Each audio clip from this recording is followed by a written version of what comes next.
you are. I'm a god. How can you kill a god? What a grand and intoxicating innocence. How could you be so naive? There is no escape. No recall or intervention can work in this place. Come, Nerevar. Lay down your weapons. It is not too late for my mercy.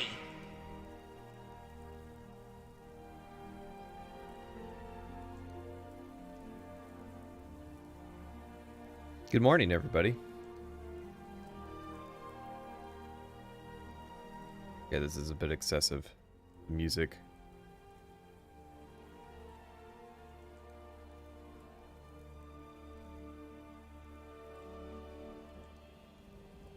How are we doing this morning?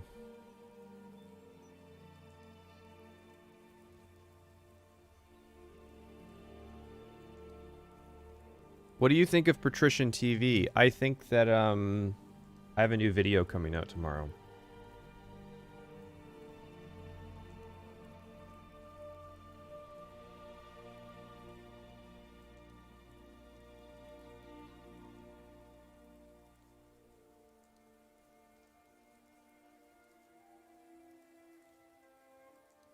It's available for the donors. Well, not the donors per se. So it's a weird thing, right? Because if you donate on YouTube, there's not really an infrastructure for you to get like the same privileges that the like patrons get.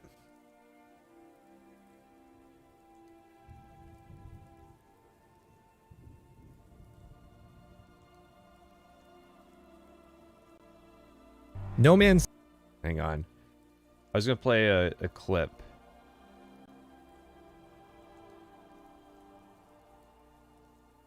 Oh no, it's early in the video.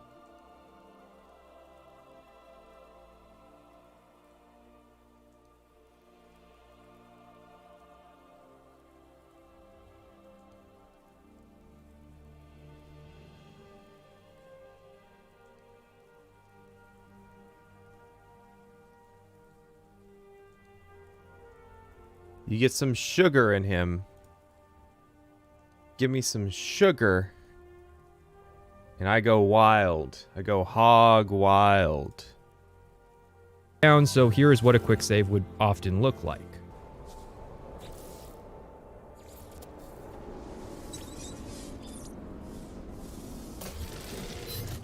And here is what the same exact function would look like in any other game. Also, this...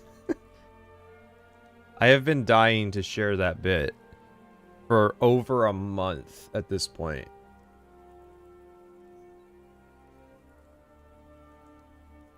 I still have the keycap on, by the way, the anime girl keycap. I'm not taking it off. So if ever in the future I show my keyboard, you should still see the anime girl keycap on the F5 key.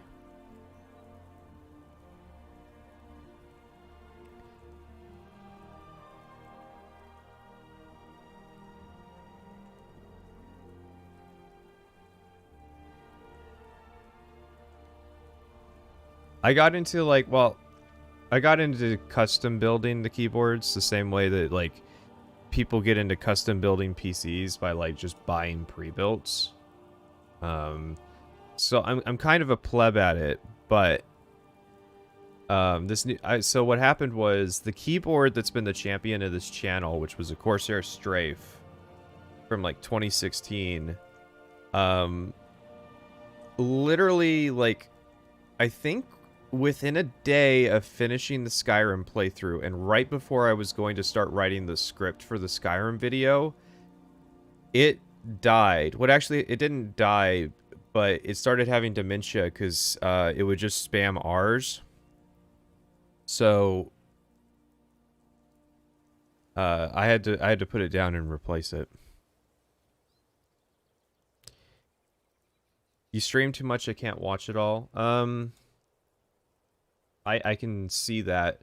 I do hope that for clarity, a lot of people aren't getting confused that, like, the streams that are being uploaded right now aren't new. I'm going through the process of taking the unlisted streams from the main channel and moving them over here. I'm currently waiting. Okay, so there's 4 streams that I have to basically re-export because I have to, like, they have copyright issues.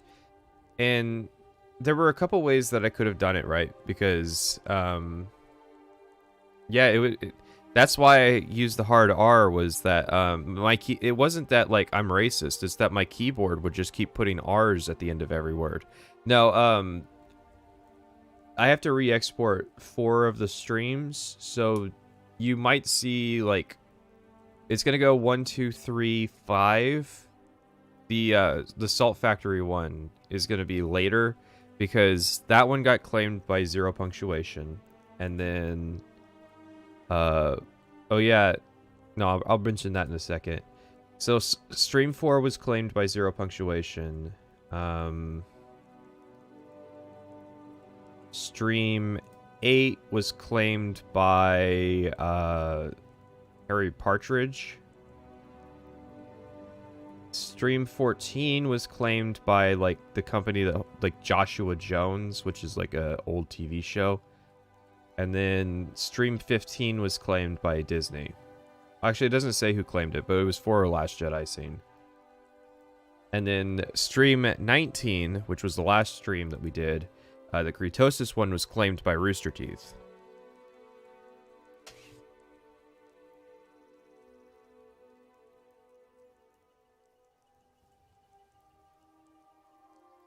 So yeah, it is annoying. You might have noticed that I deal with other creators. I know people keep mentioning, but Rooster Teeth's held by... Yes, we brought that up in the stream. I keep dealing with, like, you know, content creators that are on YouTube. They're more of an issue than actual media companies for me.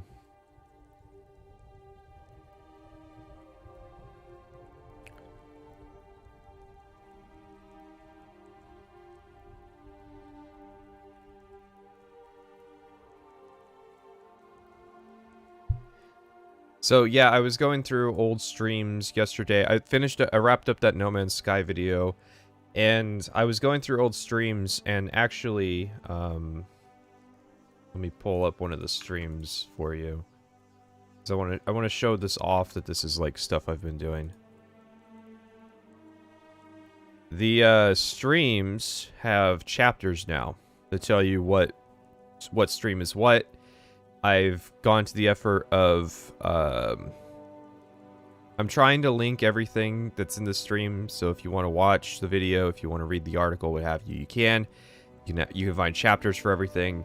Some of the titles have been changed so that it's more, it's easier to just look and see, like, what's been covered, because I get asked a lot, like, have you watched White Light's Skyrim video? Yeah, it's, like, one of the first things we did.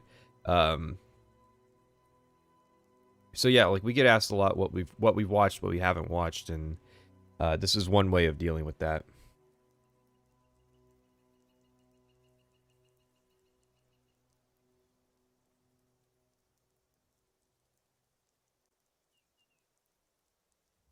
So I have, I think, 9 old streams uploaded. 2 of them are processing, and then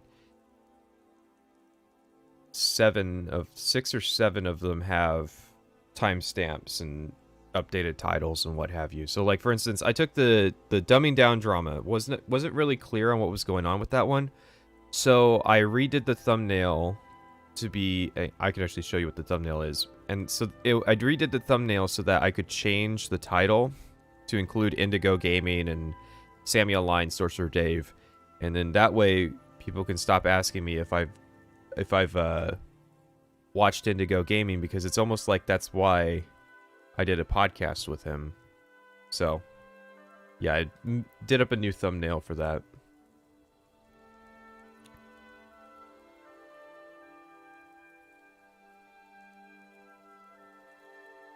But yeah, it's like, yes, I did release 4 hours of content, or not 4 hours, 10 hours of stream content yesterday, but it's nothing new.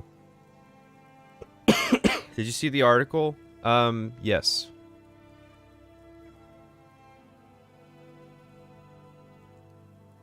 I appreciate that, and I am kind of curious. I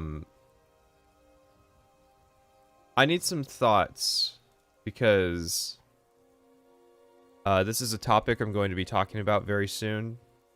What is it? Basically, the discussion is about Skyrim's effects on the stagnation of the role-playing game genre of the last 11 years. I don't know if I actually agree with that sentiment. I think there's more complex elements to it, but I would be curious to hear some thoughts on that. I mean, viewership's not too bad. We would do 250 to 300 on the main channel, and we do like 250 over here. We're gonna lose some because there's always an element of like curiosity as to what we're doing over here, or like what we're doing in the streams, and that's kind of how we attract new people. And that's why, like, I kind of don't want to like fully segregate the streams, like the streams and the videos, because it's very easy for YouTubers to like, oh yeah, I'm a streamer, but like you don't know that it's happening.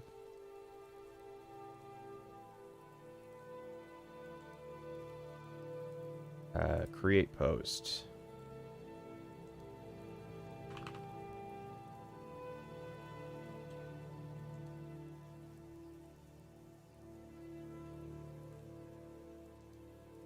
Yep.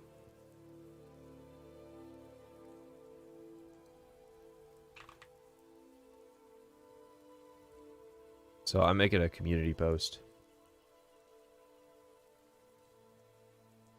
That's one more thing I have to do before every stream now, is make community posts. But I feel like people are more forgiving of that, even if I don't necessarily know how effective they are at getting people in.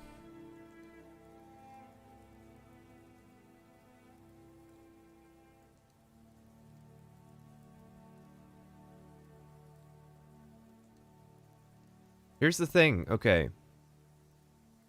I think it's wrong to say that, like, real-time strategy games are dead. Are they what they were? No. That doesn't mean they're dead. There's a fallacious kind of assumptions that's made that just because something is not at its absolute peak, that it is dead. And I think that's wrong because not everything stays at its absolute peak. We've seen a lot of genres that came and went, and I mean, there was this. I'm going to talk about it more in the near future, but to say that like fantasy is dead in the last 11 years isn't necessarily true. It's not that fantasy is dead, it's that fantasy was extremely active in the 2000s because of Lord of the Rings. And now that that's kind of worn off culturally, you don't really hear about it a whole lot anymore.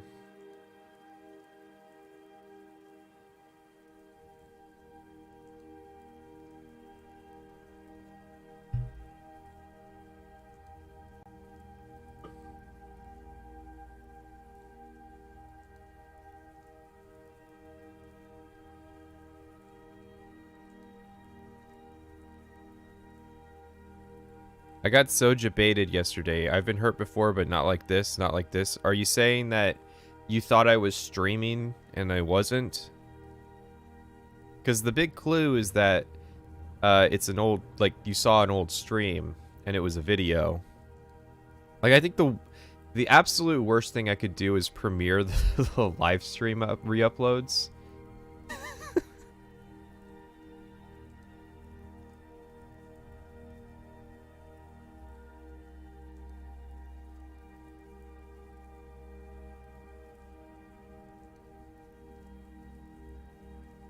Yeah, I'm gonna go ahead and let channels specialized in talking about TV and movies bite the bullet on the Lord of the Rings show.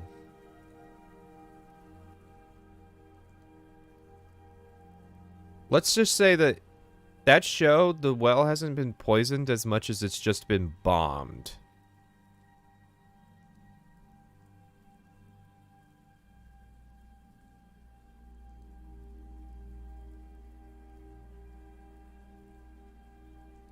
But yeah, I'm going to be appearing on his show in the near future, and that's kind of the topic that we're going to be discussing. So I was curious on some opinions.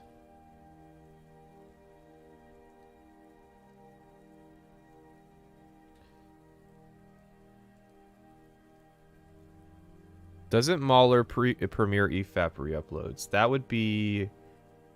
Not that I know of, but...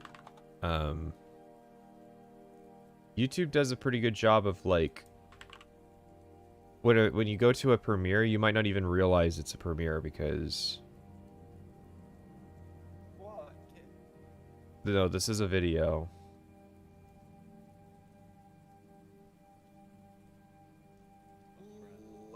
This is a premiere, but I don't think it was actually ever live in the first place, because it's the EFAP mini, so it's like a commentary track. It's not necessarily like an episode of their show.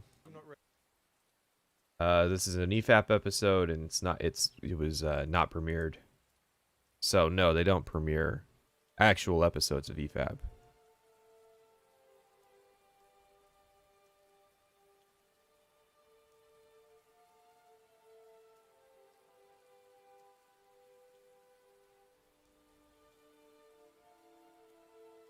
Premieres are kind of a weird thing.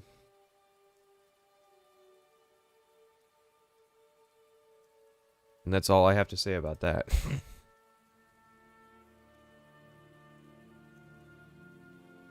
So, today, we are going to be taking a look at Gingy.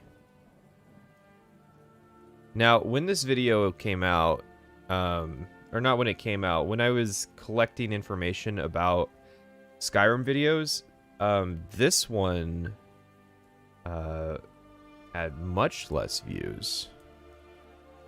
It had... Oh, hang on. I need to consolidate my tabs. Hang on. When I wrote this down in my spreadsheet, this video had 27,000 views. So in the last 2 months, it's seen a significant retroactive spike, and that's probably...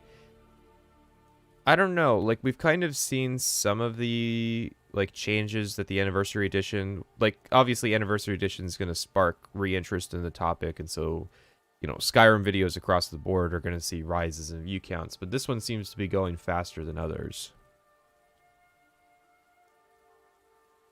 So, like, this was some, like, oh yeah, this is probably some micro video that I shouldn't watch, but now it's, like, now it's up there in views. Also... I have an issue with this title. I have 2 issues with this title. Okay. I have 3 issues. Okay. Why the Elder Scrolls V Skyrim is still played 9 years later. Okay, so you got this colon here. It needs to go backward, because this is not a new idea. This is a sentence. Why X is still played 9 years later. You don't put a colon there because it's not like you're sort of introducing a new idea or starting a new sentiment. But a colon does belong in this sentence because you have title, number, subtitle. Elder Scrolls typically has the colon there. I'm not sure what's going on with that. So that's issue number 1 with this. Issue number 2, of course, is the years later meme. God help me if I ever switch to the side of doing years later videos. I've never been a fan of it because... Oh, God. By the time you watch... Someone... He did it. Someone... I knew it. I knew it. Anyways. Yeah, I'm just not a fan of X years later video titles. Because it's like... I don't know, what changes in 9 years later that wasn't applicable in 8 years later? You know what I mean? What is this video bringing to the table because it came out in 2020 that this video from a year earlier in 2019, 11 months, but a year earlier in 2019, what has changed that is going to make this video different? that's kind of the faulty premise of the X years later thing, is that the only notable difference is the amount of time that has passed, not the actual like person presenting the video, not the opinions or arguments that are in the video. Literally the only difference is that time has passed. So it's like a year later he could have done why Skyrim is still played 10 years later. Didn't you say you wanted to make an X years later for Cyberpunk? I said I wanted to do a 1-year anniversary video for Cyberpunk.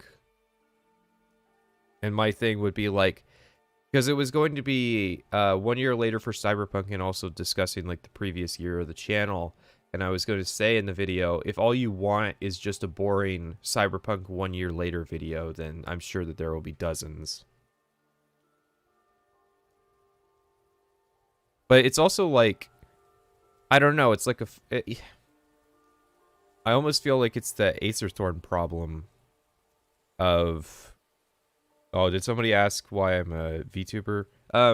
So it's almost like that Acerthorn problem of like, I really hope this isn't supposed to be the thesis statement of the video, because it's like, I don't know, why is Oblivion still played to this day? Why is Morrowind still played to this day? Why is Daggerfall still played to this day? It's the faulty assumption that like games expire.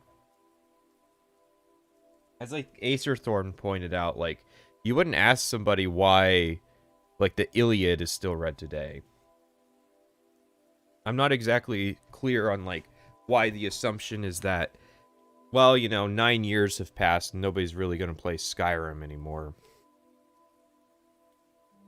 Because I think it's a bad assumption to make, because one, Skyrim was extremely popular, and extreme popularity lasts a long time. But two, it makes the assumption that like games that aren't popular just aren't played anymore. Like, oh yeah, not a single person played Wanted Weapons of Fate after the year of our Lord 2008 or whatever.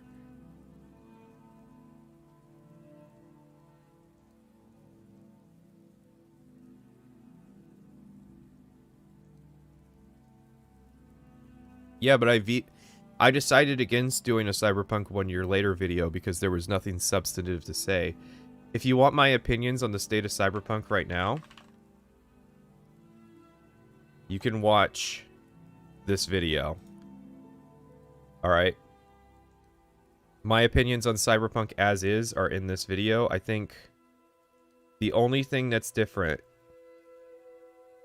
is that the 2 minutes where I talk about bugs I experienced in the game is no longer true. But there's still a lot of stuff like, hey, a lot of the issues that were present in the way that The Witcher 3 told its story, still present in Cyberpunk. In fact, much worse.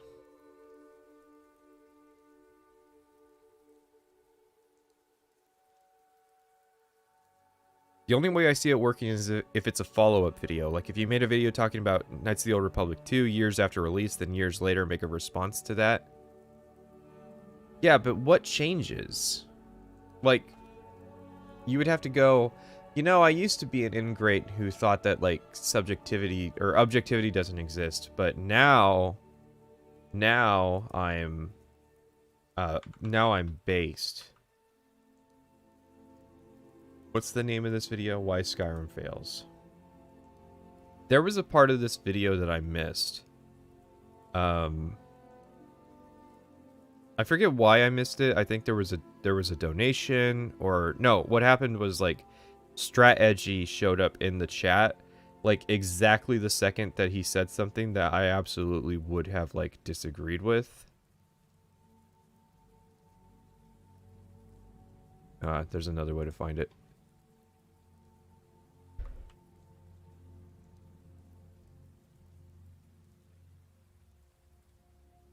So this is DimeTree. So this is an old cut.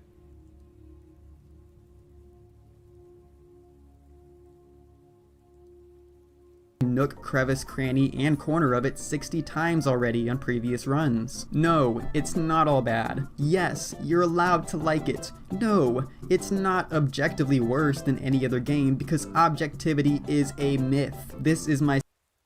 So yeah, like, I don't know how it happened, and I only noticed it in like the rewatch of the stream, but yeah, like, DimeTree's just got a cut in his video of him saying that objectivity is a myth. Moving on. That's a... I've heard, like, you can make the argument that, in your opinion, in the way that you want to present things, that you don't value objectivity as much as subjectivity. I think, like, Assault Factory would make that case, right? That the point of Salt Factory's channel is that it's supposed to be his specific subjective lens that you're viewing the games through, right? There's a lot of reviewers that are like that. Like, I resonate with this reviewer's tastes, and so I want to hear his subjective opinions on new games because I'm interested in finding things to play. That's sort of the conceit of, like, a new game review channel. So I can understand if stylistically you decide that objectivity is not something that is important. However, you cannot make the case under any circumstance that objectivity does not exist.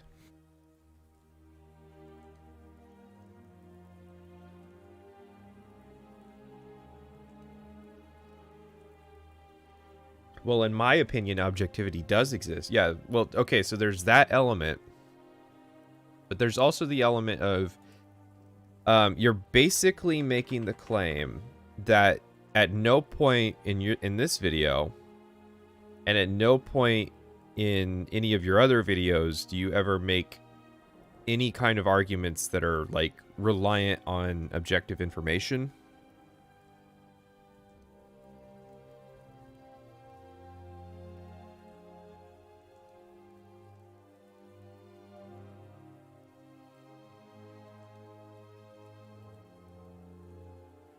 Objectivity is a myth. Don't let people tell you that stealing is wrong.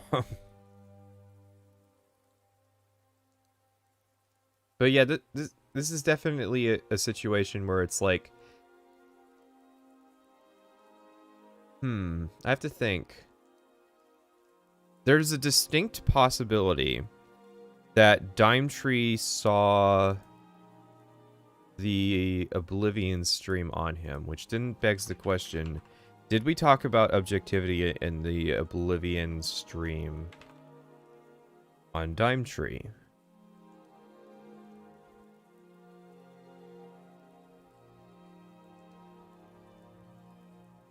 Which I guess also begs the question of when the hell did I watch DimeTree?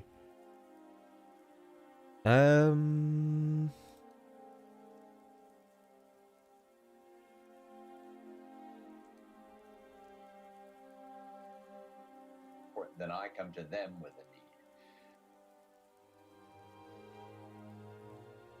This might not be a question I'm capable of answering live on air.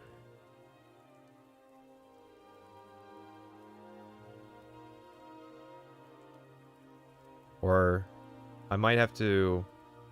Oh, here's one way I can do it. The live stream I did on DimeTree the first time got copyright claimed, so... That's a fast way to look it up.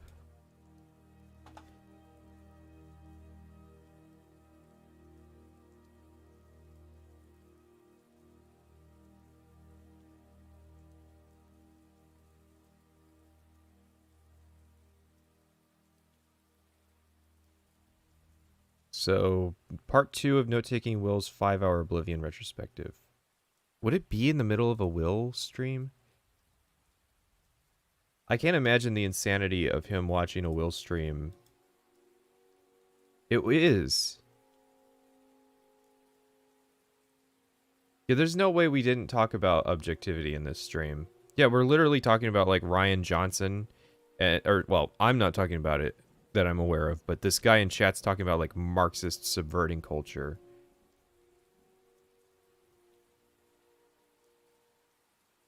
So, yeah. Is he okay, so is that objectivity is a myth thing a snipe? Man. Now this shit's got me curious. I'd have to look more into it. This is why I hate with a passion sniping at people, because it introduces a lot of, like, uncertainty into the conversation.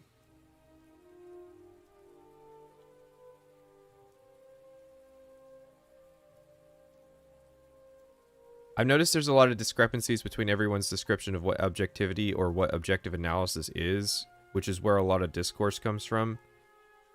Yeah, but then you also just have the people who like walk in the room and shit their pants and say that it doesn't exist.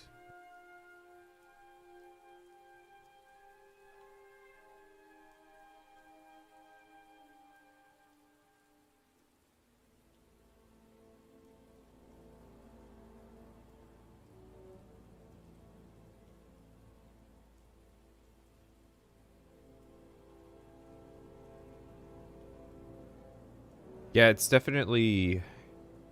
Black Flag are all fantastic games which have an incredibly broad appeal, whereas the content... The only time... How do you know there's a broad appeal to the Black Flag if objectivity doesn't exist?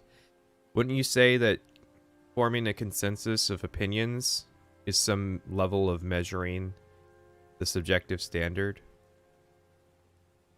Because, yeah, like, by necessity, or by definition, an aggregate score is an attempt at objectively measuring subjective consensus.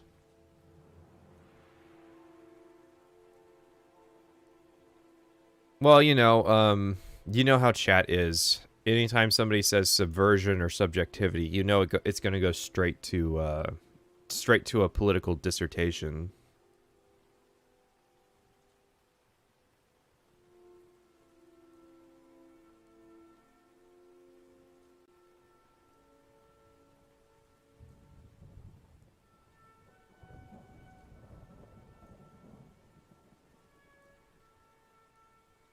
Yeah, like, I don't know why the chat has to, like, jump to this. Oh, we're talking about subjectivity. That means we need to talk about the Jews.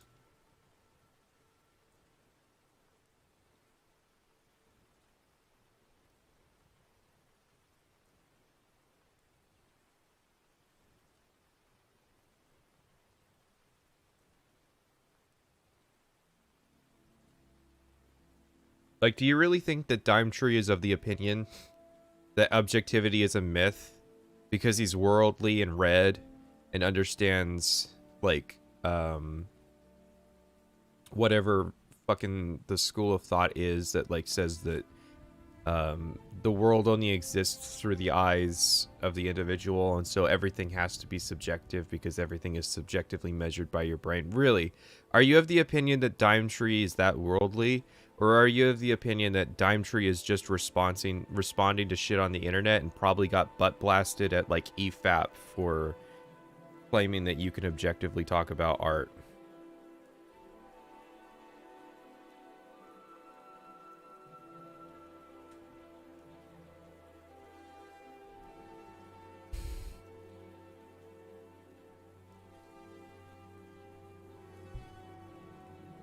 The guy I talked about in chat is, you know, in the chat.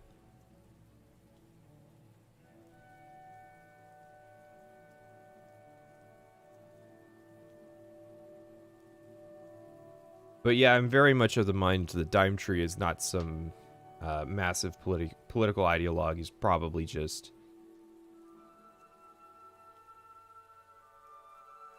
probably just like a pop culture pleb. Why is it so loud? But also, this was like the last video he's done in months.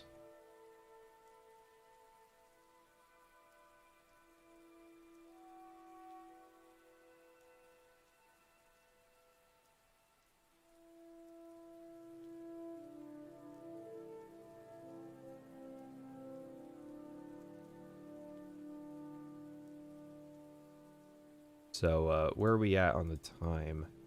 Alright, everybody should be in here, so we can get this show on the road.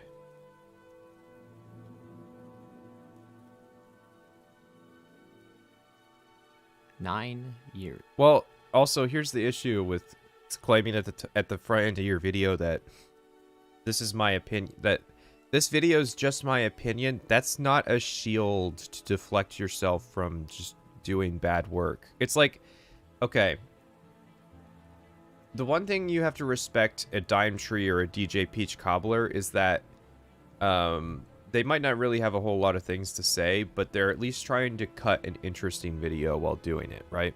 They're trying.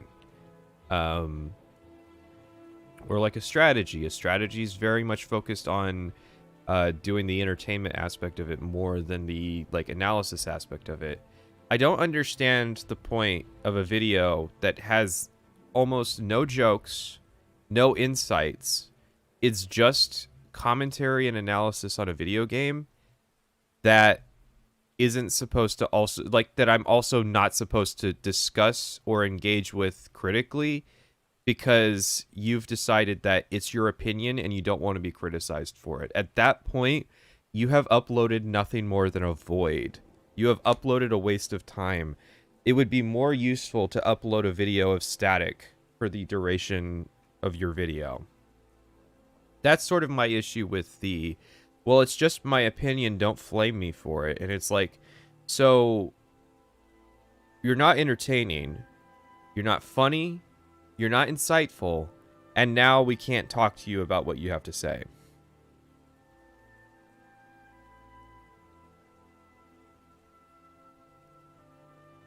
Someone was saying that, like, Peach Cobbler was, like, ashamed of all his old videos.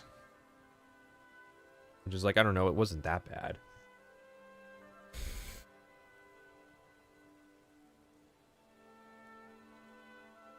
Oh, so DimeTree hangs out with Noah Caldwell-Gervais and Sam Hyde. I kind of get it, though. Just shooting the shit with random opinions and someone pulls out a knife gets kind of tiresome after a while. If I wanted someone's opinions on Oblivion, I'd go ask my friend who played it. Why do I care about the opinion? Why do I care about how some stranger on the internet recalls the game?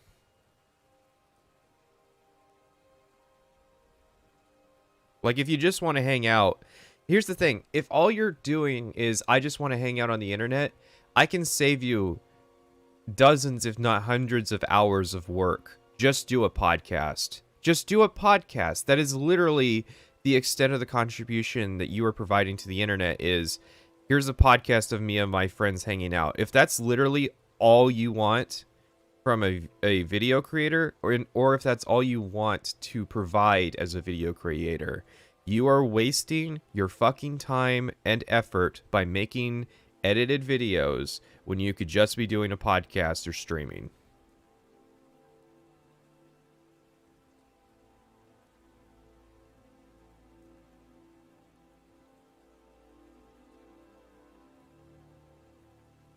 So 9 years. No, 10 years now. 10 years and 3 months. You know what I mean? Like, that's the other element is... Alright, so this is 9 years later. It's now out of date.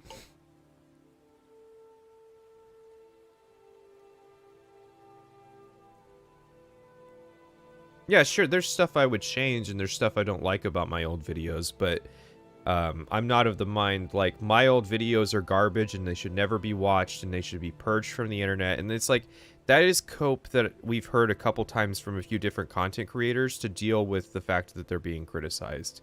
I think if you want to say a more legitimate thing is just like, there's not really any point in me hearing criticism about this old content because I've already addressed a lot of the things that you're critiquing. It's like going back to like somebody's video from 3 years ago and like critiquing their microphone standards. And it's like, you know, I have to kind of partially be aware that this person probably has like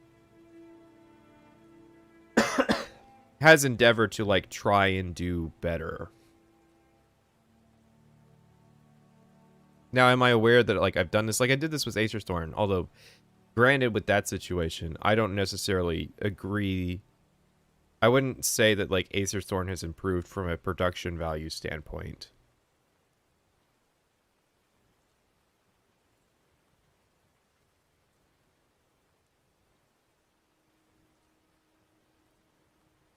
Joseph Anderson did Fallout 4 1 year later because the game changed fundamentally. I also think that, like, it's an inherent assumption of Joseph Anderson's Fallout videos that he's got that first one, Fallout 4 analysis, and then he's got the second one, Fallout 4 1 year later. And it's like, there are things that fundamentally, like as you said, there are things that fundamentally changed about the game 1 year after the original Fallout 4 analysis. But his initial coverage of the story wasn't, here's my opinion on this game. And hell, didn't his opinion on, oh no, it's contemporary, but still, like,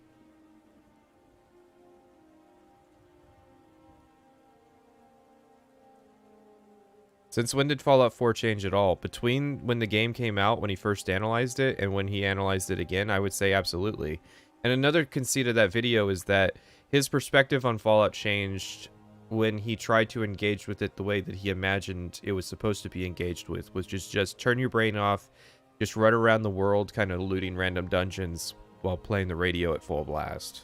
So that's another thing, like, there's a reason why I'm going to give Joseph Anderson a pass on using that title, because it's implicitly saying that here's what has changed about my perspective on Fallout and my analysis on Fallout after a year of the game being out.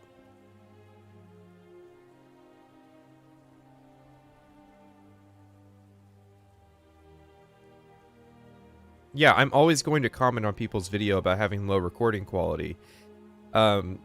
Because, like, the purpose of these streams isn't, alright, we've got Gingy here today, and we're gonna analyze Genji's, everything about him to help him. That's not the point of this channel. That's just stuff that we do along the way. And audio quality and video production stuff, that's stuff that I notice because I'm a content creator. But, like, yeah, if the point was to just, today I'm gonna try and help out a random content creator by critiquing their stuff, we would be watching this video. We wouldn't be watching this one.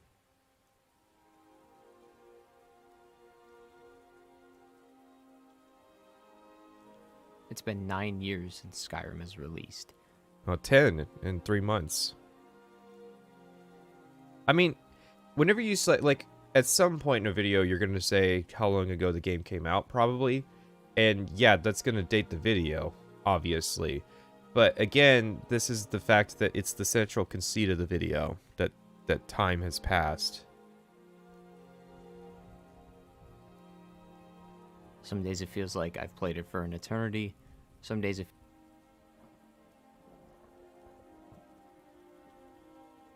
Okay, I was gonna say this looks like trash, but it looks fine. feels like I've just started. Today I want to talk about that. Why is Skyrim a game that hasn't had a significant update since 2016? The sad part is, we're watching a 60 frames per second video, and we typically watch 30 frames per second videos, and this just seems to be the same. I'm not really seeing what the benefits of this video being 60 frames per second provides. I can see the benefits that recording in 60 frames per second provides, because if you want to do slow motion, that can make things a lot smoother. But I don't see what, and this is not a criticism of Gingy, this is kind of me questioning why we do the 60 frames per second videos in general.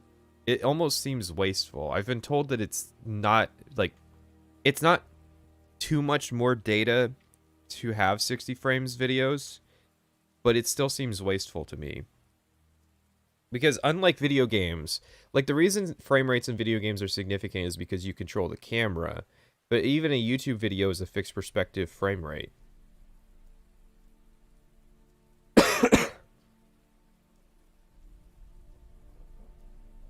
Still played and enjoyed by the masses after all these years.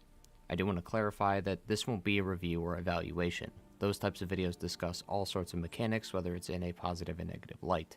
Then what are we about to spend the next 2 hours doing?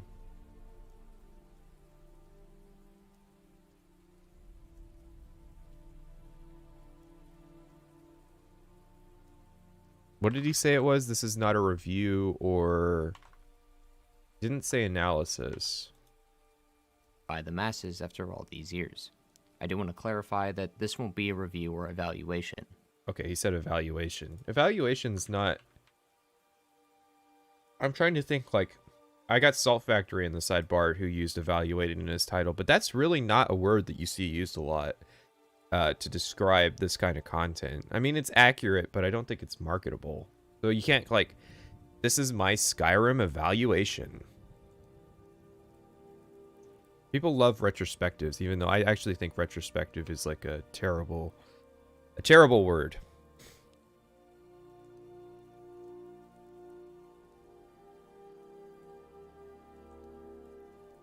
And yes, I use retrospective in my Elder Scrolls video titles. I have said before that I'm willing to do a moral evil if I believe that I can leverage it into being a good.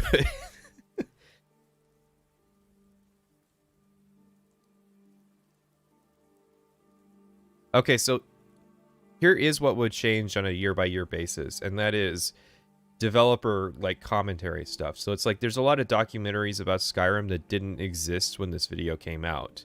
And so if you were doing a not a 10 years later, but I would say an 11 years later, you could include a lot of the information that's included in those documentaries. That's what changes on a year-by-year basis. But I feel like that's still just like a really arbitrary thing to kind of frame yourself around.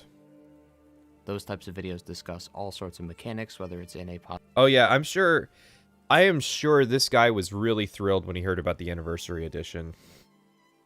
positive and negative light. The point of this series is to answer the simple question, why does this game still have an active player base after years of no official content? I feel like you could answer that in a paragraph. You could answer it in a tweet.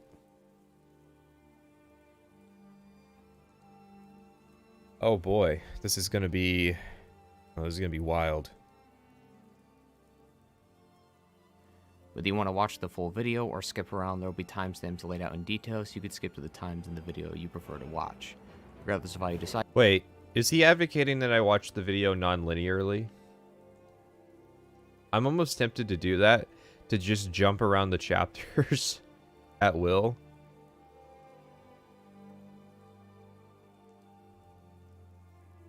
I won't say my social security number, but I will say that my house has 6 potential entrances, 3 of which are unlocked at all times. Decide to watch it though, relax as we talk about Skyrim and how it's managed to keep people playing even after 9 years. I'm sorry, what? I couldn't hear you there. Okay. So he did either a constant gain or an exponential gain to transition that audio, because he wants the audio to rise so that when the sentence ends, it's full blast, but he wants a lead-in to it.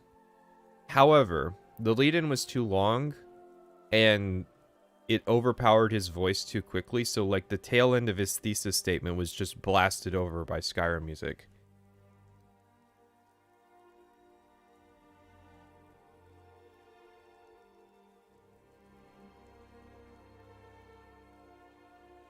Skyrim is still played because it's easy to play and not too deep or nerdy to scare off normies. And, well, I mean, Oblivion's still played. Morrowind's still played.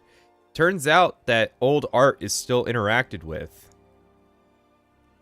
Like, even shitty Marvel movies are watched years after the fact by the people that like them.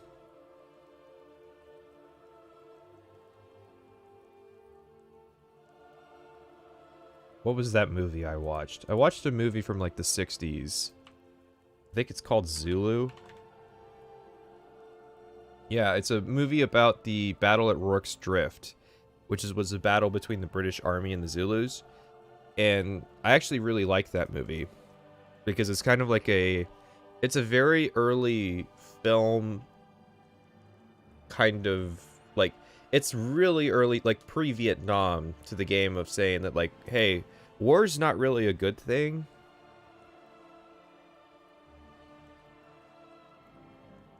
Please don't use that Skyrim music in your video at all.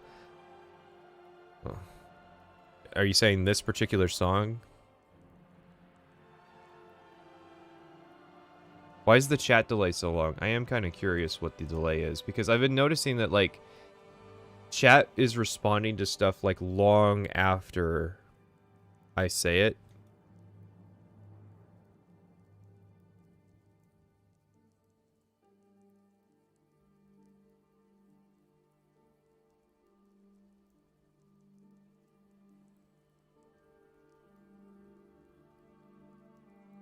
But yeah, it's like,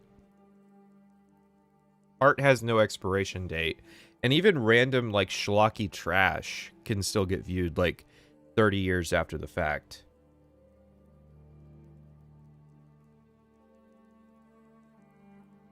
We talk about Skyrim and how it's managed to keep people playing even after 9 years.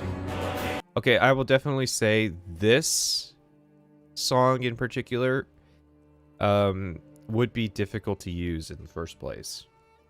Because it's very... There's some songs that you just can't use as background music because it's very dramatic. So, like, I encountered that a lot with, like, the No Man's Sky soundtrack. Is that a lot of it sounds like shit like this. Yeah, that's really good background listening. It's definitely not distracting. So No Man's Sky might be musically the worst. Musically the worst of the soundtracks. You didn't... Okay, here's what you missed. Objectivity is a myth, and that's a really stupid sentiment, and it might be a response to my first DimeTree stream. This is a video about how Skyrim is... This video's dated by its central conceit, and I guess this isn't a review. Which is fine. Video... You can make your videos whatever you want, but... I do have to wonder why it took 2 hours to answer the question, like, why are people still playing this game?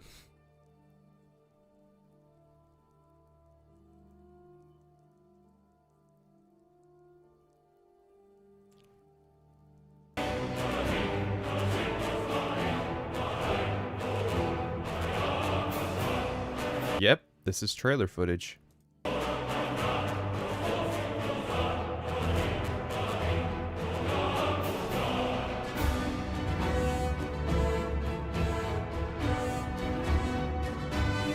Yep, this is still trailer footage. I almost feel like there's a chance I could get copyright claimed for it.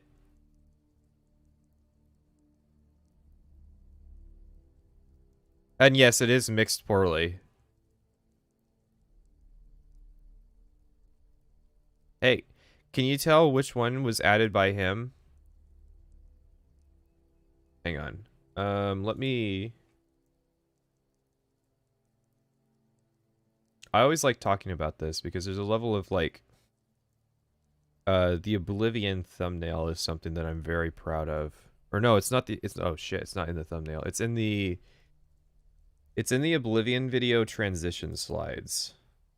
Yeah, yeah. These things. So I didn't do the best job, but you can see that, like, so the thing with, like, Oblivion text is that it's embossed, so it's like there's a lighting source above it, and then it's covered in runes, which I didn't really try to emulate, and it's covered in, like, lava cracks. And so, like, even though I didn't really do, like, a particularly bang-up job of, like, emulating the exact effects that they had used for it, I still took a stab at it, because once you come up with the effect, you can just copy that, like, texture and apply it to, like, all of the transition slides or title cards or what have you. This is just a flat Skyrim font. And it's like, at least emboss it. So that, like, because, okay, so what I mean by embossing is, you can see how, like, these Skyrim letters are, like, cut in half. So it's supposed to give the illusion that, like, they're three-dimensional. And then, they have different levels of shine in the letter based on, like, which surface, and, the direction that it's facing. And so it gives this a lot of texture that just a flat font doesn't have. It's worth doing.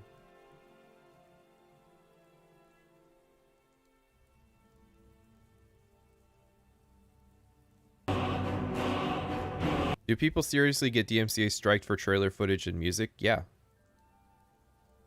The Blood Moon stream that we did while I was exporting the Oblivion video just got claimed for Morrowind music, just straight up. Because Morrowind music was playing in the background while we were playing Blood Moon. And, like, there was a clip where it was just silence.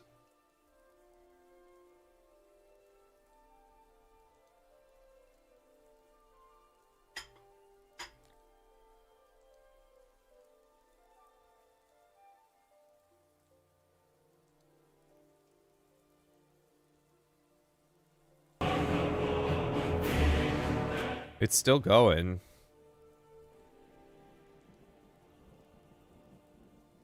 So that was like a solid 40 seconds of the song.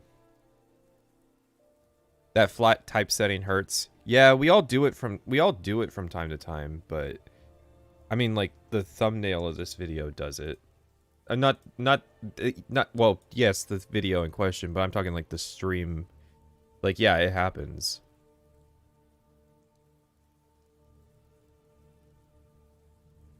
It's weird because the font he used is fairly you can download all of the Elder Scrolls fonts on the internet.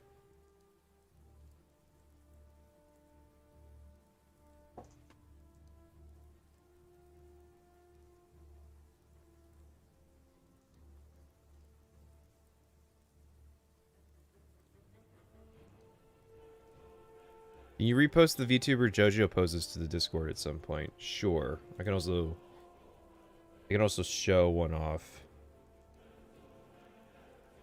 I mean, it's not a new one or anything, but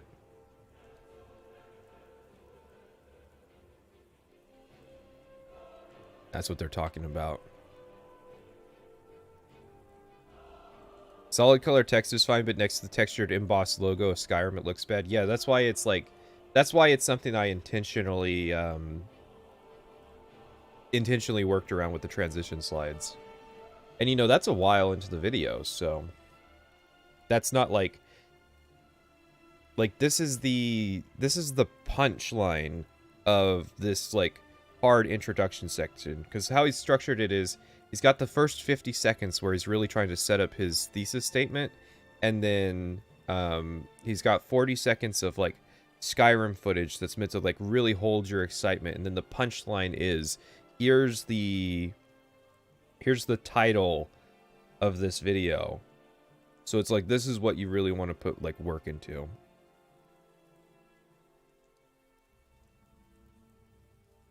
I've always been very particular about first impressions. They set the tone for almost any engagement. So let's start with Skyrim's first impression. While not as popular nowadays, games sometimes have clips or cutscenes in the main menu should the player not touch the controller for quite a bit of time. While Skyrim doesn't have a cutscene, it does provide the player with a fantastic start to the game's soundtrack. The composer of the intro...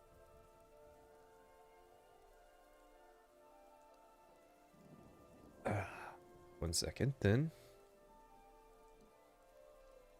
For starters, there's the very first thing you see in the game. Rayloff greeting you as you wake up, and Jesus Christ, that's gotta be loud. You so fucking precious when you I can't hear it.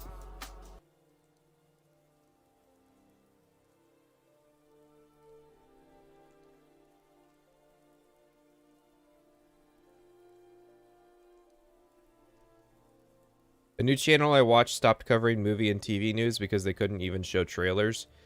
Yeah, it's definitely, there's definitely issues with copyright, especially for non-game channels. Like, this was a topic that was brought up in JXC's video, because Hassan tried to use it as, like, a defense for React channels. And it really shows how he doesn't really seem to know the history of his own website. I do apologize. There's not really a good way for me to do stuff like that. So Hassan was talking about how playing video games on stream is a mutually beneficial relationship because a lot of people go and play the video games after watching the stream. And so it's like, even I can play a full video game on stream and it doesn't like, you could play that same game and play it in a totally different way. And he seemed to miss the exact point that, and I feel like Jay could have really nailed him on it, and I think he kind of blundered this point, which is that games are interactive, so it changes on a playthrough by playthrough basis, and movies and films and animations and what have you are not. And so that's why games tend to have it a lot easier than those mediums. Now, I do think that those mediums, it's like, so doesn't Jim Sterling, his channel, have like special protections from like frivolous DMCA claims? I remember that being something that he had, and it's because he had gotten so many frivolous DMCA claims from like indie game devs that were like trying to shut down his videos where he was talking about their games. I almost feel like if you're if you talk about TV or movies or animation, and you get to 100,000 subscribers, that like there should be a system where like you take a course and then your channel is like given extra protections, and so it's like and then like it takes longer for your, like, you have to play like 15 seconds of a clip instead of 8 or something like that. Like, I feel like some kind of system could be worked out, but the reason that it won't be is that it's not YouTube's problem. It's a problem between the creator and the company. Intro was Jeremy Soule, who also composed music for Guild Wars 2 and the Why are we seeing Mark Lampert though? He doesn't do the music.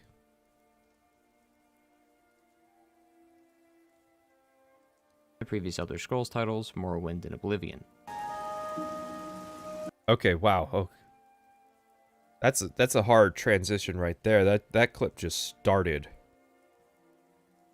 And it's one of the songs that you really don't want to like just start.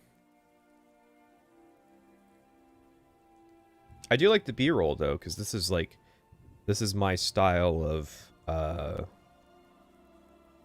it's town music, so you have to show a shot of a town. Although the fact that the rain sounds are still in it, is there a chance that like this isn't him layering the music on top of footage of Oblivion, but that this is just a clip of Oblivion with the music from in the game?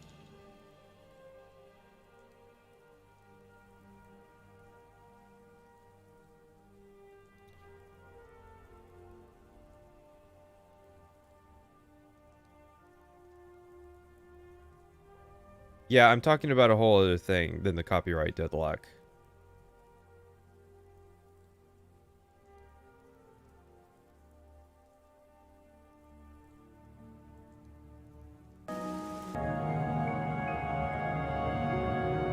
Alright, now this is a picture. This is a picture with the music layered over it. Also, please, transitions.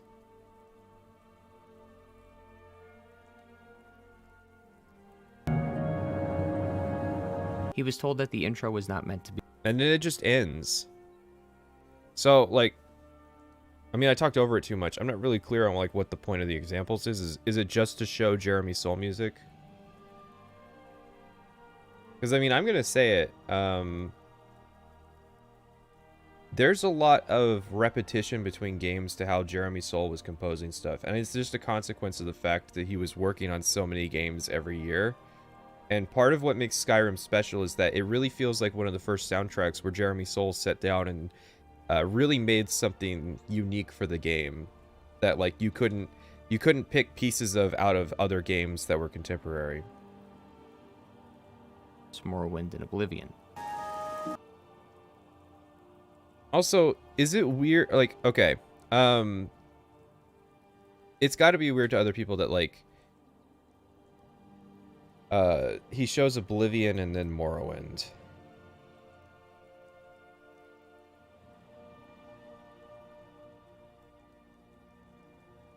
I'm gonna call him J Soul. He's got such a great name. He definitely has a name that gets you famous.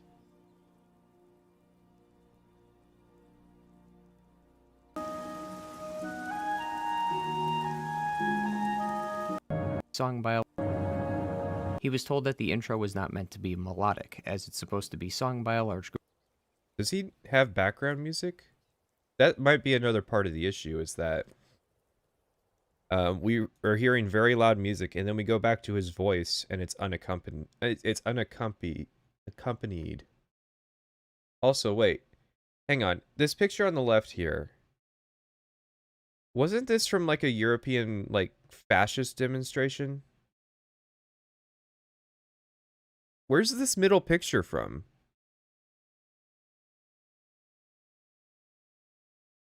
Because, like, this is just, like, a street on modern Europe.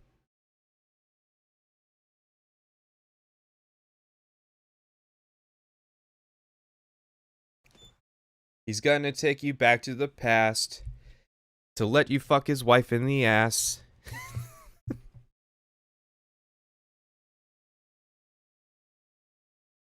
What's the full lyrics of the AVG and Cuck song? Techno Viking? Oh no.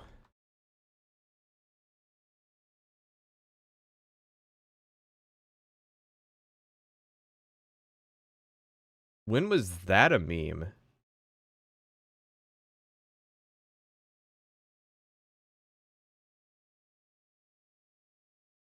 It was viral in 2006. Oh god.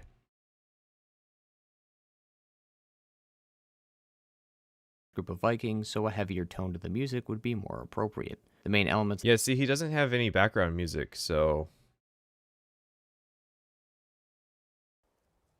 kind of awkward. Like, Salty Shrimp was talking about this in private sessions, was saying like he was gonna go this route. This video is why you don't go this route. I almost feel like I'm not gonna put my own background music on. I really want you to hear just how kind of awkward this is to listen to. So the song are taken from the intro of Morrowind, such as the melody and the drums in the beginning. The choir was only made up of 30 people, which was copied and changed in pitch multiple times to make it seem like there was hundreds of people singing. Sound designer Mark Lampert stated that no matter how many times you hear it, you still get goosebumps, and that couldn't be more true. The song is spoken in a whole new language, which is the dragon language that the developers created for this game. It's still unclear who specifically is singing, but regardless, it's people who are praying for the Dragonborn, so that he doesn't fall in combat before he completes his prophecy, which is to fight back the dragons and defeat Alduin. Hey, I was told this is not going to be a review or evaluation.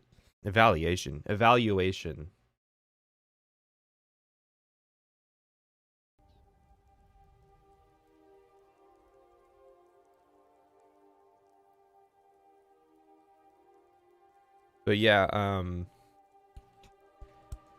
I consider background music to be essential for videos. Especially in a section about music. It feels like, okay, let's say you're a hardliner. You have some real hard opinions about the role of background music in videos, and you think that they just don't apply. If you want fucking background music, go add your own, right?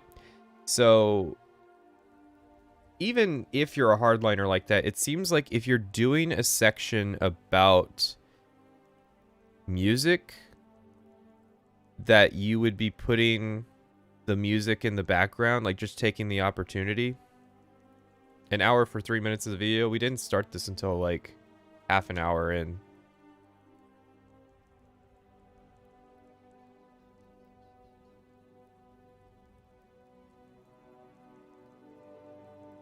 The song references the Dragonborn, stating that they are of human and dragon descent, and how they have the strength that rivals the sun. The lyrics of the song are telling us what we're going to be doing.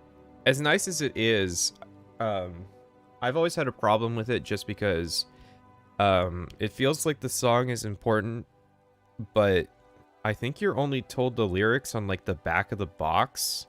You're not really told in the game or anything like that. I could be wrong. I think there is a point where a song is translated, but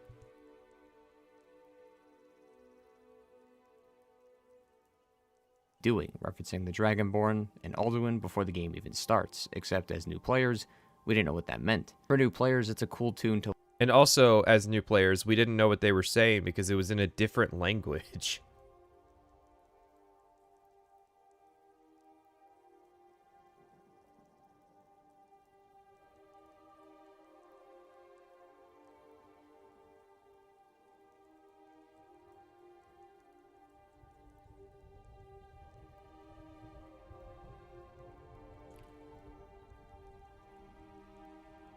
to listen to either get them excited before playing or to listen while changing the various settings in the menus. For returning players, it's like a ritual. Here's the problem. Okay, here's the problem with that claim. Most of your settings that you changed in Skyrim, like if you're doing like graphic settings or anything like that, are in the launcher before you start the game. Like the settings in the menu, there's not really any settings that you would think to change in the menu other than like, oh shit, I need to invert my mouse.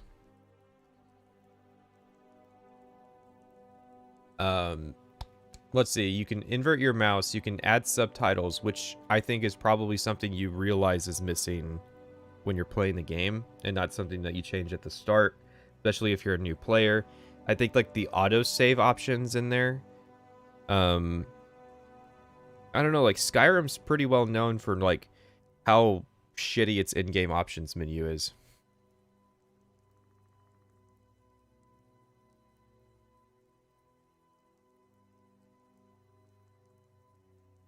Oh, so you're telling me that you understand the dragon language because you overheard some conversations. Are you an anime character?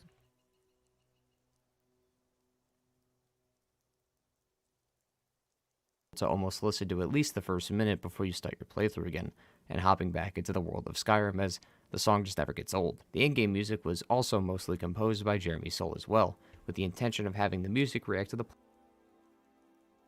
start your playthrough again, and hopping back into the world of Skyrim, as the song just never gets old. The in-game music was also mostly composed. Also mostly composed. Also mostly. I mean, the thing is, I can't go, well, yeah, you're wrong. It was entirely composed, because, you know, I don't know. I haven't gone bar by bar through the composition, but I'm going to have to say that, like, I don't know. I feel like you're not really doing yourselves any favors by hedging this particular bet. If you have some kind of dirt that says that Jeremy Soule did, like, there was one song that, like, Emil wrote in his spare time, I really hope you're going to tell us about it.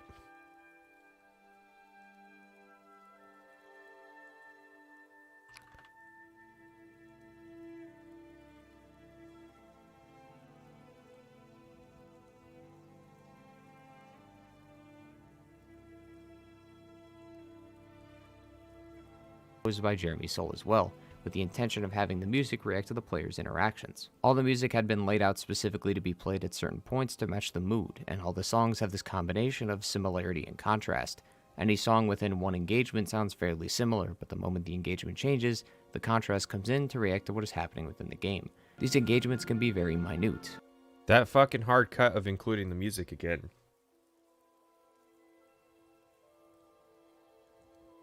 Walking around the world. Jeremy Soule does often work together with his brother, so it's entirely possible that he helped. I don't know, it still feels like that's not the reason why. That's not the reason why he hedged his bet there.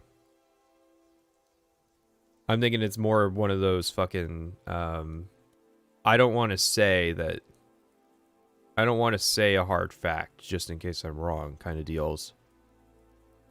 Of Skyrim, exploring its various mountains, or just taking in the atmosphere, provides the player with joyful and calming tracks of music to go with the mood. But when you walk into a city... But I've been told that the songs are emotionally neutral.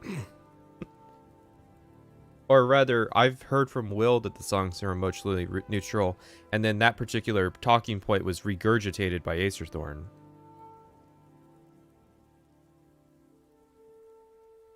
That changes as Skyrim plays music that is the same feeling of joy and calmness, but now you're surrounded by NPCs all doing different tasks.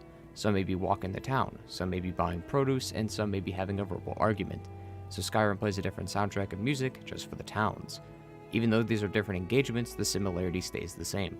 But if we change it entirely, and instead of walking around Skyrim we're in the heat of battle, the battle music helps guide the interaction, making it feel more real. But imagine if these were flipped, and as awkward as it sounds, it can happen in a playthrough. Nobody likes the sound of hearing... I mean, I know it's pedantic, it's nitpicking, but more real? I'd say more epic is the goal. Like...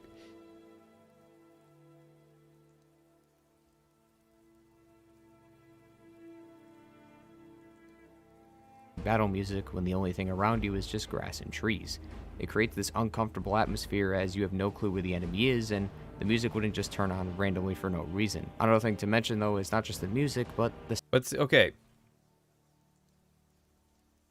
You could have shown that. And I know what you're thinking. That's a really hard specific visual example to find. No, it's easy. Okay? Because you can literally just show any instance of you looking around an environment and then just layer battle music on top of that. But people won't know that, like, what was actually going on there was, like, you were looking around because you, like, heard a sound or something, right?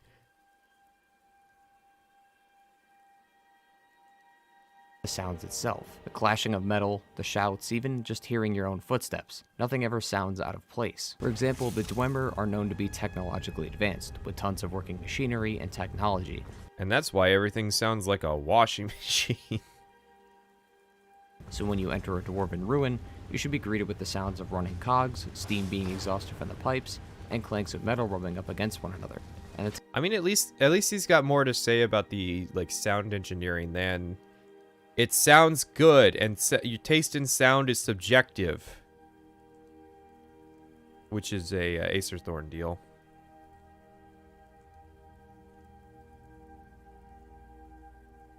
I'm kind of lost what was so wrong with Will's music take. Will's music take is that all of the music in Oblivion is emotionally neutral so that the player can impose their own feelings upon it.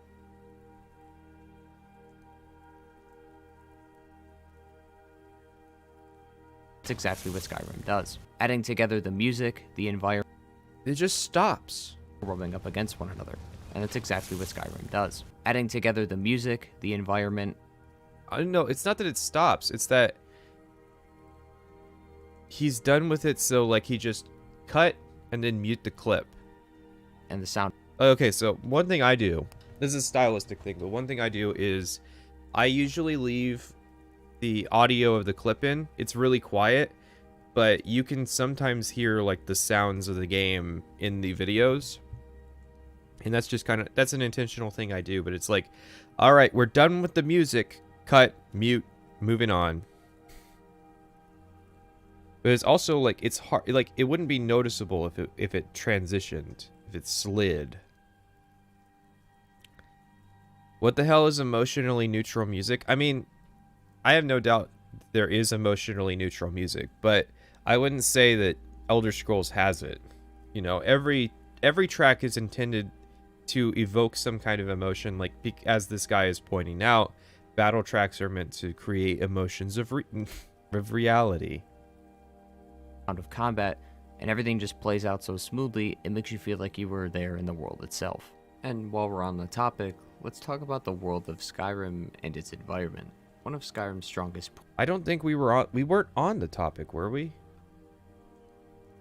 Skyrim does. Adding together the music, the environment, and the sound of combat, and everything just plays out so smoothly, it makes you feel like you were there in the world itself. And while we're on the topic, let's talk about the world of Skyrim and its environment.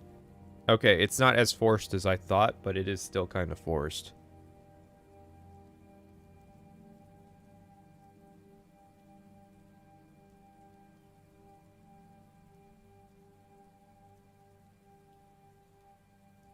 Here we go. This is emotionally neutral.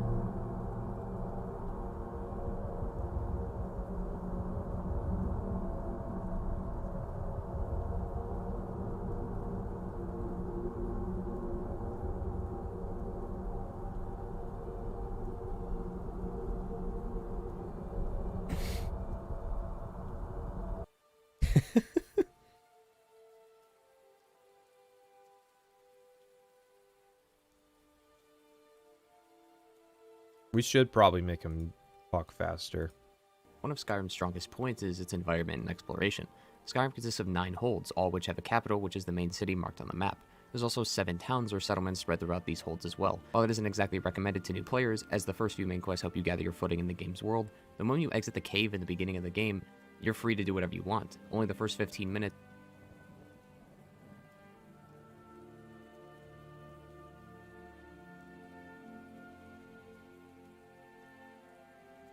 Okay. Again, we've argued about this before, and I still have never, like, the issue is there doesn't seem to be anybody who, like, everybody says either you're free to do what you want or you can, or you're like, you're heavily railroaded to go to Riverwood. I feel like nobody really makes an argument for why. It's just like, you're free to go do whatever you want. That's just assumed. It's just accepted among everybody that that is the, that is the fucking, like, intended interpretation of this. That everybody is going to have this particular feeling at this moment. Is free to do whatever you want on your first... out of the first cave on the bingo card? Oh, definitely.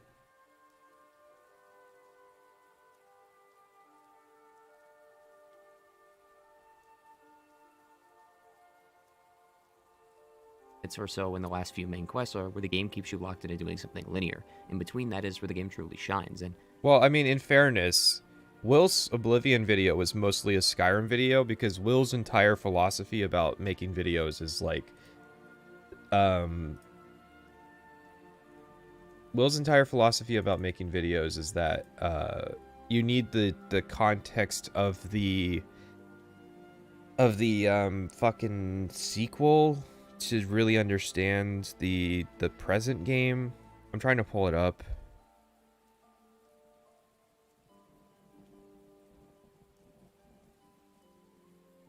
It's just that there's so many repetitive Skyrim video titles that...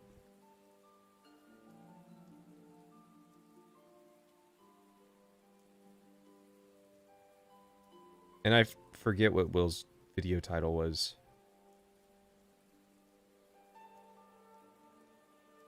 Where is this damn thing?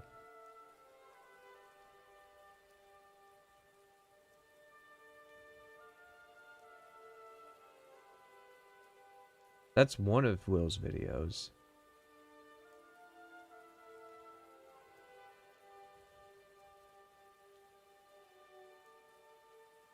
There it is. Thoughts on Elder Scrolls 6 for now.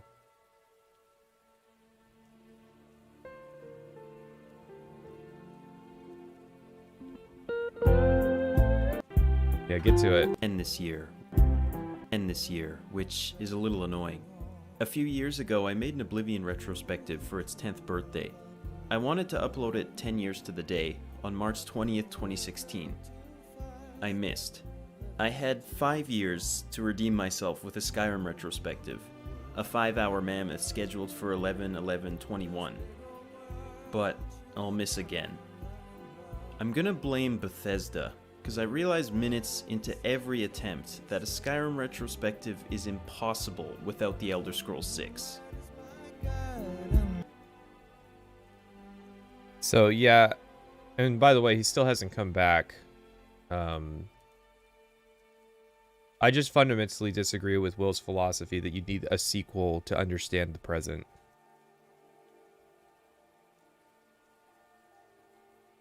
And also, by implication, I'm just now noticing this, by implication, he's saying that, like, he's starting from the outset.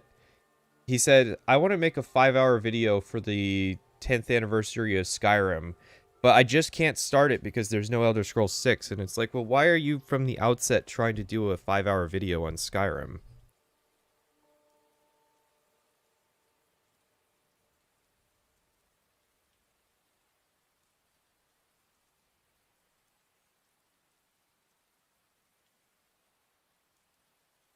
And yeah, that is some next level, just blame Bethesda. Bethesda's responsible for the video being late, not me.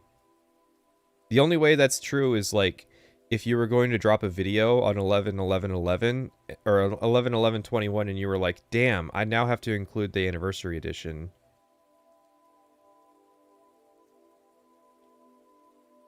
even if a player decides to go off the beaten path and explore, the player gets rewarded for these choices. Nearby the cave we come out of, it Holy shit, hang on.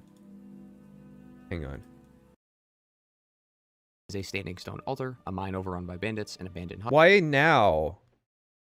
Why now in the video to play background music?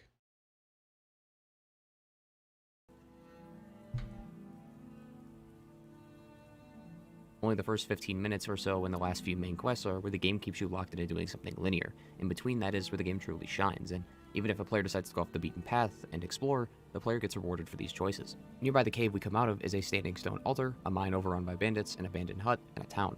Going to any of these locations, you could teach the player what the icons mean on the map and what to expect, as once you understand the concept, it never leaves your brain. It also shows the variety of each of these places. Wouldn't it be more prudent to compare and contrast to work with its predecessors and contemporaries? Well, that was my big issue with Will's Oblivion video, is that there's a lot of Skyrim in that. And sure, there's nothing wrong with having a little bit of Skyrim in the Oblivion video if you want to demonstrate, like, here's where Bethesda, like, here's where Bethesda learned, here's where Bethesda, like, digressed, but I'm just gonna say, you'd have to see the streams to understand just how out of place his commentary on Skyrim is in his Oblivion video. Like, at least a fifth of his Oblivion video is actually, like, stuff about Skyrim that has nothing to do with his commentary on Oblivion.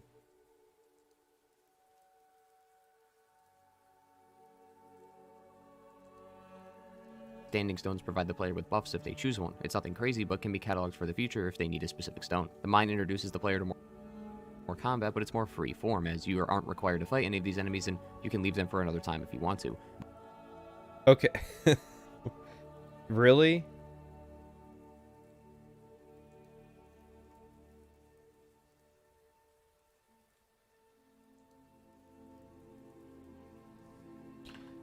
Like, yeah, you could also just turn the game off.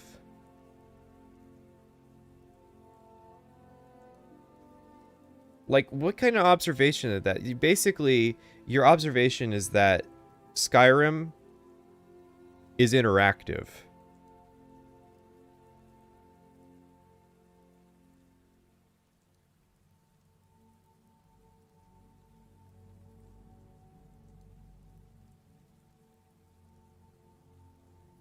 Are you saying, like, redneck racing analysis? You can leave the enemies if you want to. That's freedom. Press any button to continue. Presses the power button. Wow!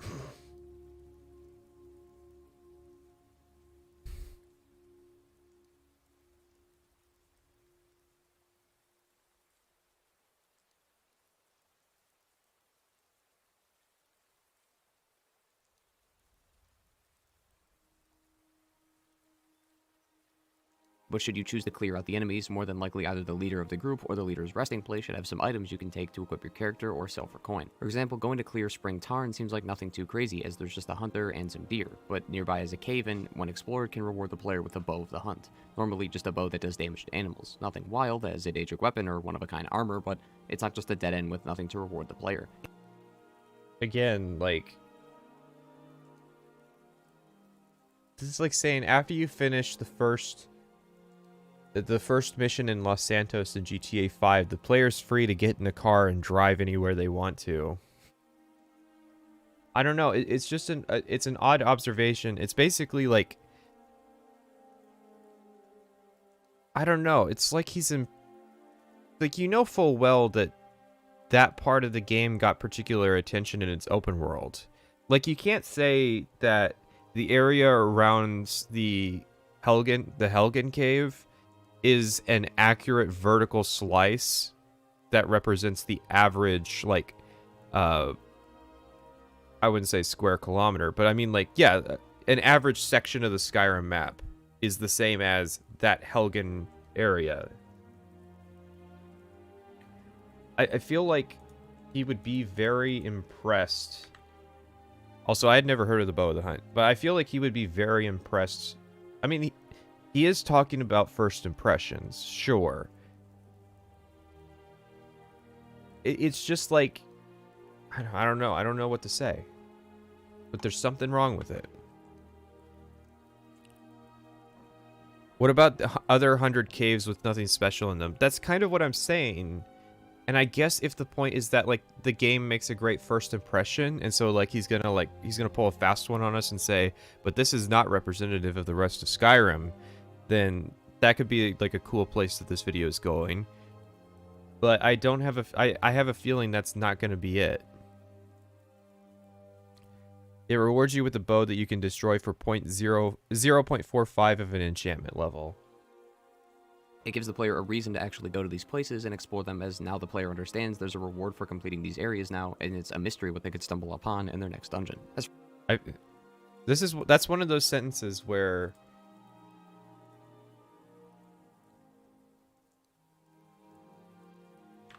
sentences where, like, people in the chat are going to say, you need to let him finish because he's obviously doing a thing, right?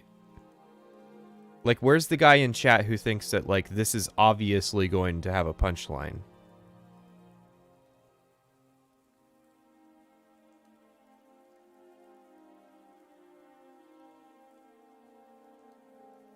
For now, I do want to emphasize the previous point with two locations, Redwater Den and White River Watch. Both of these locations immerse the player in the world in different ways and have very different experiences to them, while also reinforcing my point before. You never know what you're going to be getting when you enter a new area. So let's assume the player has just left Whiterun for the first time, maybe doing a few main quests, but probably wants to explore a bit more first. So they head out to the left of Whiterun and they come across White River Watch. The icon on the map is a cave, so the player knows that this is most likely some low-level dungeon. It's also really hard not to notice. Going towards the cave, you meet a bandit or two outside. Once that's done, you can head in and clear the rest of the group, including the leader. For someone who doesn't take the time to read everything going on or take in the dungeon, this is pretty much a quick cash grab for them, as they can sell the trash gear and equip the better ones for the character. Either way, or more likely get one shot by the guy at the end. Whoops. Group, including the leader. For someone who doesn't take the time to read everything going on or take in the dungeon, this is pretty much a quick cash grab for them, as they can sell the trash gear and equip the... What is a first impression in a retrospective analysis? First impression now or first impression way back when? He didn't say whether or not this is his first impression or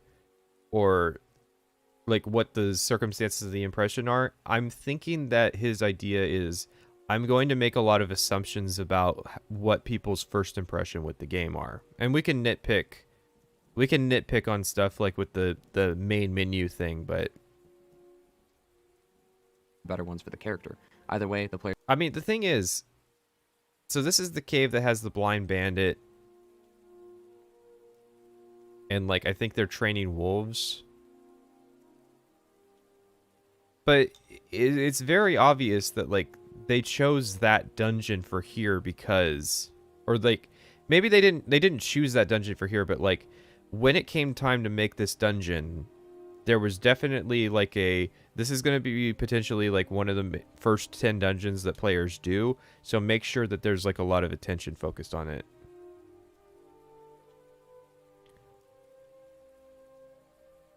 They're still gaining something from it. But if you look at the items and take in the scenery, it's not just as simple as a cave with typical bandits.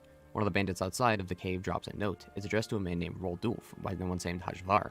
Hajvar is annoyed at someone for playing tricks on his uncle, referencing his past actions. This is such a low bar. This is such a low bar. It's like, this is shit that people who've played, this is shit that, like, people who advocate for Deus Ex point out as examples of how Skyrim is extremely basic.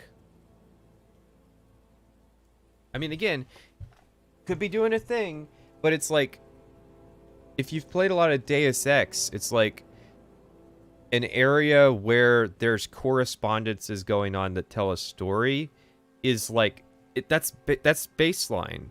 That's the starting point. That's not something to be celebrated about a dungeon, because that's just assumed as part of the design. And that it's going to build off of that foundation.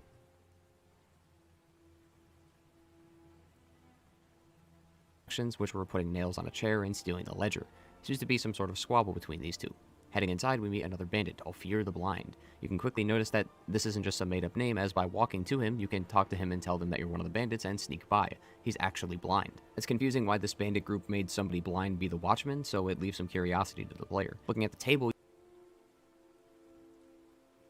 I don't think that curiosity is paid off, however.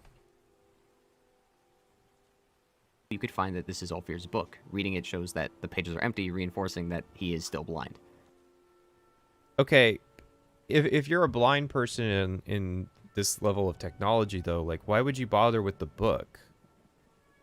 Like, this is always something that stood out to me. Like, yeah, why bother with having a blank book for him?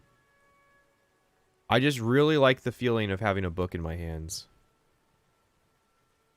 This doesn't give any more info on the cave, it's more just a slight chuckle should the player end up reading this book in front of him. Going further, you can see two bandits and a wolf inside a cage next to them. Instead of engaging, if the player waits, you can overhear their conversation, which talks about plans to kill Hajvar and his uncle Alfir. Yeah, that's also in Jedi Knight. Again, this is one of those, like, the baseline of other games, like Dishonored, is being celebrated.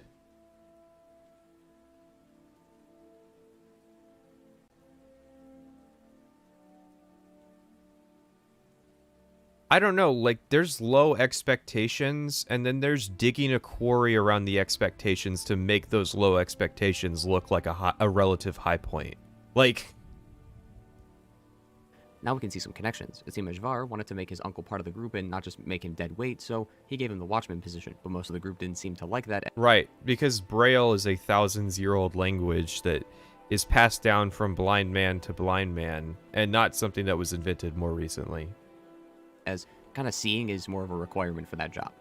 These two plan to use the wolf to help fight Hajvar, but they're worried as it's untrained and it could turn on them. This is why they haven't enacted the plan yet, as... This is why there's a pole chain that somehow opens a gate across the room. Like, is the implication that there's, like, chains and shit that they dug into the cave wall? Like, I have this issue with a lot of Skyrim. I don't understand how most of these mechanisms are supposed to work. They're obviously not magical, right?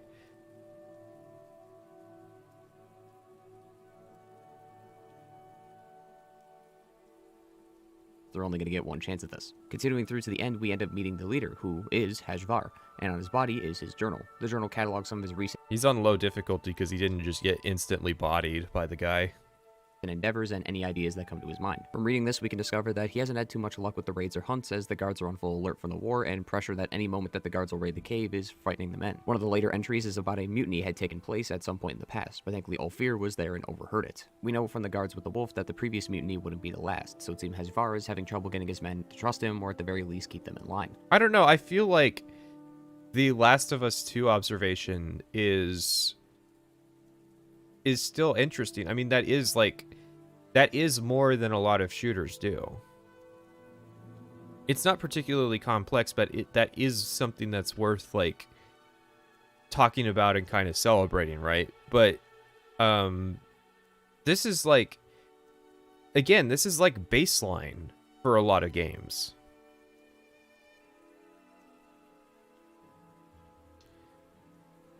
It's Doom Switch logic, but Doom switches are typically present in areas where it's easy to understand the mechanism of how it works, because it's a setting with, like, electricity.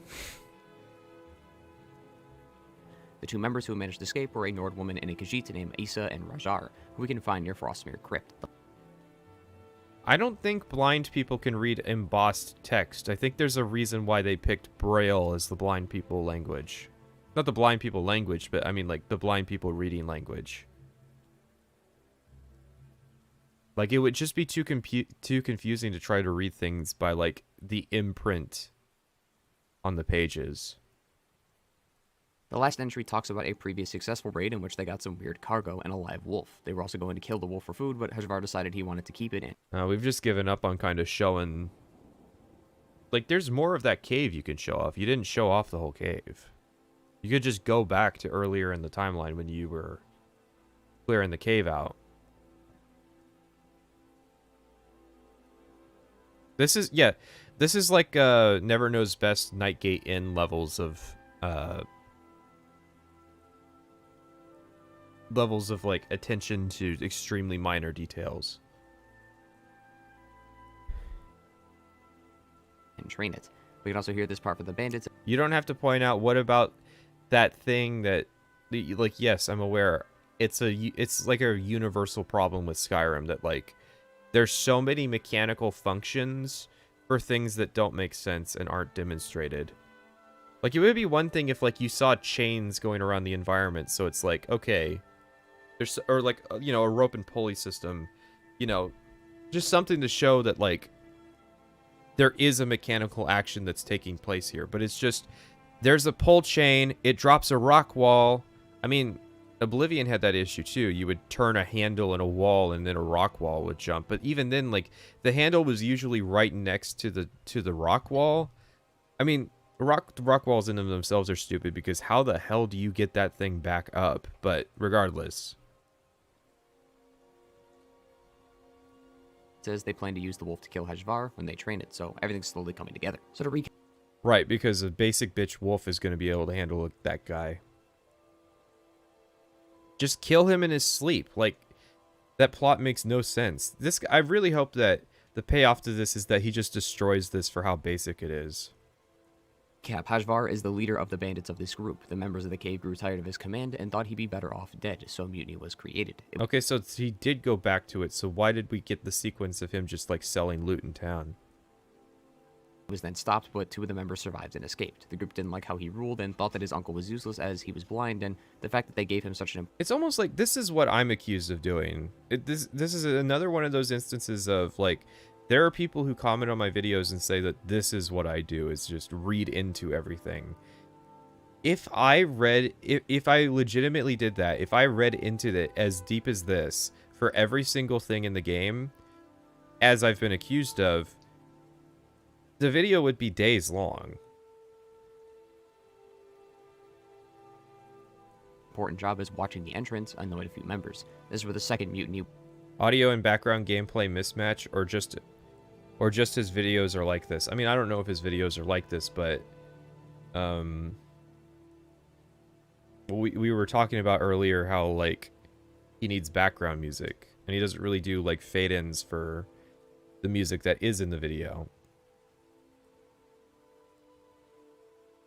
It would soon start if the Dragonborn, of course, didn't kill all them before they got the chance to, as they want. There is a printing press, and there are precedents of, like, there's the Quill of Gemination, which if you use a special ink, and then it will copy written text, and it comes from the college, so, like, the implication is that even if they don't have the printing press in Skyrim, when they hand scribe a book, they can hand scribe multiple books at the same time. Wanted to wait for the wolf to be trained so that the plan didn't backfire. But that's not the full story of this group's members, as those 2 members we talked about before, Isa and Rajar, who had escaped their mutiny plan after it backfired and fled to Frostmere Crypt, can be found there, of course. Upon arriving, Isa is attacked by her fellow bandits and talks of a stolen blade and some mysterious lady. She was part of another group, but someone's... It goes deeper? Okay, so, like, after several minutes, the first notable thing about this is that Isa Blackthorn is related to that cave. I didn't know that, but it's still like, okay, so, like, again, that's the only notable part, is that a character left and you can find them out later in the world.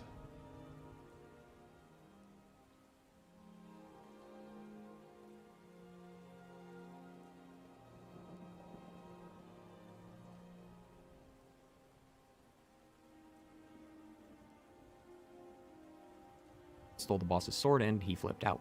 Killing her during this interaction and reading her journal can start a whole new side quest called the Pale Lady. Sparing some details, it involves finding this sword, and then you can either banish this spirit by... I never heard the I was just reading out the entirety of Morrowind thing. That would take a while. ...taking the sword and killing it, or putting it back and laying it to rest. Through this quest, you'll encounter 3 notable people, Kier, Rajar, and Isa, each of whom have either a note or journal you can read. Reading all 3 completes the story.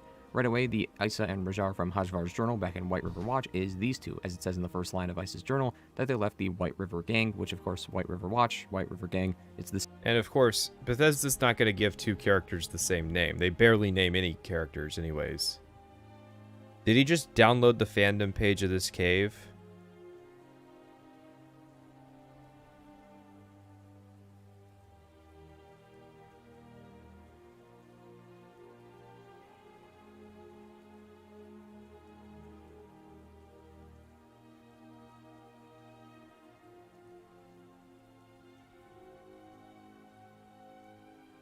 I'm not sure.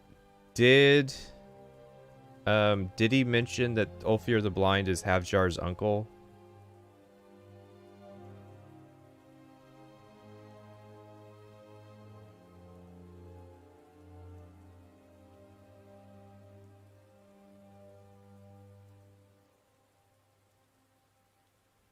Pat is a normie. Can't wait for him to post on Skyrim. I mean, here's the thing. Skyrim is so, like...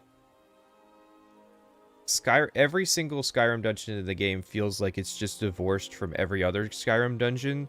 So it's like, oh, there's a lady here. Her name's Isa. I guess, you know. Like, there are so many dungeons in Skyrim where you walk up and there's a Nord person outside. And the conceit is you're going to do the dungeon with this Nord person. So it's like extremely easy to just meet Isa and go, well, there's nothing notable or worth looking into with this character.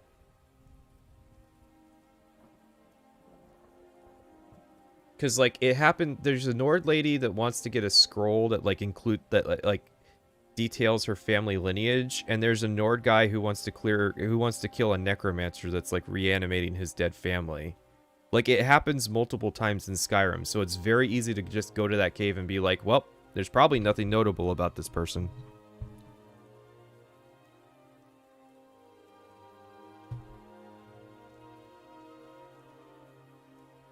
Same people. They soon stumbled upon this group and were recruited by the new leader, Kier. Isa led the mining operations, and Rajar was part of the raids. Isa's group of miners found what looked like to be a cave with some forest inside of it. This ended up causing some problems as Rajar the Khajiit was experiencing nightmares and insomnia, and something about some pale lady, which from doing the quest... Okay, so I feel like we've definitely lost the script here, because he was talking about first impressions, and he said, let's assume that players do this cave. Okay, I'm with you so far. You do the cave, and you find out that, like, there's this cool little story to it, whatever. I'm with you so far. He immediately also assumes that the player knows where this cave is, that it's related to the first cave, and that the player also goes there, which is a lot bigger of an ask.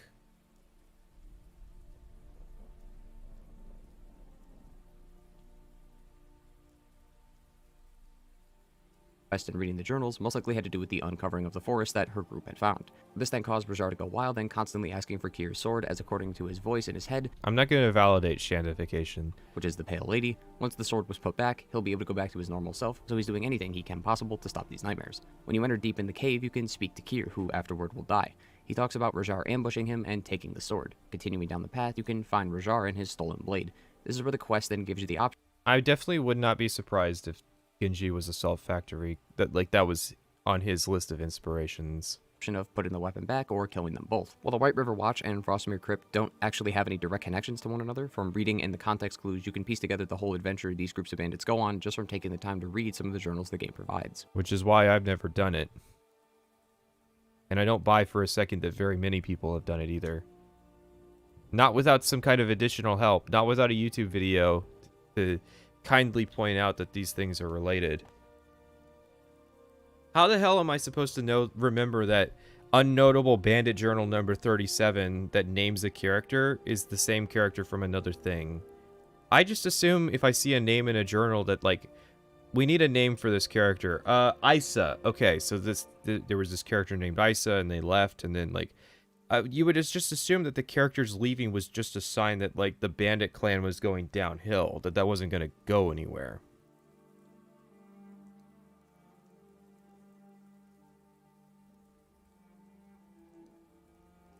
Our next example is Redwater Den. If White River Watch gave the player... No, please, no next examples. No next example. An interesting adventure due to the player needing to actually read into the location via the many journals, Redwater Den does the opposite. It gives that same feeling of a successful adventure while just being in the moment. You don't need to read any journals to understand what's going on here. Redwater Den... It's also Dawnguard content, so there might have been some additional attention put into it. A cave dungeon and a short side quest that probably took all of 30 minutes to make by an intern getting an exposition jump. Yeah, is he aware of how little effort it would take to do this kind of thing? Okay, the journal is literally just text. They could literally just convert a normal bandit cave into being it. There's some thought with Ulfir, but does Ulfir being blind, like, really inform the story, or is it just a neat detail that the blind guy has a book and can be convinced to let you pass? Maybe this is why he encourages viewers to jump around the video. Yeah, you have the freedom to go where you want. This is okay.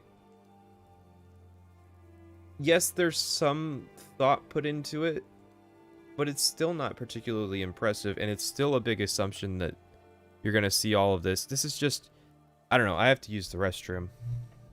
That's how it makes me feel.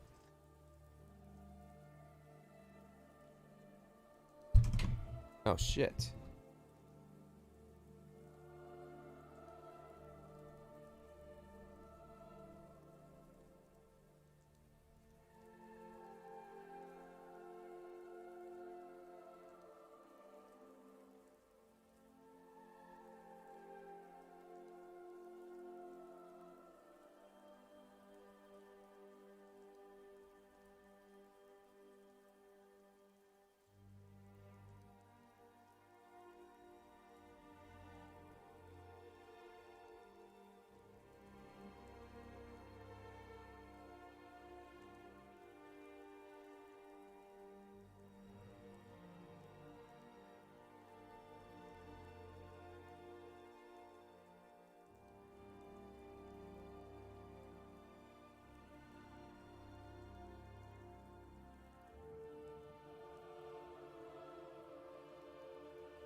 sad part is that in the time that this video went from like 17 to 124,000 views, Kretosis's video got only 19,000 views, and oh no, not the horse. And G-Man Lives video got only 5,000 views. But this is what's killing it, guys. And I know why it's killing it, and it's such a cynical thing. It's got X years later in the title. So it's just algorithm bait. For some reason, people love it, and I really want to impart this on you guys. If you're in the audience and you've ever watched a video because it said X years later in the title as like a marketing device, just stop. Just don't do it, right? Stop rewarding this title structure. So that's one thing. But then the other thing is that, like, videos with actual substance to them have gotten no reward, while this video that just spent several minutes basically just reading the UESP page on this dungeon is being rewarded. And there's people in the comment section that are basically just like, they're into it because it's a nostalgic reminder. Like, this comment is basically entirely just, I played this video my sophomore year of high school, and to this day I still play it. Wow, what a great observation. You were a certain age when you first played it, and now you are no longer that age.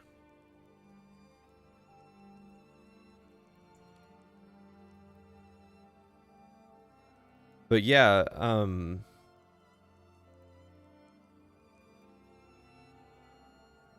it doesn't bother me from a perspective of, like, I'm jealous for my success. It bothers me from a perspective of, I'm bothered because good Skyrim videos we watched don't get the views that this shit gets.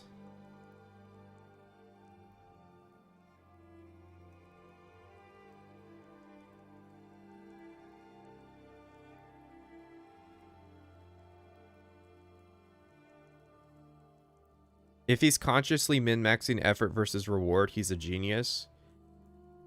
That's the thing, like, this video is offensive to me in a way that, like, a lot of other Skyrim videos aren't. And I don't know if it's fair to come to that conclusion. He might have accidentally done it. He might, like, there's not necessarily any indication that, like, this is what he's intentionally sitting down to try and accomplish. But it really does feel like, it just feels cynical. Let's get a vertical slice of his exploration part of this cyberpunk video. To the city's conditions. Cyberware has become a commonplace within Night City, but due to the aforementioned details, faulty black market cyberware runs rampant. And should someone add too much cyberware to their body, they could develop cyberpsychosis. To combat this, the police once again just prefer to eliminate the psycho rather than treat them. It's very clear that this world sucks, and CD Projekt Red does a great job of conveying the dystopian feeling of the game by expanding on one of those details. So basically, observation, observation, observation. Wow! A cyberpunk setting sure is unideal to live in. CD Projekt Red did a good job.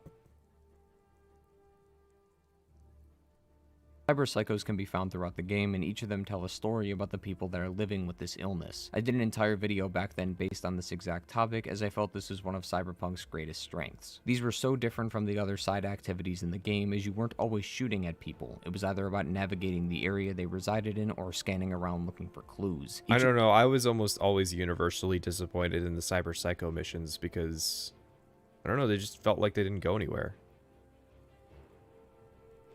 These areas usually has a story along with it, whether that be... A lot of his video titles feel like SEO bait. LA Noire and Bully are forgotten. I disagree.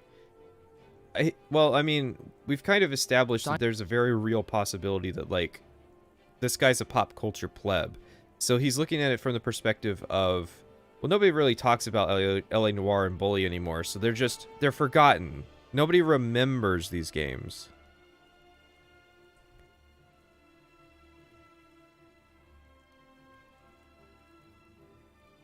Yes, BioShock is genius. See, you put this in the title because people are really looking to validate their opinions on BioShock. I need validation for my opinion on this. I need validation for my opinion that Fallout 4 was mediocre. Well, not my opinion. I need validation for my stolen opinion from Joseph Anderson that Fallout 4 was mediocre. So I'm going to click on watch this video.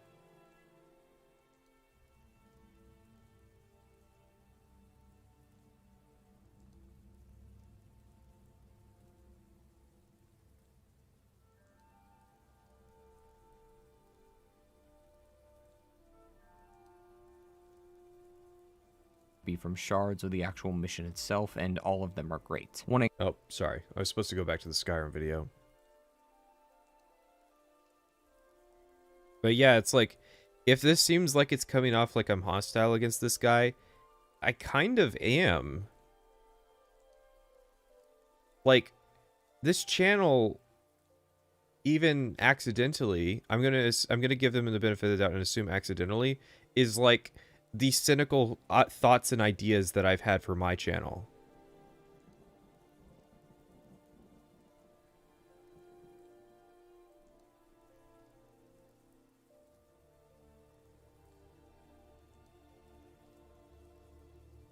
From afar may seem like a hut with some possible gold and loot to sell, but something's a bit different as the building is crumbling and there are guards watching the entrance. When going near the guards, they make remarks towards the player, saying either buy something or get lost. So now we know it's some sort of store, but it's still suspicious considering the previous details, and that the entrance is some sort of cellar door. Asking the dealer, she says that Redwater Den is the best purveyors of skooma outside of Balmore, so they sell skooma, which... Is he impressed because they made a crack den? Explains the suspicious business location and the guard detail. Down the hall is where the customers sit and enjoy the skooma, all of which are either unconscious, coughing, or in one case dead. At the end of the hall is a locked door, which is concerning but could be easily passed off as maybe some employee-only area where they produce the skooma and don't want customers going in and snatching free product. This really is just going to be a summary of Redwater Den, huh?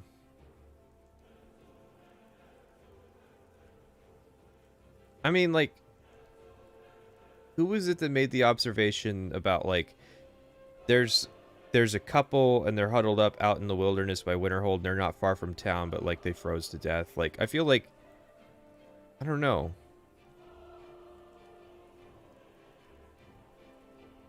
I've heard the term toxic positivity before. It kind of fits. Yeah. Well, it's definitely I'm going to pander to common consensus. It's almost like if Fallout 4 was positively remembered by most people, then we would not have gotten mediocre in the thumbnail. We would have gotten masterpiece instead. Why does he think Fallout New Vegas is a masterpiece? Is it because he genuinely believes that, or is it because it's common consensus to say that Fallout New Vegas is a masterpiece?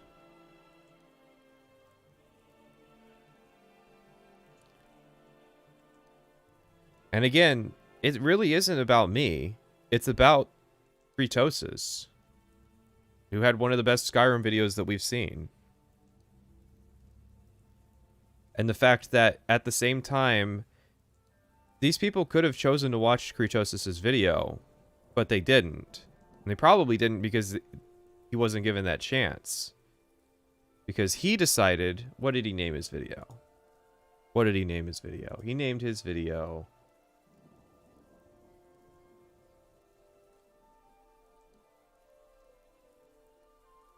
A near-complete analysis of Skyrim, part 1 of 5. Just not algorithmically friendly. It's not algorithmically friendly.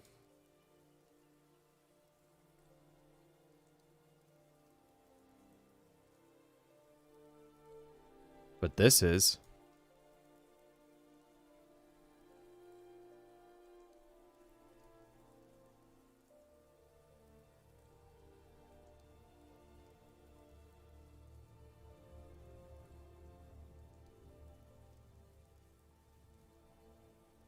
Drinking the skooma makes the player go a little hazy until they collapse and awaken a cell. This is where the story of Redwater Den starts. The owners lure in people to test their new skooma and use the water from the spring inside the den to make it more potent, making the user pass out. Yeah, most people start the story of this area in this way, not fucking through the Dawnguard quest. I guess most people wouldn't play the vampire side of the Dawnguard. I think this video is worse than Acer Thorn's. Almost in the sense of, like, at least Acer Thorn would say amusing and crazy shit. Like, the fact that Joan Allen is responsible for the dialogue of her character.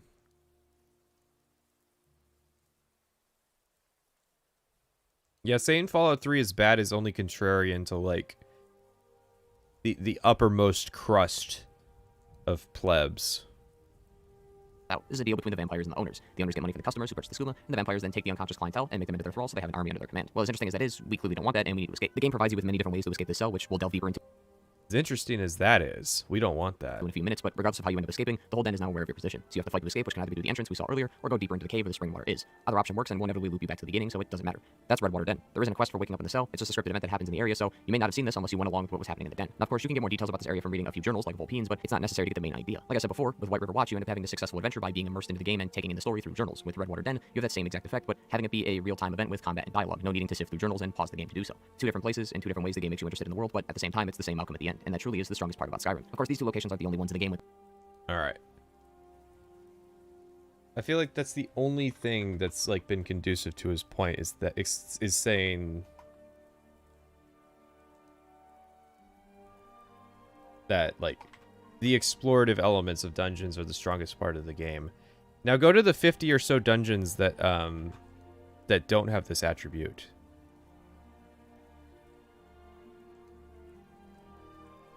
Oh no, sad. Shocked. All right. But she just holds her mouth open, so it's like when I talk, the teeth breaks, and yeah, you can't talk like this. Eventually, you gotta, like, close your mouth.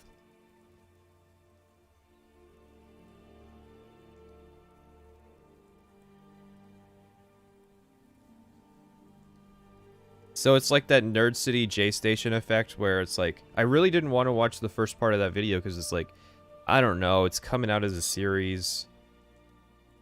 I should just wait for it to be finished. But I ended up watching it anyways, and you have minimal production value, and then you have overproduction. And that's that video's problem. It was a really good, like, 50-minute video that was an hour long. This style of exploration. It's everywhere in this game. These are just too notable to me as they are absolute polar opposites of one another in the way that they're experienced. And sometimes areas like these are easier to understand, but not every location is like that. Even after 9 years, people still have questions about what happened in Rorikstead, for example. Yeah, people still have questions about what happened in Rorikstead, not because it's interesting to explore, but because there's no answer. And so it's a hotbed of speculation.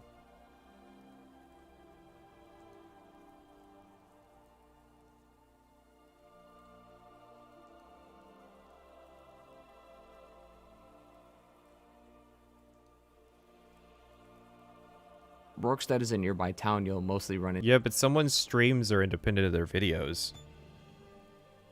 In the sense of, like, these streams don't really inform my videos. I don't think, anyways. And I've never looked at somebody's streams and said, damn, that really hampers my impressions of their videos.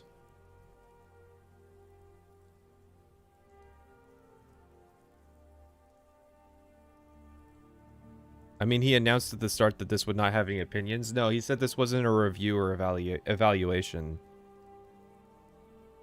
Into on your travels in the wilderness or during the Redguard quest in Whiterun. We can't go back to Regardless, one the town time seems very speed. simple but slightly out of place. It's got maybe 1 to 2 quests at most, and that's about it. Rorikstead is mostly known for having terrible farming conditions, but at the same time, it's also known for having some of the best product in the hold. So how is that even possible? What makes it even more confusing is that the town has an abundance of soul gems. Why do farmers need soul gems? The only person who would use those is the town healer, but one person clearly doesn't need that many. There have been tons of theories on this town, ranging from immortality, Daedric worship, and other sinister things. Sadly, there is no definitive answer with a lot of unanswered questions and plot points, but it's something that many may not notice during a playthrough, as you may just mistake it for a normal town. And of course, Rorikstead isn't the only mystery this game offers. There are tons, from the creation of the Falmer.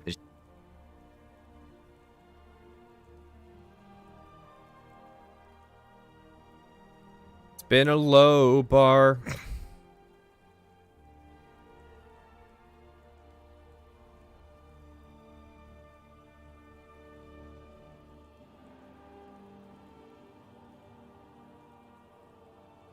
White Light was like one of the first videos we watched. It wasn't very good. Disappearance of the Dwemer, and the Eye of Magnus, all of which are confusing things that exist in the game story that players have been trying to figure out for 9 years with no exact answer, just speculation and theory. And even after 9 years of failure and no proven answer, people are still looking into these mysteries as later games are getting new updates which could hint towards these mysteries and finally drawing a conclusion and getting a real answer. Everything I've mentioned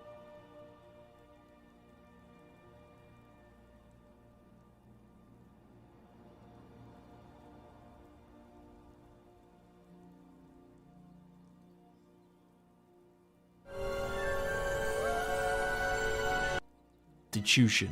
I speak, of course, of an entity known as the Augur of Dunlane. If you have done the College of Winterhold's main questline, you will have run across this ethereal being. The Augur of Dunlane was once a man, then through unknown means, with unknown costs, became what we find here in-game.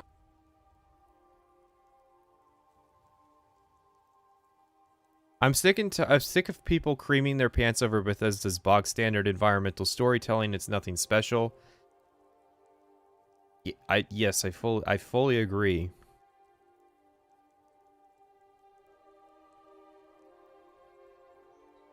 I really wish people would like know the lore of what videos we watch. Like, I'm sorry, do you think there is a Skyrim video that is just a review or analysis, over 100,000 views, that we haven't watched after 20 streams?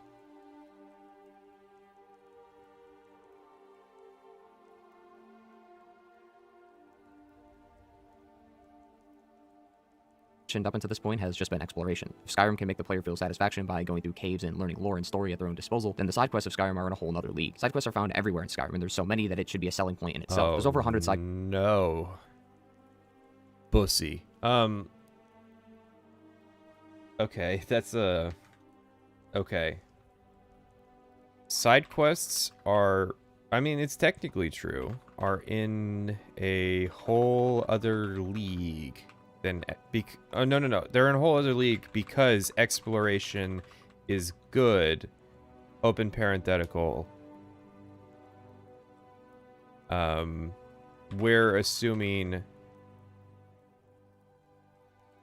I'm assuming I successfully argued this point.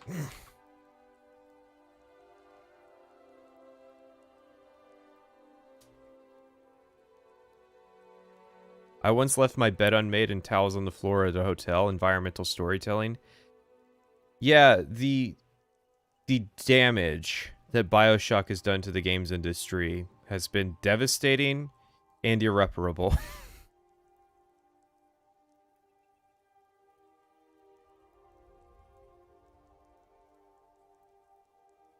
Yeah.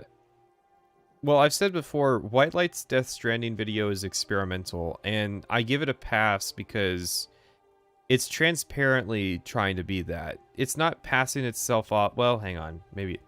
Am I remembering it right? Now that I think about it... Oh, no, it does say a commentary, critique, and understanding, which you can argue that you maybe get out of it, but there is... This is definitely like...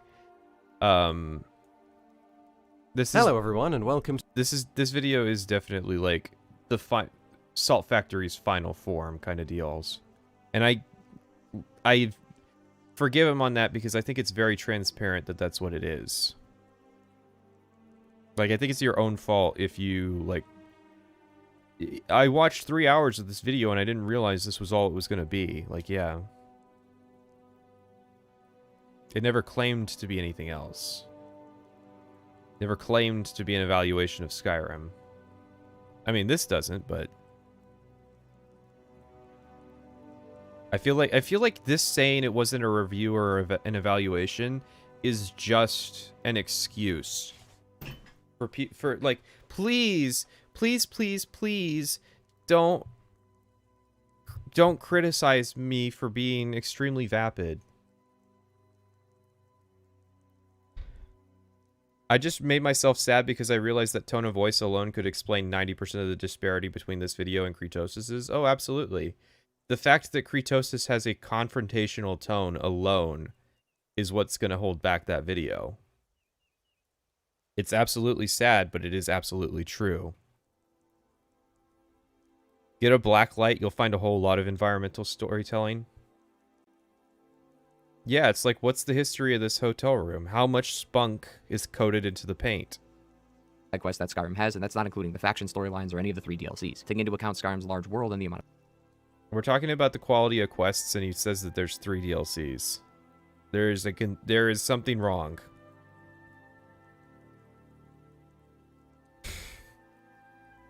The building at work has signs complaining to the tenants to tell them to not projectile shit on the toilets and call the doctor. Deepest environmental storytelling. I could almost forgive it if there was like, if there was like a note with a dagger in it that said like, please stop shitting on the floor of the dungeon. We dug out a toilet specifically for this purpose, and I keep slipping on human shit that's just on the floor.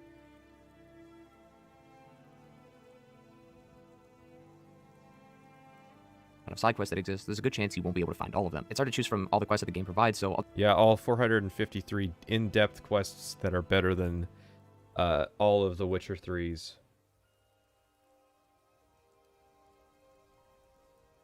Half of which have betrayals. Bandit Chief killed after insisting that his subordinates use the toilet. I'll just be picking some that I find that are extremely unique and excellent storytelling and reward to truly show the range of Skyrim's quests and really how good they are. The first quest is a murder mystery. There's a handful of... Oh no!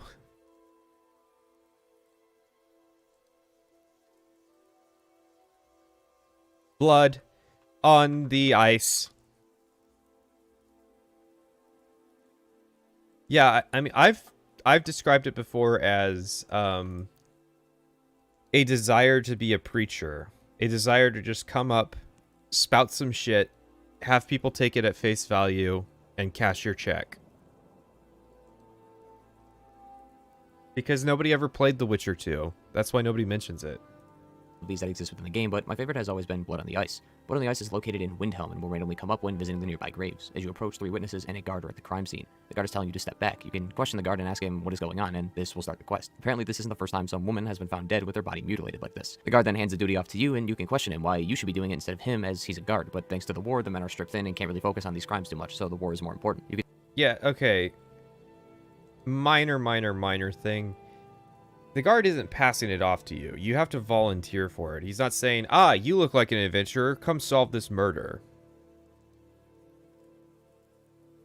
You'd start by interviewing the witnesses to gain some background information on what happened. After that, you relay your findings to the guard, who instructs you to report to the steward of Windhelm. The steward is aware of these murders as well, but just like the guard said, he doesn't have many men to use, so there's not much he can do. Once done, you can talk to Helgrid, who will give you an autopsy of the body, saying it has some slashing marks made of some ancient Nord tool that she would most likely use. It makes her a suspect, but she immediately clears up that suspicion, saying that if she was the killer, she wouldn't have mentioned that detail. Near the scene of the crime is a blood trail, and should the... That's not a reason to exonerate her.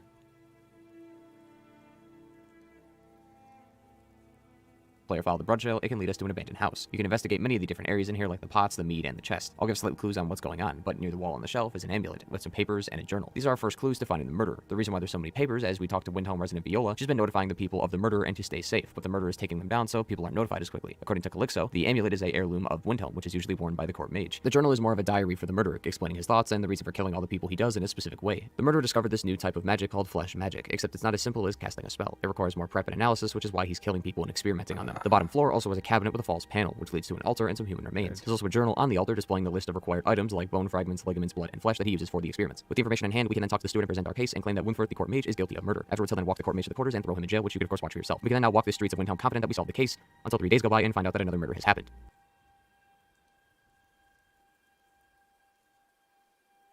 This is just, Is it really 2 hours of this? Like, yeah, because it's like, okay, there's nothing that he can really summarize about combat, so it has a very small section. Oh boy, we're in for a treat. I almost feel like... You know, one idea I had for today's stream was that we were gonna go and watch this video.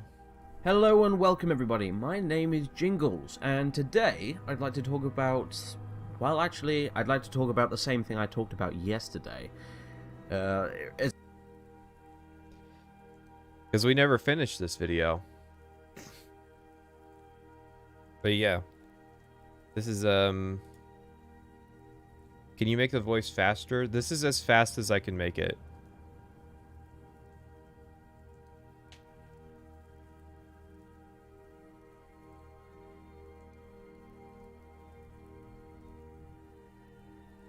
I'm just gonna open the transcript and read through it and see if there's any part of this where, like, he actually has a conclusion on this quest.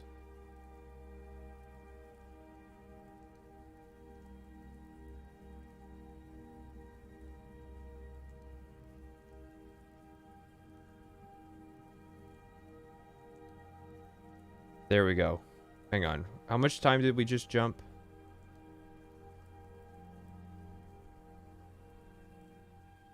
Like 2 minutes? As much as I would have loved to show this patrolling part of the quest, my game ended up glitching and said I had already completed the patrolling, so the moment I stepped out, Calyxo was already running. Regardless though, we can then find him and kill him. Of course, we can report this to the steward and let him know that Calyxo is the one that actually did the killings, but we can't exactly throw him in jail as he's dead, but at the very least, we can let Windforth out of prison. With that out of the way, we've officially saved Windhelm and there won't be any killing. What did I think? Did I fuck up?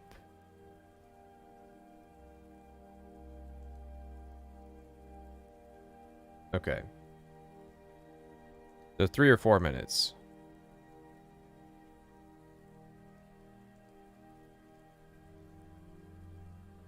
How rad would it be if you could accuse the wrong person like in the Sherlock games? You can in this particular quest. You can... one of the ways you solve this quest is you accuse the court wizard, but he's not the murderer. So, like, and then the murders continue. He was falsely accused. A nice fantastic plot twist that the player never really expects their first time playing. While the side quests of Skyrim can fall under their own roof of types of quests, there's also a subsection of these called Daedric quests. There are 15 Daedric princes that exist in Skyrim that we can do quests for. Each of them will give us a Daedric artifact as a token of gratitude from them to us. All the artifacts and the quests themselves are unique in their own way, but one is... I think Todd Howard was right, as if you just reduce it down to numbers, it just takes a lot of the sex of the Daedric quests away.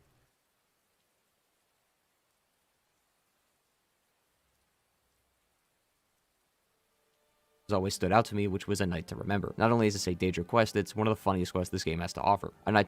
Oh my god. Summarizing.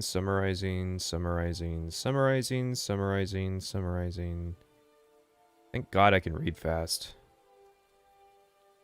So 2 minutes out, he's still summarizing this quest.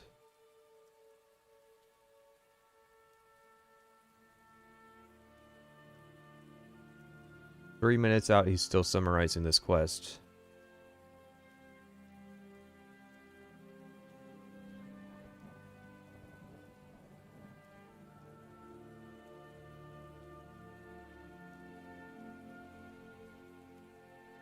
And allows you to summon a Daedra companion for 60 seconds. So now we have the full story. No, you can figure... I'm pretty sure there's a way to figure out the murderer's Calyxto without doing a false accusation. I think there is. When we first met Sam, he talked about a place where the drinks never stopped flowing. This happened to be Misty Grove. We got so intoxicated. Oh, wait.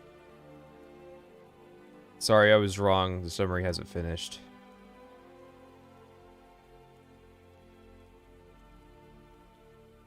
As they have a ton of alchemy ingredients in there. An absolutely astonishing story. My only gripe with this quest has always been the ability to persuade, bribe, or intimidate your way past objectives, as I find the actual journey of going through and uncovering what you did is way more fun than skipping it. And to remember is a nice break from the usual serious quests, and it's pretty refreshing to have a laugh once in a while.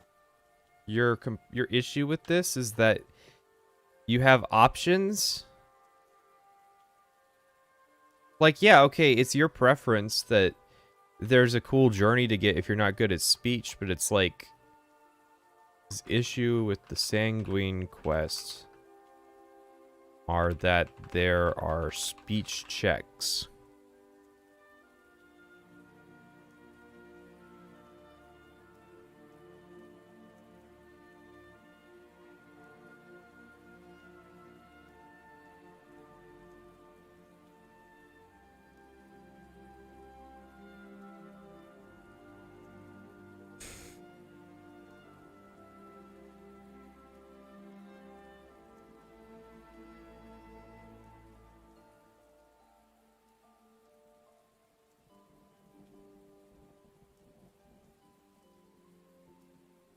then he talks about Forbidden Legend and No One Escapes Sidna Mine.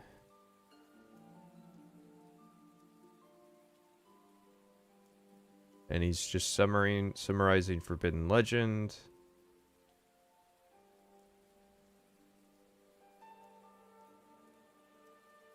Like Danos was not native to Skyrim, as from the mention of a place called Bravil, which is located in Cyrodiil, and that he was almost inclined to swim if the trip was going to take too long, meaning they came by boat. So this seems to be some sort of international tale that we're dealing with. Volganthur is plagued with loads of Okay, that's still just summary.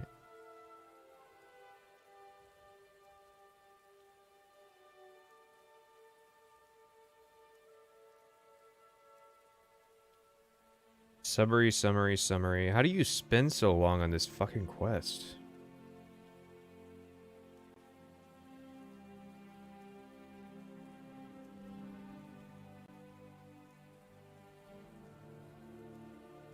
So just look out for that. Lastly is Jurek, the oldest, who is located in Sarthal, except you can't go in without doing the quest under Sarthal. For those who don't know, Bethesda has a mechanic in place for these sorts of things called lock-off dungeons. As the name suggests, Bethesda locks off... You just invented that term.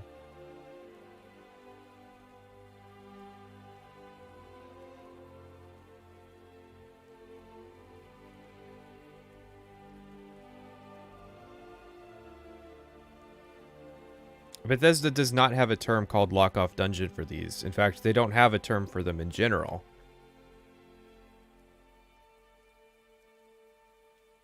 These Skyrim videos are the physiological equivalent, I think you mean psychological, of cock and ball torture. Go on, tell me all about lock-off dungeons, and show me the interview with the lead world designer where he talks about his lock-off dungeon design philosophy. I'm really looking forward to either it. parts of the dungeon or the whole dungeon itself to prevent people from going inside. This is mostly due to there being a quest in that dungeon, and they don't want players either screwing up some of the scripts and commands in there or discovering a secret they weren't supposed to know just yet. We'll delve more into this section a little bit later when we discuss the College of Winterhold, but at the end of the dungeon is Jurek, the oldest. For a melee character, he's pretty much a pushover. For a mage, he's a bit difficult. Jurek can be surrounded by 3 elements: fire, storm, and ice. Whatever is surrounding him is the element he's resistant to. All 3 brothers have a unique weapon that they drop as well once killed. Alright, we're just back to summary. Cool. We're not even to Escape from Sidna Mine. Or the Forsworn Conspiracy. If he spent this long on Forbidden Legend, there's no way he doesn't spend at least, like, 10 minutes on the Forsworn Conspiracy and Escape from Sidna Mine.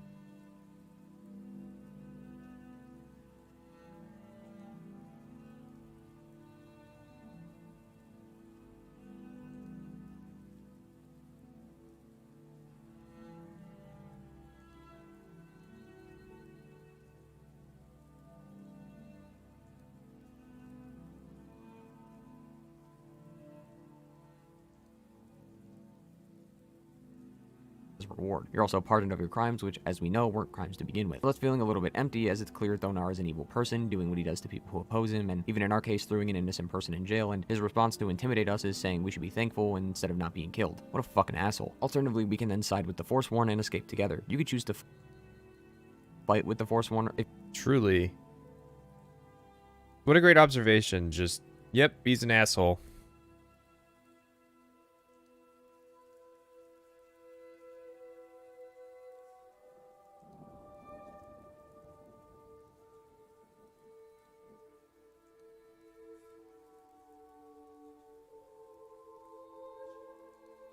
captured Forsworn together to hunt down those who oppose them. This is why I saved this quest for last, as this is arguably one of the best quests in Skyrim in terms of storyline, and is the best example of how good these side quests can be. I would have loved to talk about a bunch more, but this video would have been 3 to 4 hours long at most, so some honorable mentions just in case you wanted to know were...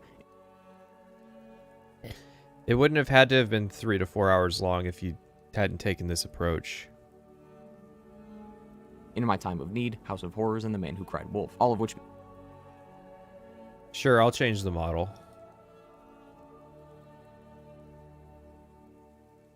Being excellent quests and are on par with the previous ones mentioned. I said in the beginning I think these quests truly show the diversity of Skyrim's quests, but we haven't really discussed how that diversity is also shown in the combat and its roleplay capabilities. Skyrim's leveling system is different from other games, where some games go based on only XP, Skyrim is entirely based off the skills leveling up. The more skills leveled up, the higher you go. Just like Yeah, but it's still just XP. It's just delivered in a different way.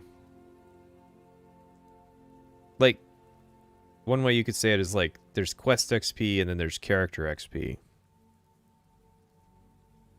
To be fair, he didn't say this is a review. Yeah, I guess. This is just a book report on Skyrim. Yeah, thanks, I've played the game. Like any player experience bar, it becomes harder and harder to see meaningful progress the higher you go up, but it's still noticeable. These skills are split into 3 trees, with 6 perks in each. The Mage tree has all the schools of magic, being illusion, conjuration, destruction. God. If you have nothing to say about it, there's no reason to list all of them off. Okay? What's the use of this? What's the use of me knowing what the 6 magic skills are if you have nothing to say about it? But, and by the way, I know he has nothing to say about it because I have the transcript open on the side. Oh, there's not really a way for me to show it off. But yeah, like, you can open the transcript and then read the closed captioning that comes up ahead. And as soon as he's done talking about listing off the magic skills, he's just going to move on to listing off the combat skills. Destruction, restoration, and alteration, while also housing enchanting. This is easily the one for mage users, as it's right in the name. The warrior tree. This is easily the one for mage users, as is in the name. Yeah, no shit. Thank you. Thank you for the brilliant observation. The magic skills are for mages because it's in the name.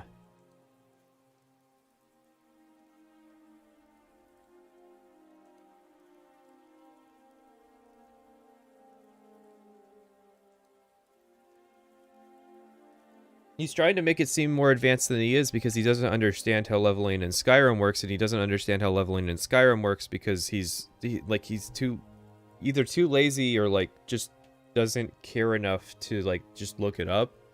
So he figures, well, it doesn't say that I'm getting XP, so that must mean it's like a different kind of system.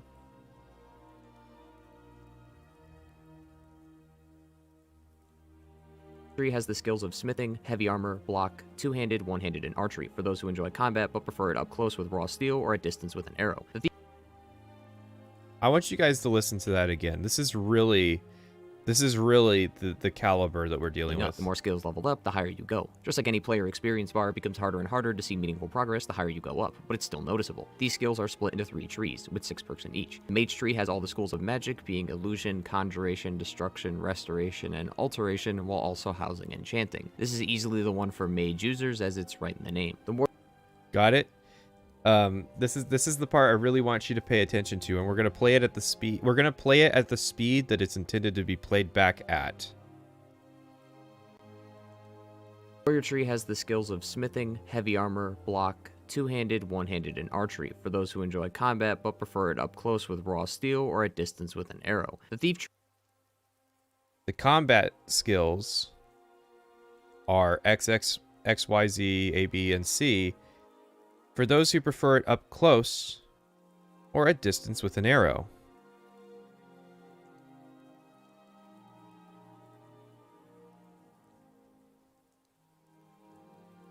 There are longer Skyrim videos than this that don't just list off the skills for no reason. Like okay. I list off the skills, and then I go down the list and talk about all of the magic effects in Oblivion. But I actually talk about them. You know, what they do, what the numbers around them are, what they're for, why they work, why they don't work.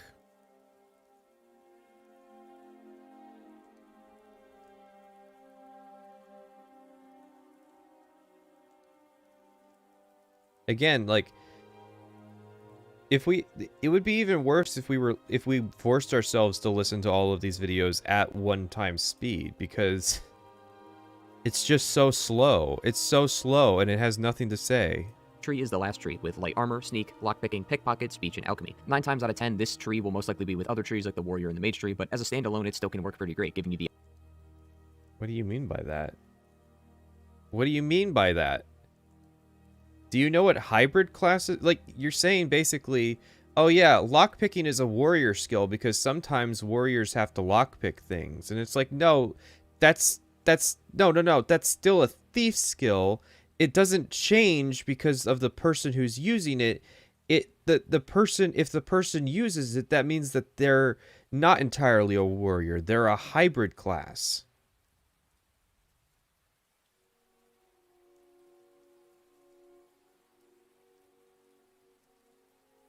the edge on sales with its barter skills and the ability to get money with less work by stealing and looting, while also staying hidden so no one can see you with your light armor. If you happen to be in a pinch, alchemy provides the player with tons of unique and specific potions for every encounter, like increased carry weight, barter for more money, or needing to turn invisible. It's always been a toss-up for me why alchemy, enchanting, and archery are in their respective places, as they can kind of go in the middle between both trees that they're in. Archery can be... Wow, no shit! That's almost like that's the intended design philosophy at Bethesda. Like, literally, I was watching the G4 TV interview, and Todd Howard says outright that there are hybrid skills between each of the trees because they're hybrids. Like, why is that confusing that there's hybrid skills?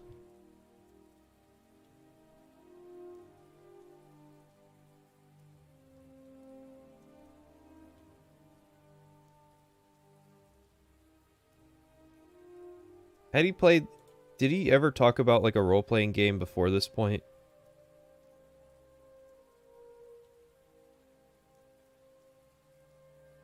Oh god, this explains everything. I figured it out, guys. He was a For Honor YouTuber. Guys. Guys, he was a For Honor YouTuber. Oh, but he did play Outer Worlds. But it's just like... I feel like even people who had never played a role-playing game before in their lives would not make observations like that.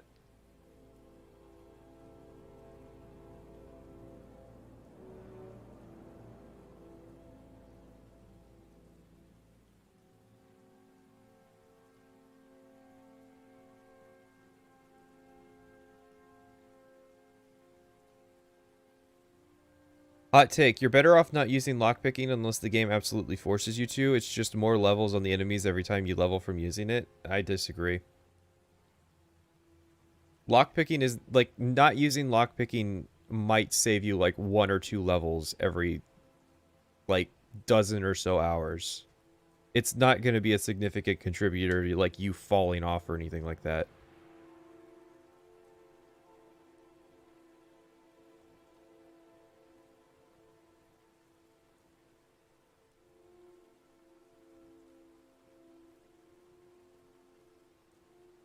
Yeah, so yeah, this might really be like a cynical thing. Like he saw that like medium form to long form content was really starting to be a thing and said, I want to get in this market.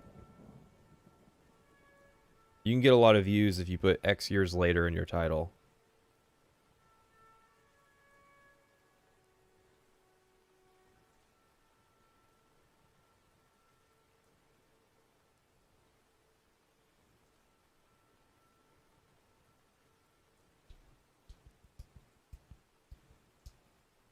both in the warrior and thief tree, as being stealthy and shooting from the shadows is practically hand in hand. Enchanting works with warriors, as enchanting makes your weapon more powerful, and with alchemy, making potions and being a mage usually go hand in hand as well. So these are...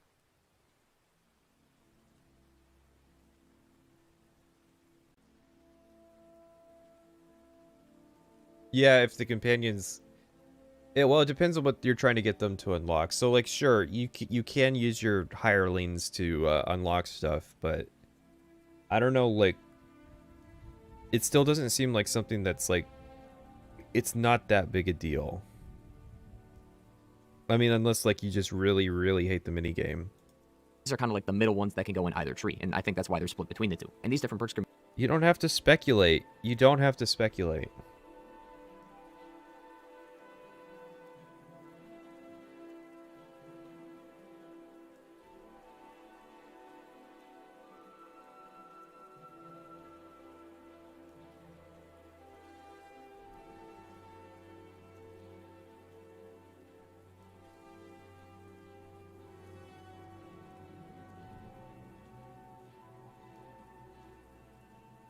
It's probably in the second part.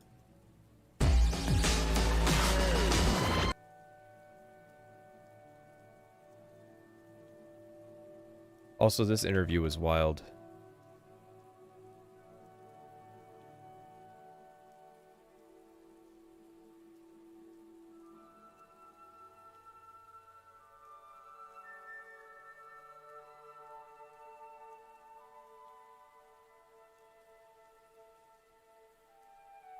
Let's see.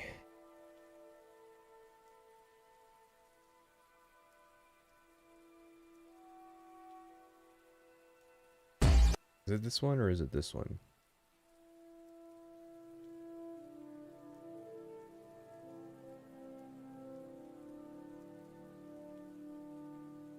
Alright, I don't know where it is, but there is somewhere in this interview where they say flat out that, like, hybrid skills were highly intentional. You don't have to speculate.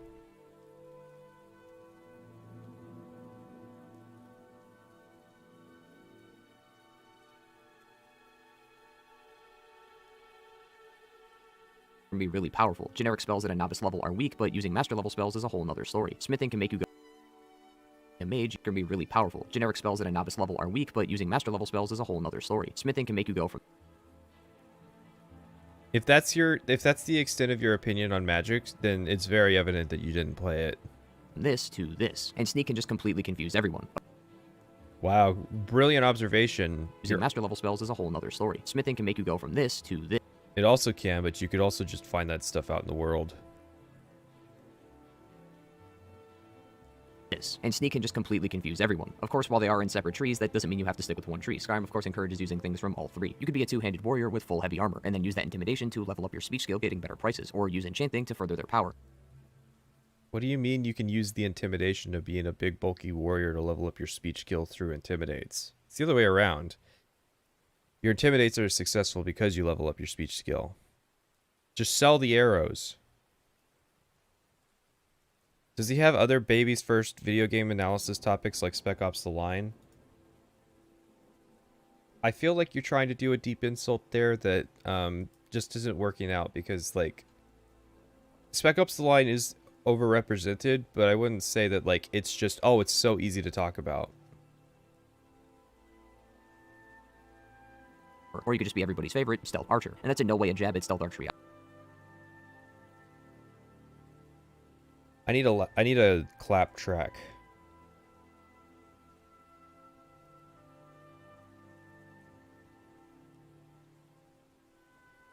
Either. Combining both sneak and archery allows for 6 times the damage off a sneak attack, and the enemy doesn't know where you are as you're 30 feet away on the top of a cliff. If using a real bow isn't your style, conjuration can help you summon one, coupled with.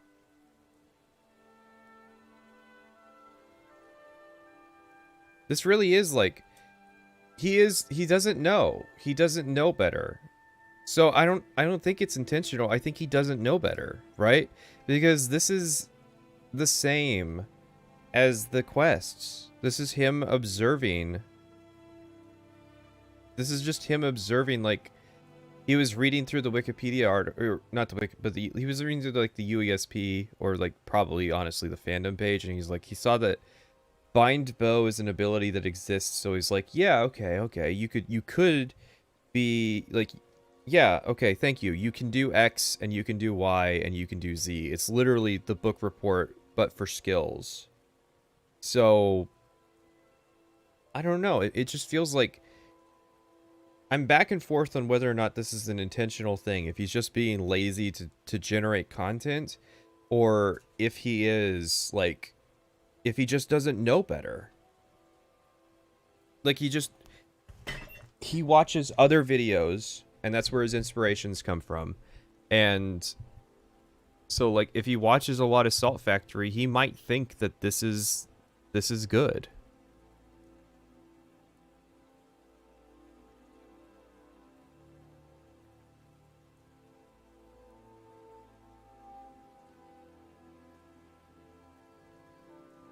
The rolling mechanic, different arrow type. It's like those Chris Chan YouTubers that literally just read Chris Chan's wiki.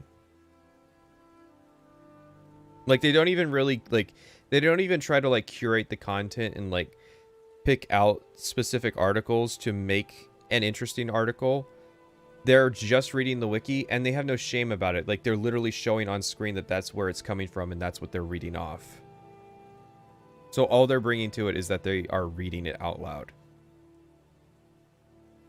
Types and the slowing of time to land the perfect shot, it's no wonder that this game becomes a breeze with this build. And that's the other part of combat skills. There's a plethora of skills. According to the game's wiki, there's a total of 251 across all the 18 perks. There's a ton of variety that comes with this. There are 258 skills across 18 perks. I have to wonder if he was editing that and like he saw like, oh man, I made a mistake, and like, but it would be too much of a hassle to go back and like re-record to fix it. 251 skills across 18 perks. That's gotta be in the video.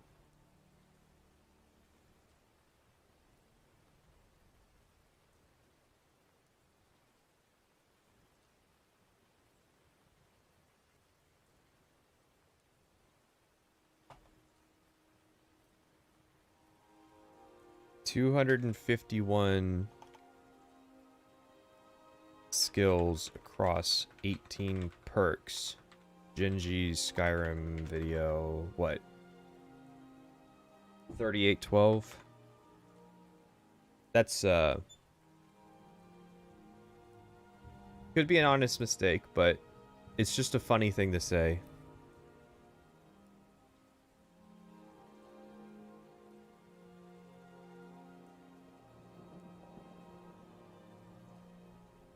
No, Gino Samuel is like curating the content to create a very comprehensive narrative. I'm talking about people who the extent of their content is they opened a random wiki page for some lolcow and then read it out. As well as making the game constantly replayable. Some people, when it comes to build, do the general types: archer, mage, thief, warrior, but some might go the extra mile and do specific sections of their character. Wow, some people do some things. I thank you for this observation, truly. I had no idea about Skyrim. I had no idea that there were people who would play like thief characters. In our previous example, we have a two-handed heavy armor wearing character who is so strong that he believes that he can intimidate people just by his mere presence, making his speech skill and barter skill leagues above the rest. And that's just one of the many builds you can create. You can combo together pretty much anything to make a build that works properly, giving you an infinite number of options, as the game encourages this with replayability and access to each of the trees, and nothing more solidifies this point, in my opinion, than Redwater Den. And yes, I understand that I'm bringing this place up again, and it'll be brought up again later in the DLC, but just shortly, as there is one instance that is super eye-opening. If you don't remember from when we last brought this up, in Redwater Den, by drinking their skooma, you then pass out and are locked in a cage. Well, the game provides you with multiple ways to get out, and some are better depending on your build. We're going to be doing this with 3 separate characters, and for the sake of an example, let's just assume they're all spec'd in one of each of the trees. 1 mage, 1 thief, and 1 warrior. Is this a hypothetical, or did you actually do it with 3 different characters? For the warrior character, he wants to fight his way out instead of dealing with the trivial nature of locks and sneaking. So he can either swing his sword and hit the guard, or use an arrow to shoot him through the cell, provoking him and opening the door anyway. Alright, so I have a question. If this place is so great, why wouldn't they disarm you? It's not like it's something that they can't do in Skyrim. Jails literally exist.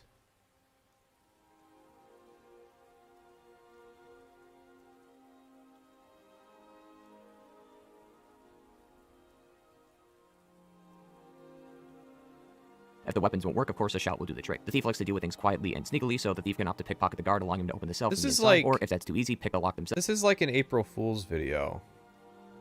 It's like, what's the most like disingenuous things we can say to get away with like praising Skyrim? Because there's a lot of stuff that's like things that are criticisms in other videos end up being praise in this one. Themselves and open the cell door that way. And even if they fail to pickpocket, the guard will end up noticing and creating aggro to them, opening the cage anyway, so it doesn't matter. The mage has many options as well. He can offer both styles of play. Want to fight immediately? Throw a fireball to piss off the guard. If you want to do things lazily, you can just summon an Atronach to do it for you. Or if they prefer the quiet magic, there is a telekinesis book inside the cell they can use to hover the key over. That is 9 ways to escape this cell, and there's tons more depending. Literally the only cool thing that you just said was that you can use telekinesis to get the key. And that's stupid because the book is in the cell. So it's like, it's not like, you know, telekinesis is like your typical kind of go-to for getting out of binds. It's literally just, here's one situation in the entire game where it could be useful. Here's the way to do it. Like, you look at something that's made by Arcane. I'm thinking of like possessions in Dishonored, right? You don't have a lot of, like, a single Dishonored playthrough is not going to be able to get every single ability in the game.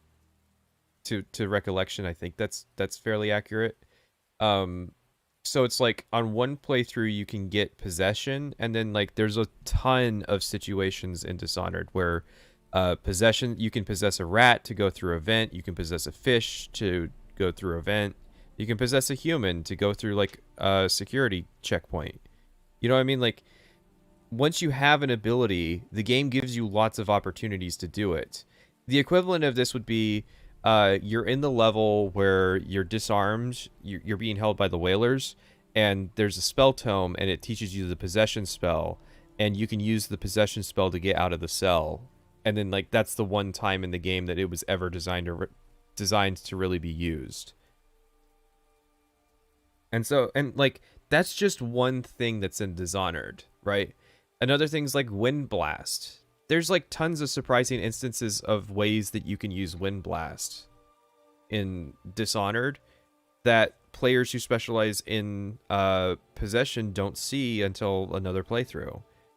Like stuff you can break down, you know, breaking down locked doors instead of searching for the keys, and the game gives you lots of opportunities to make use of that ability. Same thing with upgraded blink, same thing with acrobatics, same thing with, like, even the rat swarms give you lots of opportunities. And like, so it's like, okay, telekinesis is an option, but it's not like they literally had to give you the spell tome because chances are good most players would not know the telekinesis spell.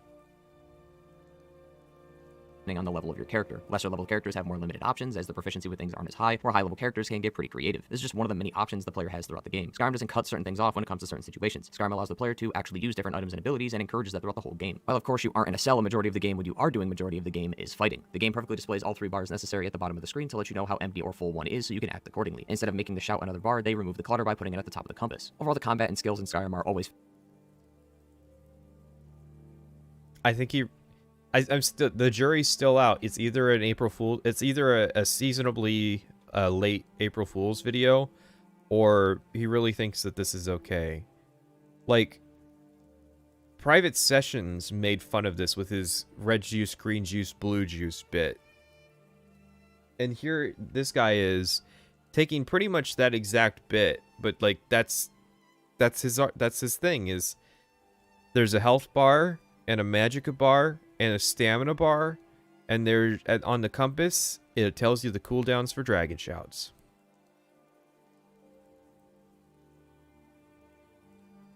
fantastic, and it makes it actually worth the effort to go out and purchase those spellbooks, craft that new armor, enchant those new weapons, and speak with others, as not only do you level up so you can increase your skills further in the game, it provides you with the tools to do these previously mentioned tasks, and then gives you a playground to use your newly made ideas and abilities, allowing for endless content and constant replayability. Are you on the Bethesda payroll?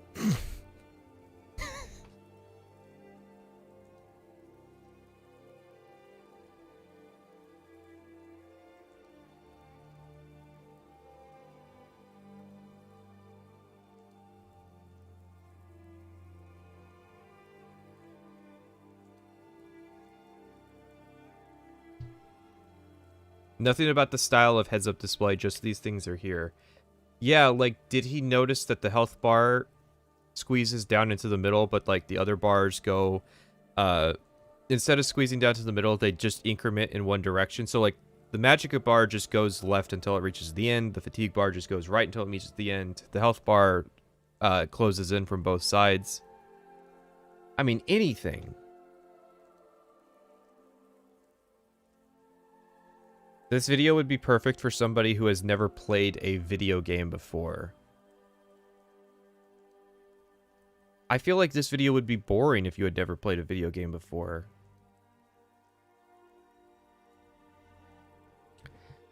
I thought the video was supposed to tell us why people still play this game. That is true. I think Acerthorn did a much better job of sticking by his thesis, because goddamn did he hold on to his. Tackling the same quest but with different skills allows for fight. I can see in the transcript that 9 years is coming up. What's worse, that it's a joke or that it's sincere? That it's sincere. If this was a joke, this would be, well, not funny, but like at least there would be some merit to it because it would be well crafted, right? Because I mean, like, if this was a joke, if this is a parody of like bland Skyrim videos, then this is perfect. This is literally perfect. I can tell you as an authority on the subject of Skyrim videos that this literally seems like a parody of everything that we've watched up to this point.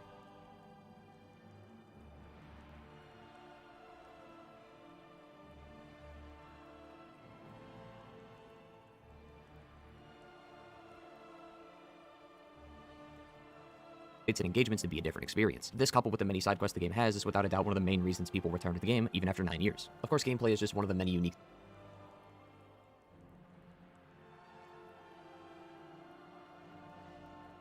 Couple this with the many side quests the game has, is without a doubt one of the main reasons people return to the game even after 9 years. So basically just this amazing combat that I have not convincingly argued, combined with the amazing side quests that I have not convincingly argued, is the main reason.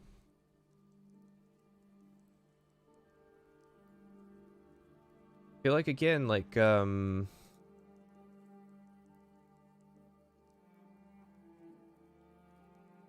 Hey!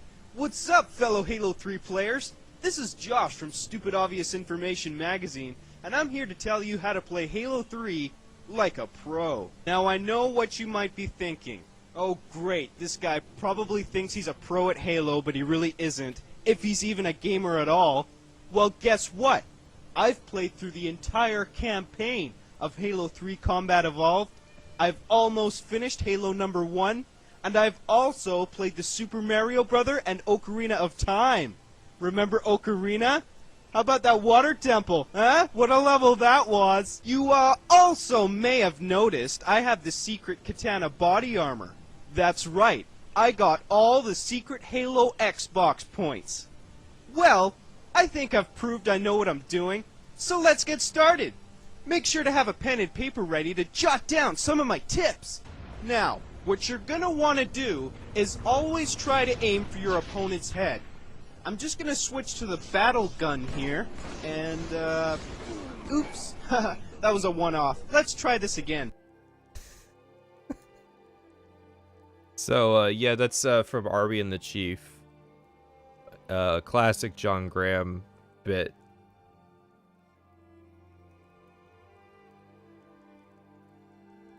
Like, tell me that there's a world of difference between that and what this is. Like, the only thing is that, like, Josh Butterballs is not as subtle as this.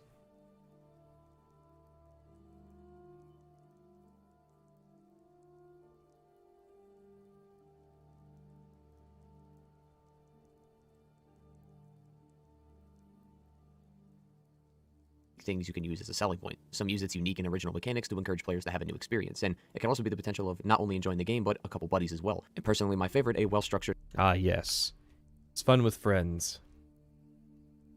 New experience, and it can also be the potential of not only enjoying the game, but a couple buddies as well. And personally, my favorite, a well-structured and significant storyline. If you want players to care about the story, make them care about it. He definitely is a pop culture pleb of, like, the extent of his, like, opinion on what a well-structured video game story is God of War. This guy, this is like the nightmare child of Joseph Anderson at his worst and Salt Factory. Having someone die in the first 5 seconds of the game is meaningless than if we spent the whole game with them, learning about them and being partners with them. Of course, this is on a case-by-case basis, as some games have made that... Oh.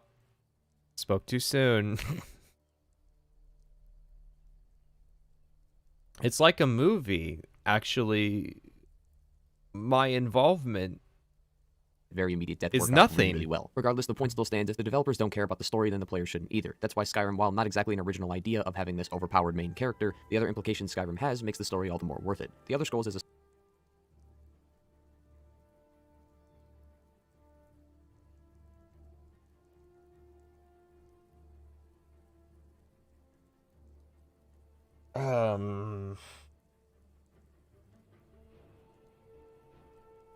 What? While Skyrim, while not exactly an original idea of having this overpowered main character, the other implications Skyrim has makes the story all the more worth it. I look forward to finding out more.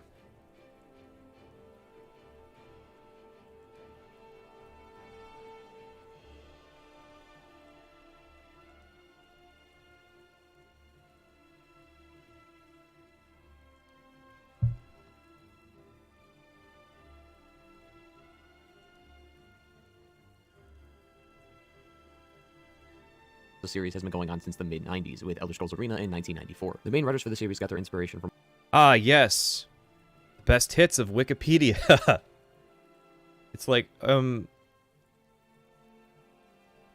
old-style pen and paper role-playing games like D&D. While Arena didn't have many elements of story to start out with each new iteration of a series, new story pieces would be introduced, like locations, politics, religion, and tons more, until they had a fully fleshed-out world with a cohesive storyline. Yep, it was just kept going up with each iteration. Each iteration just did more and more. And the early ones didn't really do jack shit. It wasn't until Skyrim that the stories were truly fleshed out. Also, yes, his representation of D&D is Critical Role. Just, like, show a picture of pen and paper, show a picture of a Dungeons and Dragons box that would be contemporary with that era. Like, it's pretty inaccurate to say that the style of Dungeons and Dragons that influenced Arena is the style of Dungeons and Dragons that is in 5th edition.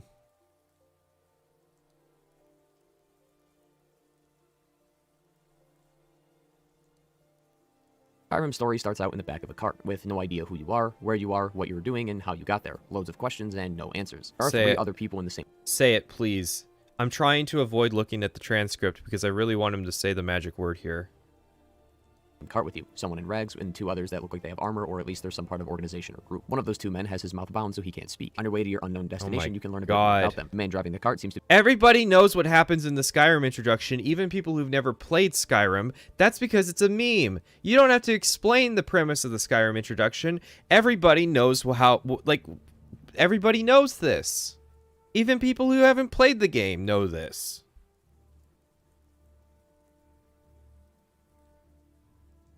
To be an Imperial and is part of the Empire. The two in blue are Stormcloaks, and it seems like these two are in some sort of confrontation of war, and they happen to be caught as prisoners. Yeah, it really seems like there's some kind of conflict going on here. Ulfric Stormcloak.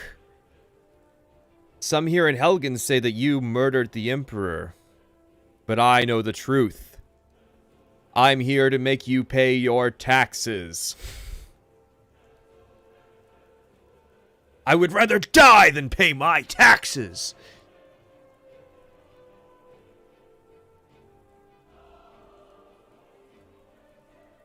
Us and the other man are low-tier and are just criminals who don't really belong and somehow got mixed up with this war criminal stuff going on. Once making it to the destination, you're able to select your character, and this is purely customization, except the race, which has small benefits, but in the grand scheme of things, really doesn't mean much. Each race has different leveled skills. The default minimum number for a skill is 15, but each race has 5. I have to wonder how much he knows about the differences.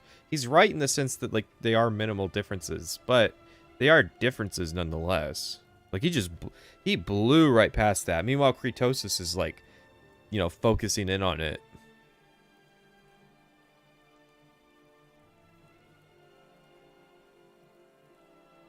Some here in Helgen call you a hero. Some here in Helgen say that you've paid your taxes, but the IRS knows better. You no longer bear the burden of prophecy. You have achieved your destiny. You are free. Joan Allen's Folly, the temptation of a 13th Oblivion playthrough, the radiant AI seduction. You leave me no choice, Ulfric. I must audit you. 5 skills that go to 20 and 1 at 25. Each race also has 1 power and 1 racial trait. If the previous section about the combat and skills of the game was any indication, it's that while a bonus to choose a proper race to match the style of your character is cool, it's not entirely necessary. There were some indications from the combat section, but it was mostly that I think that you're running us on a meme here.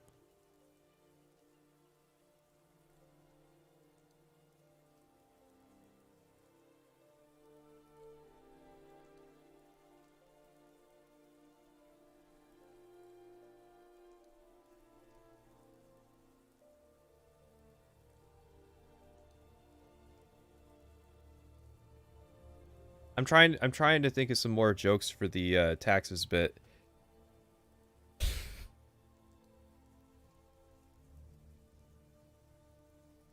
Damn you, Rayloff. I hope that dragon wipes out your high savings account. A little bit later, the game practically teases you as the moment you choose your character, you're almost instantly killed. The moment you're about to be executed, though, a dragon steps in and intervenes, either knocking over or distracting everyone long enough for you to escape. You then run to safety while being chased by a dragon at every turn, really showing the true power that the dragons have. true power. Their breath is so hot that it doesn't just instantly destroy this building.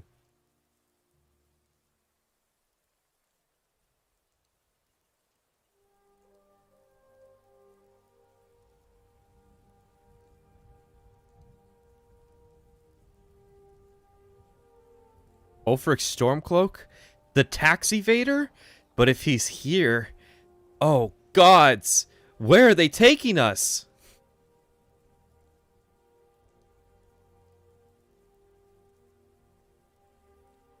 Eventually, after some time, you'll make your way out of the cave, and that's where the game truly starts, as we stated previously. You don't really understand the whole plot of the game until you get a little bit further. Once you do help out the Jarl of Whiterun, he instructs you to... Wow. You don't know the plot of the game until you have the chance to experience it.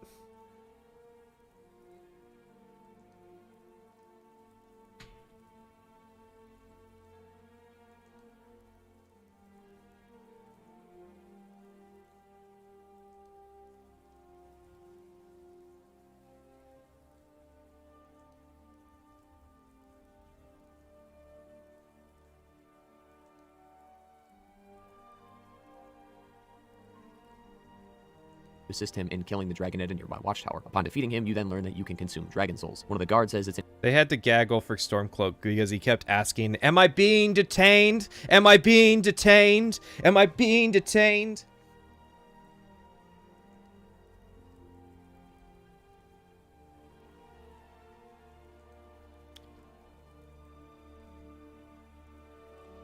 But there are 3 words that can shake the spirit of a dragon. I do not know them. You'll have to go back in time to learn them. We must take this dragon out of the sky. Repeat the words of Dragonrind. I-R-S. It imparts wisdom upon the dragon that they have no conception of. Taxes? Dragons know of no such thing as taxes. An ancient gift passed down to very few people known as the Dragonborn. Then a loud voice erupts over the world, and the Jarl is stunned to hear that you're Dragonborn, as there hasn't been one since the last era, which means the prophecies of Alduin returning to destroy the world are true and coming back.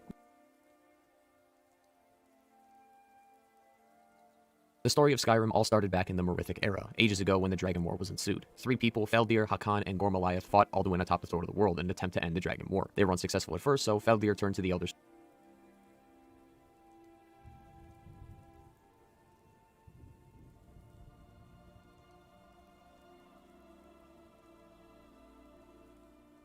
I fight for the men who pay their taxes. I fight for the men who lay destitute at the hands of the IRS. Skull as a last resort and created what's called a time wound by sending Alduin to a different time, and in specific, our time in the 4th era. It might not make sense how he sent him further in time as opposed to back in time, but that's what time wounds do. In the Merithic era, the war on dragons was called the Dragon War, but now that we're in the 4th era, this is now known as the Dragon Crisis. The crisis and the rise of the Dragonborn has been prophesized. Hang on, I think you're shoving 2 sentences in there together. Anything that have you missed anything? That depends. If you've played Skyrim, then no. Resort and created what's called a time wound by sending Alduin to a different time, and in specific, our time in the 4th era. It might not make sense how he sent him further in time as opposed to back in time, but that's what time wounds do. It might not make sense how he sent him forward in time. It's almost like, you know, the logical thing to do is that time goes forward. It seems like, yeah, it would be like, you know, really easy to just go forward, but faster, right?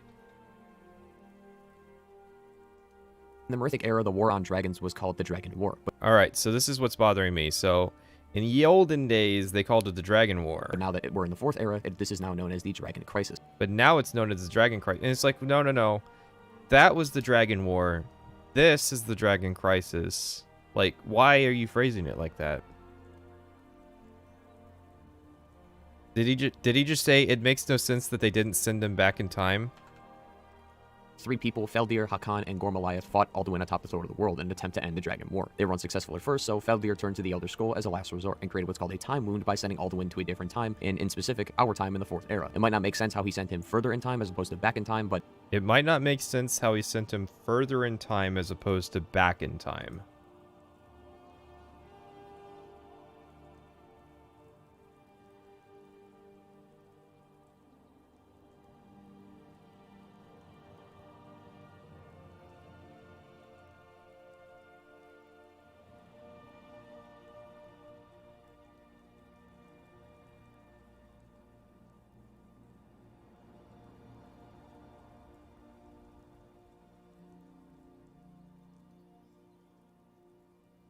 but that's what time wounds do. In the Merithic era, the war on dragons was called the Dragon War, but now... This is almost like he recorded a Skyrim playthrough, but he didn't really remember what happened, so it's like he had to read a bunch of articles to, like, kind of catch himself back up. But, like, that's all he did. Like, he literally has no recollection of his Skyrim playthrough. Christ almighty. You know what I'm gonna do? I'm gonna get lunch. Of course, I'm not gonna go leave the room for several minutes and play the video while I make it.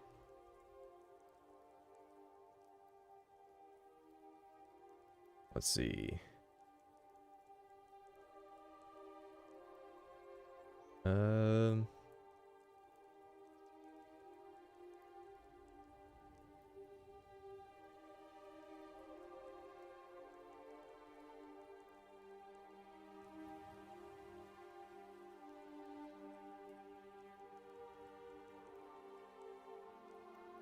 You know what bothers me more than an order minimum on a delivery service? Is restaurants that price their items just below the delivery minimum.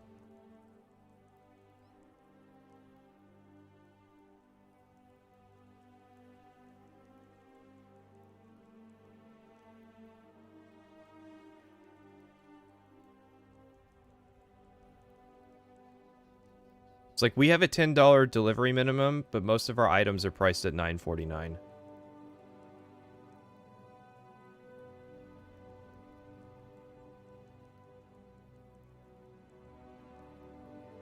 Alrighty. Which gun would you like to hear? Hang on. I can do a new one.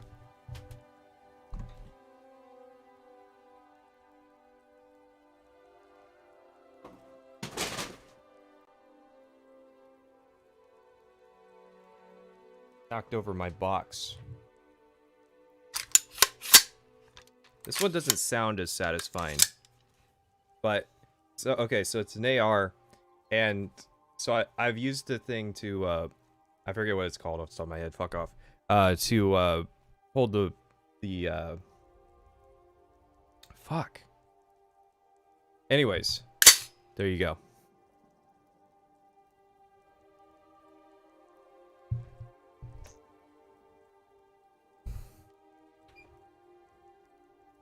Fine, I'll do the pistol.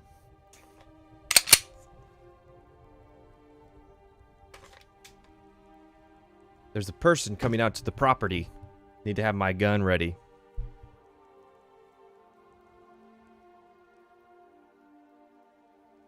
Hold on there, boy. Before you come driving up the lane, I'm gonna have to ask you a few questions now.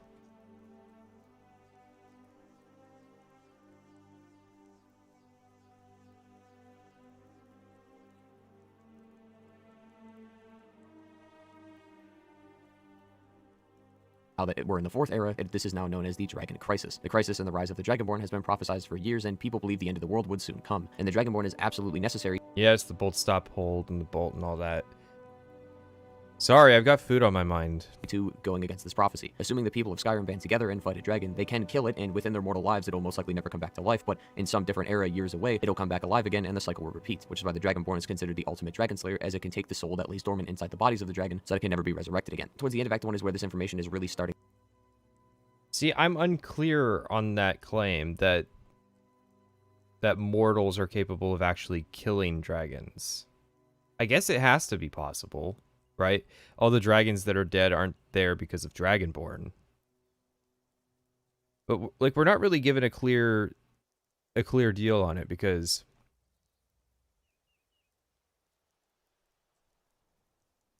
yeah, I don't know.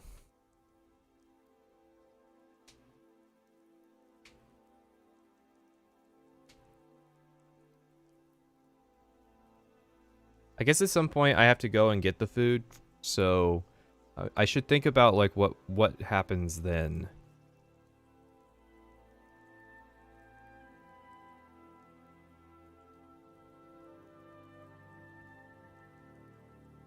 Doesn't Grubhub have that disgusting ad?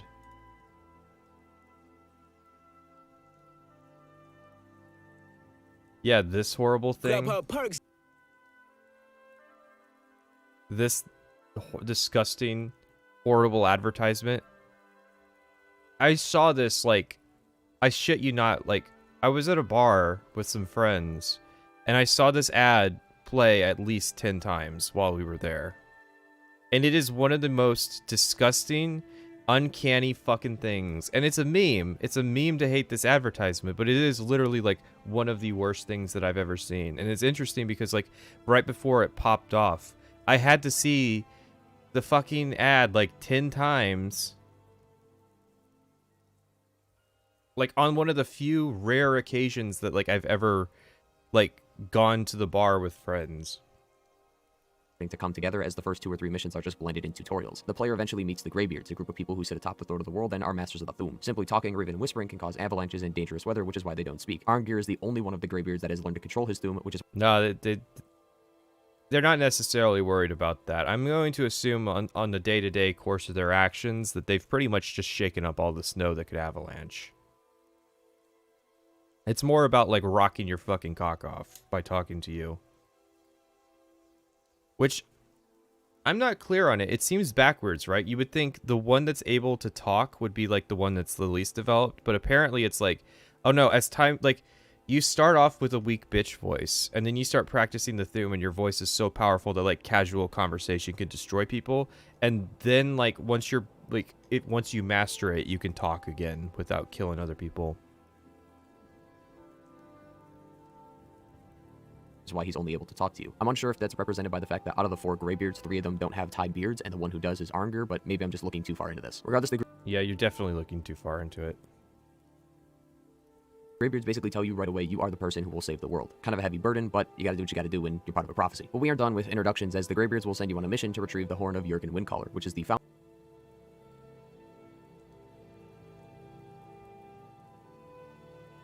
Let's just scroll down the transcript.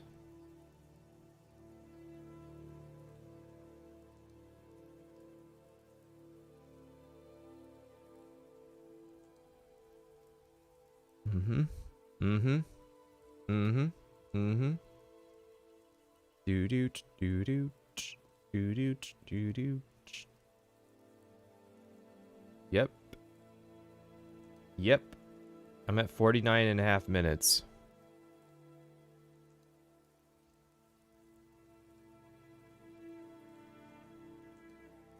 Mm-hmm. Hang on. What?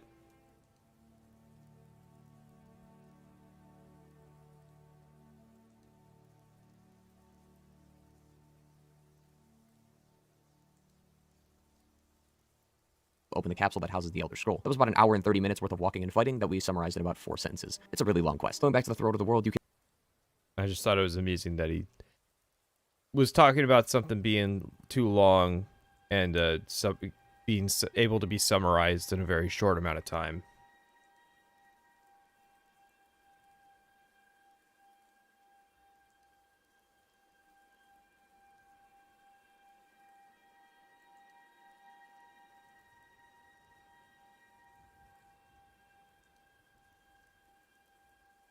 Mm-hmm.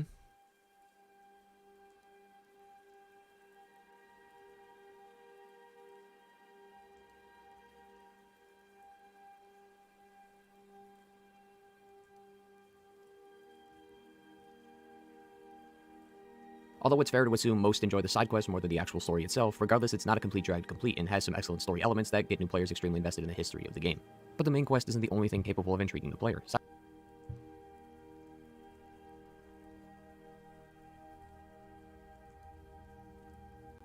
Oh, Jesus. I'm just, Woo! Woo! I almost feel like on break I want to play Kratos' video.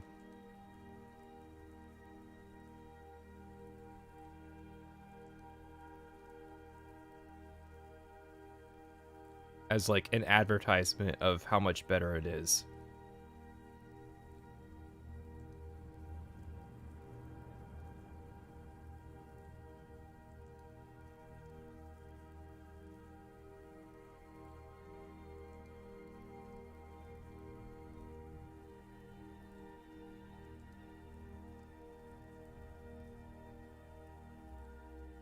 Side quests may be too short, as some can be finished in over 20 minutes, where the main quest may be seen as too long or not interesting enough. Skyrim Secret Backup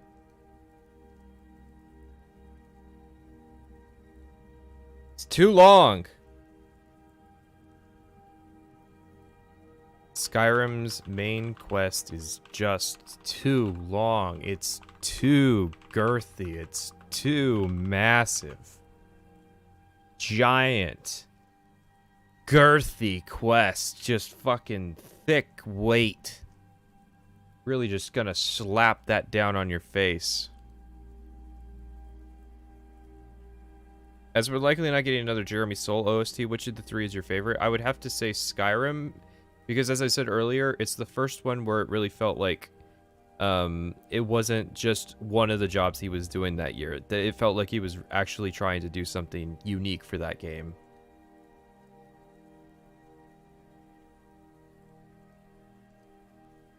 plan is factions. There are loads of factions that Dragonborn could be a part of, some small and some large, but for the purpose of this video, we'll be discussing 5 particular ones. The College of Winterhold, the Companions, Thieves Guild... There's lots of factions, but for this video, we'll only discuss 5.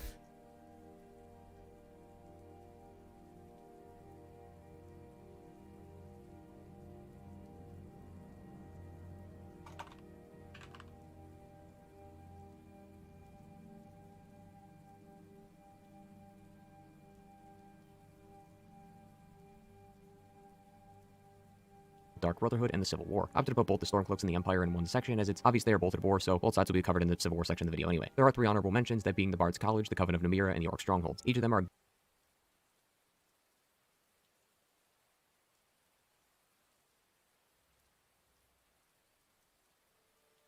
Okay, whoa. to be covered in the Civil War section of the video anyway. There are 3 honorable mentions, that being the So, he considers the Bard's College an honorable mention, which is there's a single quest where you run a dungeon, and then there's 3 Radiant quests. Bard's College, the Coven of Namira. The Coven of Namira is another one. The Coven of Namira. I wasn't aware that there was a second quest to that. And the Orcs. The Orc Strongholds are another honorable mention of a faction. Again, this really is like, I think he's a shill.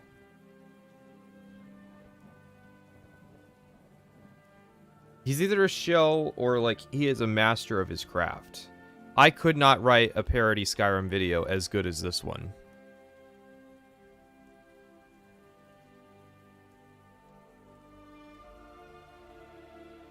And the Orc Strongholds. Each of them are good in their own specific way, but they require at least one quest to be fully completed, so it never really felt like a true mini-story, just a small side quest. And none of them are really bad either. It just felt like a small side quest. Are you...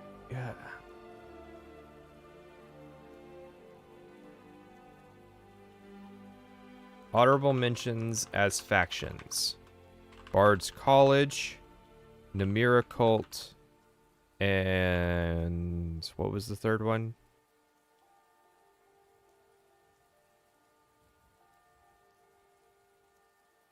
The Orc Strongholds. Like, that's literally, like... That's evidence in of itself, right? Okay. His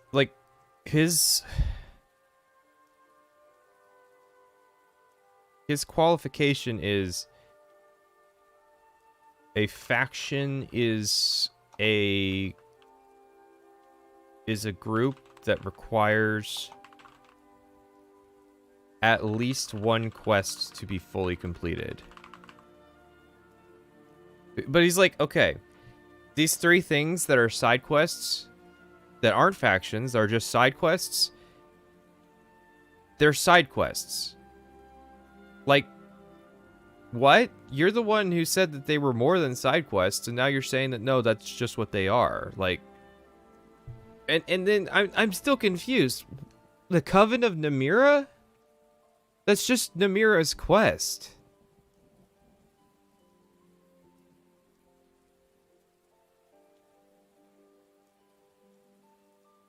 All 3 of them are great, but when you look at it compared to the others we'll be discussing, they don't even compare in story, gameplay, and overall reward. For the end goals, the Bard's College has you become... Yeah, no shit. You're the one who, like, imposed that standard upon them. Like...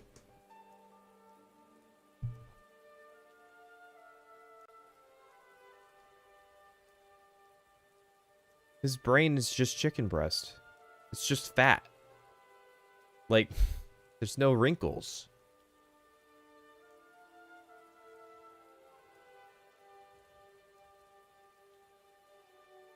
A bard, Namir's coven turns you into a cannibal, and the Bloodkin makes you friends with orcs in the strongholds. I feel bad not mentioning these at all as they're entertaining quests, but certainly didn't want to dedicate many pages to it, so this will work as a compromise.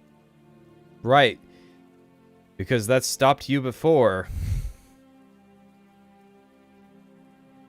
I guess his definition of a faction is a group that you can become a member of.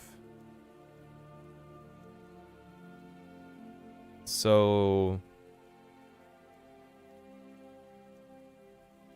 I'm just trying to think if there's anything else like that. And sure, I guess, I mean, like, I don't know. At that point, wouldn't you say that, like, oh yeah, there's a faction in every city that you become a part of, since you can be Thane of all the cities? 4 out of the 5 factions in Skyrim that we'll be discussing are associated to specific styles of combat. The Dark Brotherhood is mainly for assassins, the Nope.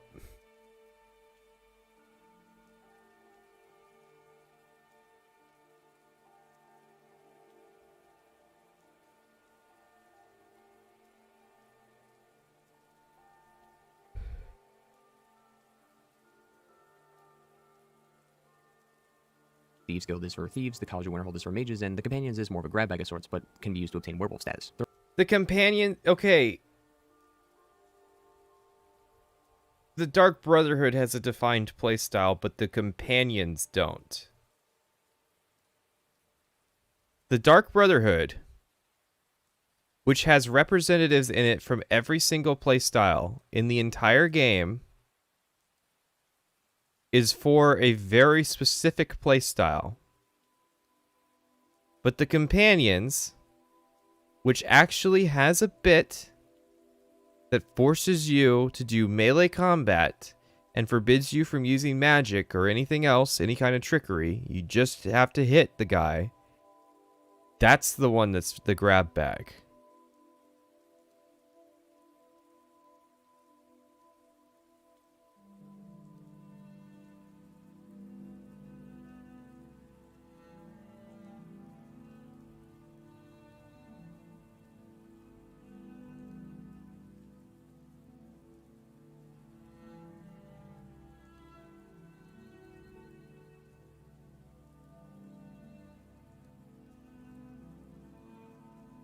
How do we come back from that?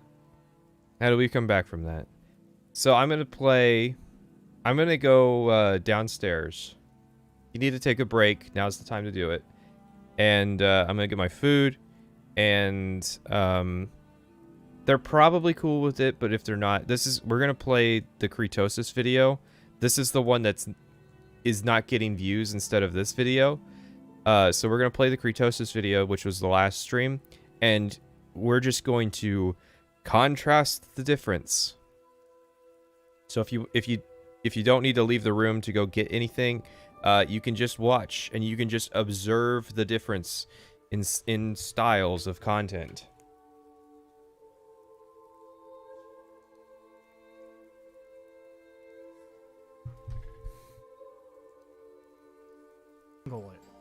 This is largely because Bethesda seems to operate on an anything goes policy when it comes to lore, where they seem to have little to no restrictions on what can be done with it, even if it conflicts with what has already been established in other games. At least as far as the background lore is concerned, that is. They've tried to cover for this with the excuse of the unreliable narrator, which can be a good thing if used correctly, but the result here is background lore being ignored because the developers want to do something else entirely.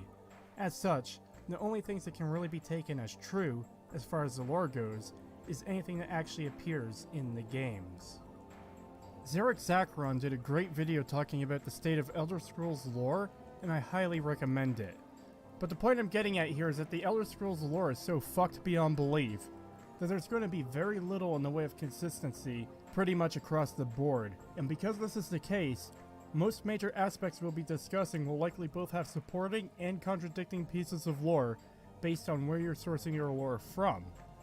To learn the lore of the Fallout games, all I had to do was play them. To learn the lore of Elder Scrolls, I need to take a fucking college course on it, And even then, I'd be no better off for the fact that the lore exists in a perpetual state of being an ambiguous, nebulous cloud of incomprehensible sludge, with no one true answer or canon for anything, because it all changes upon the whims of the writers, rather than maintaining any kind of logical consistency. With all that out of the way, let's get to it.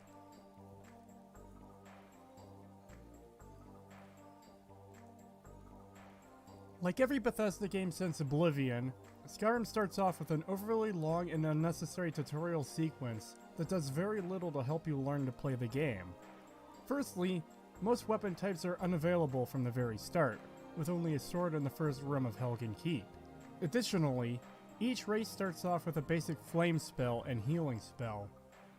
Each of the other weapon types available in the starting dungeon have to be looted off the corpses of your enemies, so if you prefer a bow, you have to get through several combat encounters before you can even get one. Though ultimately it doesn't matter if you want to use a sword, mace, or axe, because the weapon classes have been collapsed into 3 simple categories. More on that later.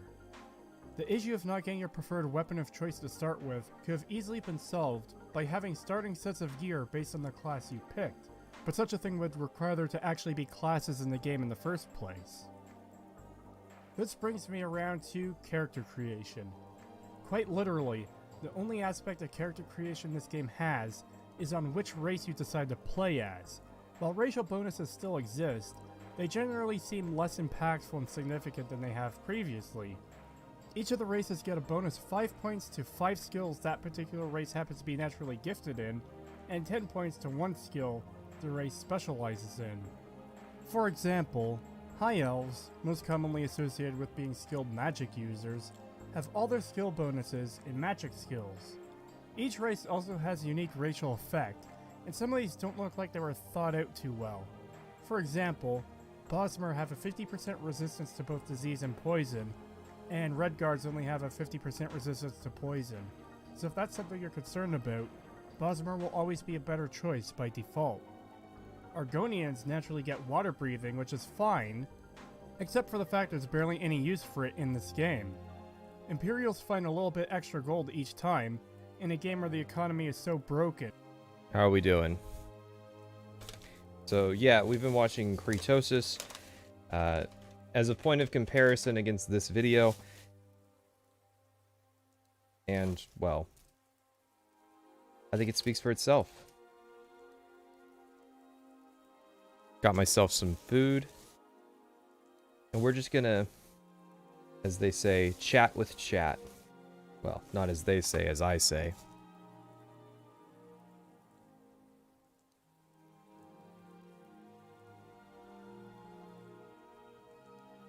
Is this a Hassan impression?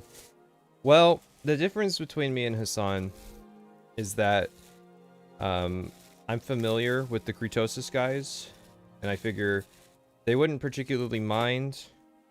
I credit them. I suggest they go watch this. I suggest y'all watch this video at some point. And it's relevant to what I'm doing because it's literally this is literally the difference that a single stream between 2 videos. Work Stream 19, great Skyrim video. One of the best. Work Stream 20, terrible Skyrim video. One of the worst.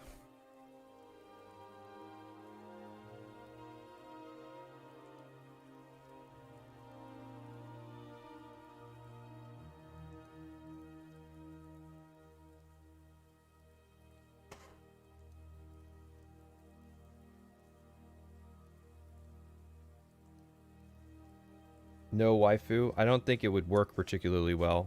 I think I've eaten with the waifu before, and it was less than ideal.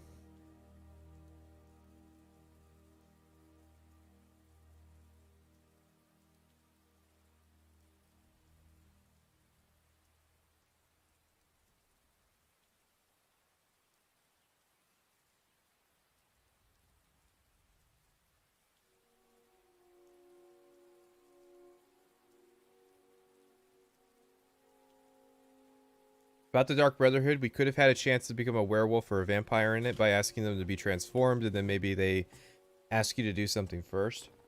Yeah, but then we gotta compensate for whether or not the player's already a werewolf when they join the companions.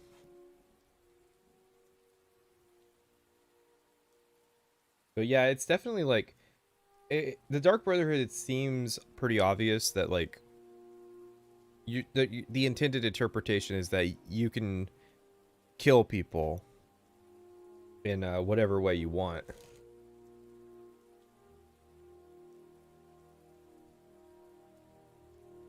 Because there's a guy and he uses a big fuck off axe and can turn into a werewolf.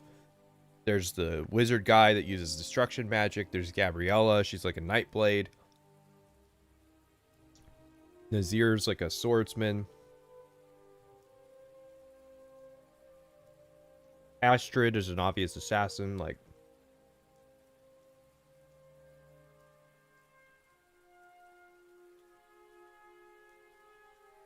is Kretosis a collective? So, yeah, the Kretosis video is like a collaborative effort between several creators.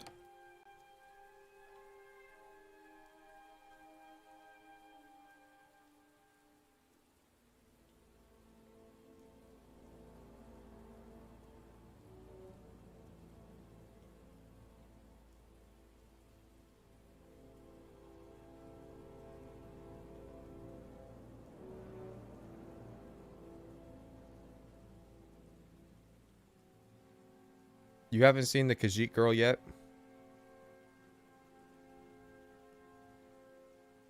Yeah, I'd say that's definitely the fursona.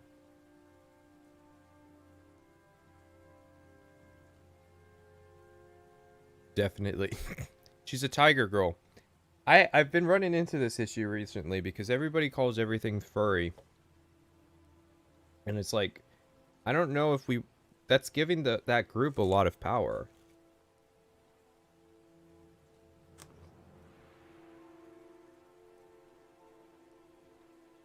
Like, oh yeah, if you like playing werewolves, that must mean you're a furry. Well, you know, werewolves are cooler than furries.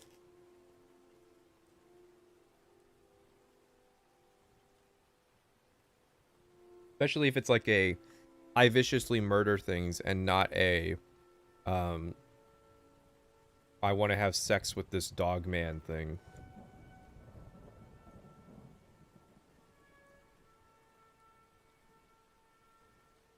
But yeah, it's like you can't let them just own the idea of like hybrid animal humans.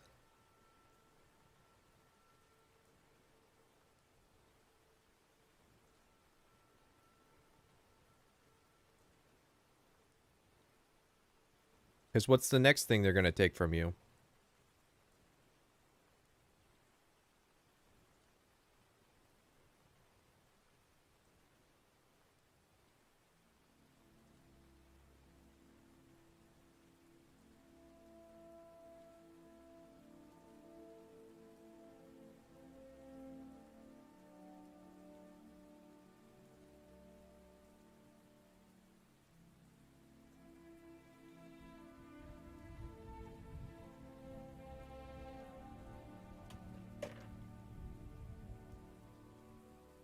I have more than one avatar?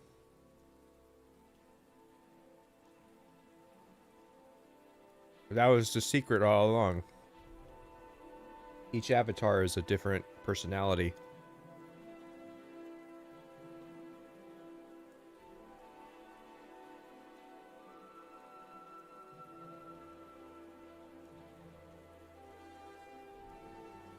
So you're saying it's not a cat man because you don't like the variety of cat that was chosen.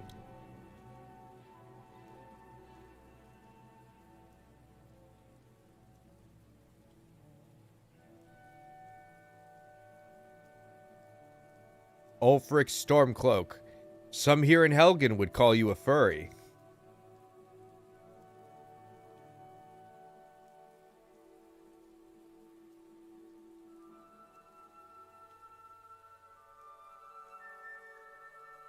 But a furry doesn't use a power like the podcast to usurp his king and betray his people.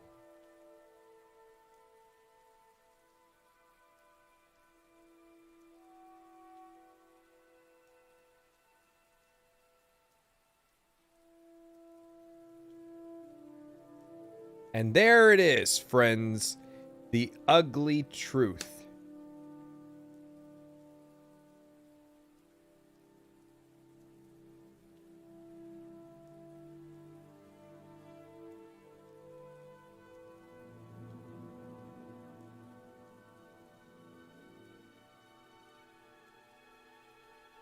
The Empire's gonna put you down and restore the peace. Muffled grunt.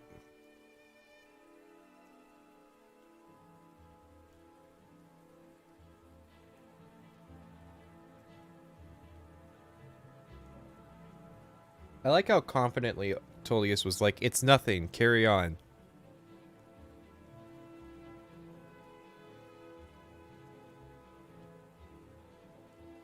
I mean, what else can you do, but it is definitely still funny.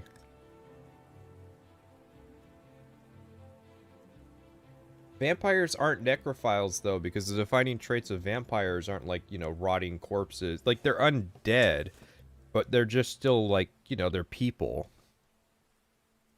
I would say definitely, like, I don't know, is that arguing that, like, the undead from World of Warcraft is just catering to the necrophilia fetish?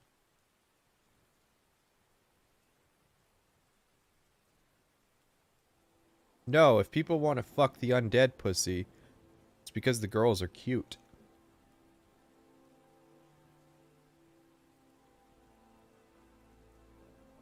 Sylvanas Windrunner activates my I can fix her instinct.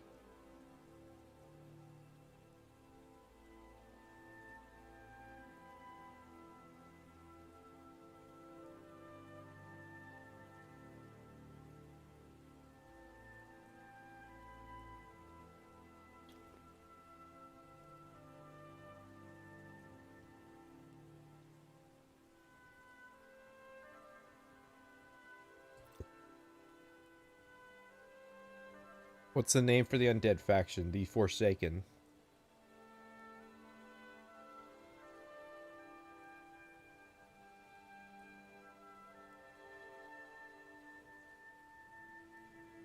Which I always thought was strange. They don't really have a way for the Forsaken to reproduce, so it's like every war that they engage in just diminishes their existence entirely.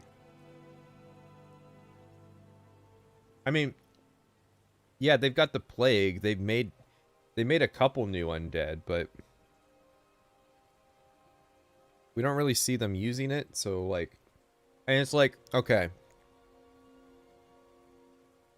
It's one thing if, like, first generation Forsaken, everything they have in common is that they were all members of the Scourge, right?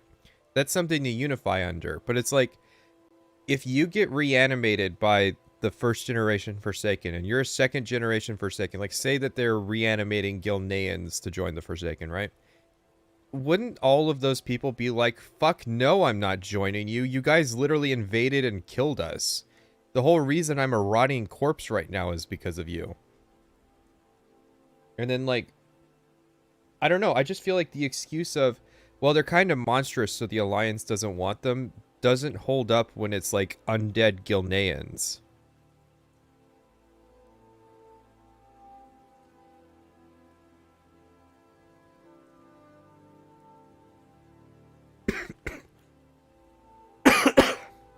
I'm just thinking, like, there's a world of difference between the commonality of Forsaken being they were all servants of the Lich King, and the later Forsaken that would be people that the Forsaken killed and reanimated.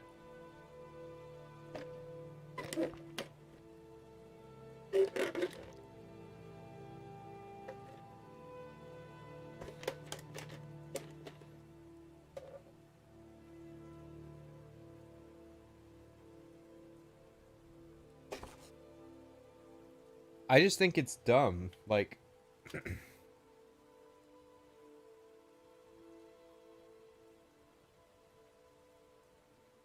The way you get around the Forsaken population problem is that, like, maybe they are working on rehabilitating Scourge into their ranks or something.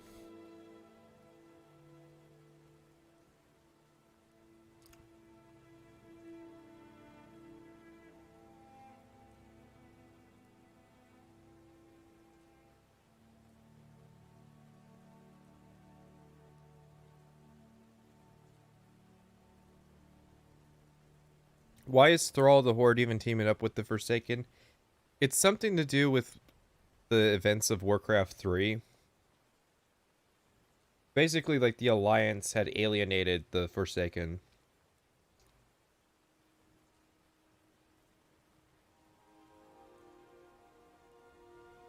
Plus, it seems like the humans, like, the efforts to retake Lordaeron seemed kind of dumb and poorly managed because I don't think there really was any thought being put into it.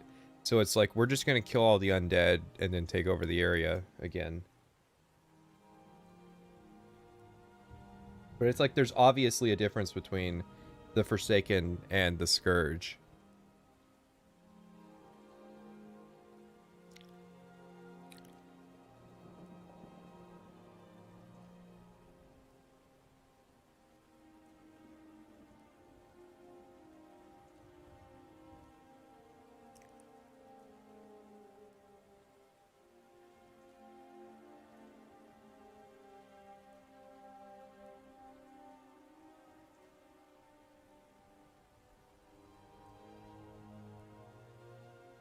Did you know that Pandaria opens with like a fucking...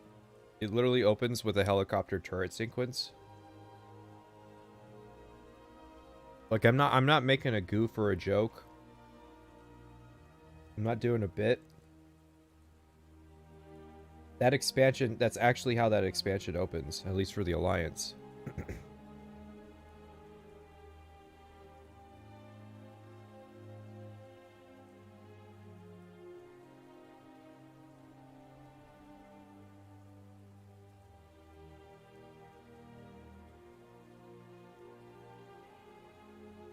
But there's undead priests.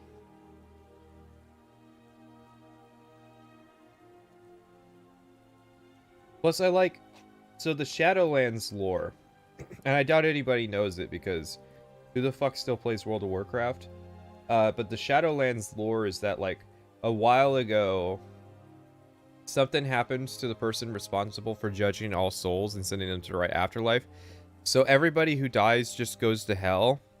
Which is really funny given that, like, that retroactively means that, like, every quest where the player is, like, helping someone's soul to move on means that you're just consigning them to hell.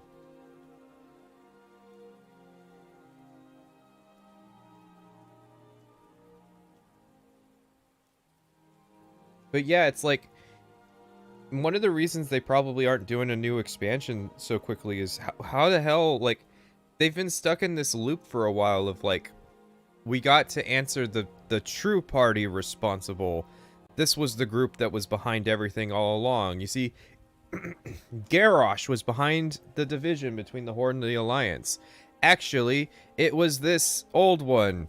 Actually, it was, Gul'dan. Actually, it was Sargeras. Actually, Sargeras isn't even the evil one. It goes deeper into the shadow. Yeah, it's like...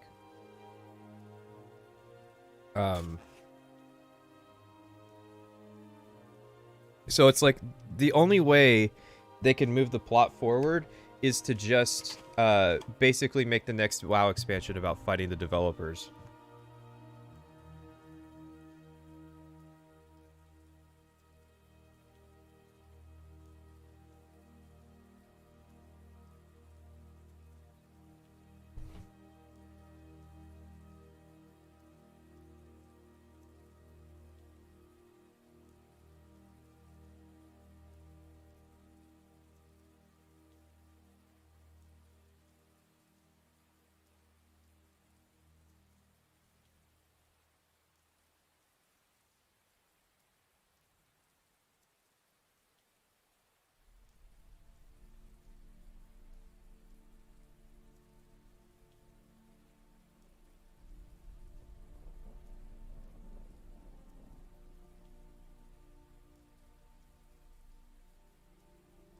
Oh yeah, no.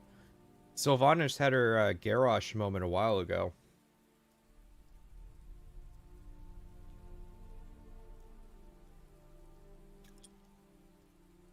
And I guess Jaina Proudmoore got walked back from the edge, so Alliance bias is well and real. Once again.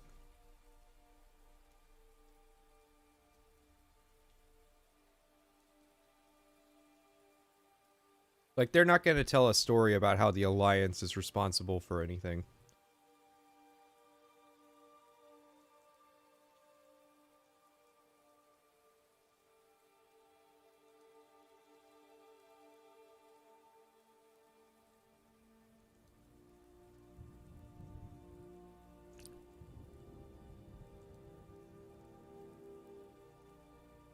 But yeah, like, if the World of Warcraft story was constrained by, like, reality, the Horde wouldn't exist anymore. Because they've just lost after lost.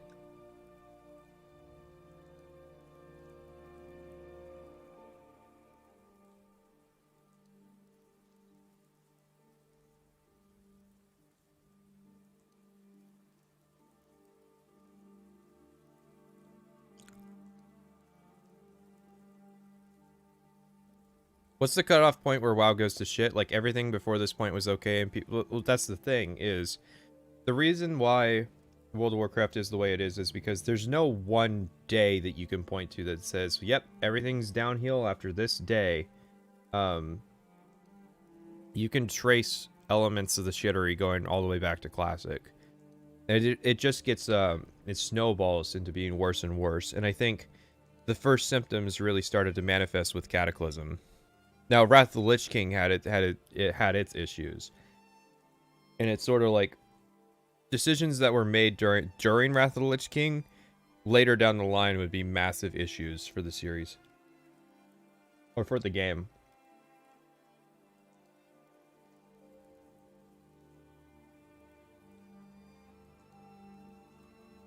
Alright.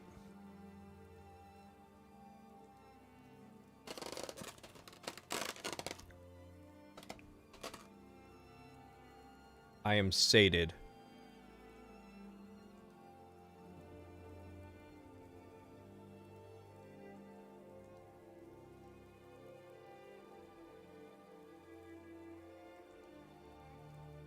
But the thing with the World of Warcraft storytelling is that, like, each expansion is an escalation of the last and the threats that are faced. So it's like... They're literally, like, with each expansion, trying to, like, come up with the real threat that was behind everything all along. Which, of course, it was, like, Activision Blizzard all along. So I still think it would be funny if, like, the next expansion had them go into just the real world. And, like, invading the fucking Blizzard office or something.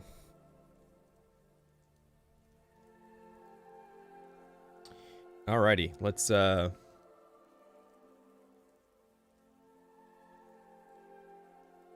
Whew. The Thieves Guild is for thieves, the College of Winterhold is for mages, and the Companions is more of a grab bag of sorts, but can be used to obtain werewolf status. I'm still, like, grab bag of sorts, but you can become a werewolf, too.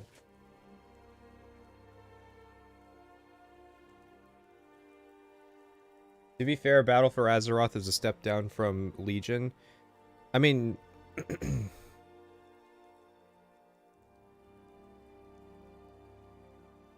yeah, I guess, but there is a consistency to... We're gonna fight this world-ending threat, and then we're gonna do an expansion that's about, like, fighting each other, and then we're gonna have the next expansion be, like, fighting a world-ending threat.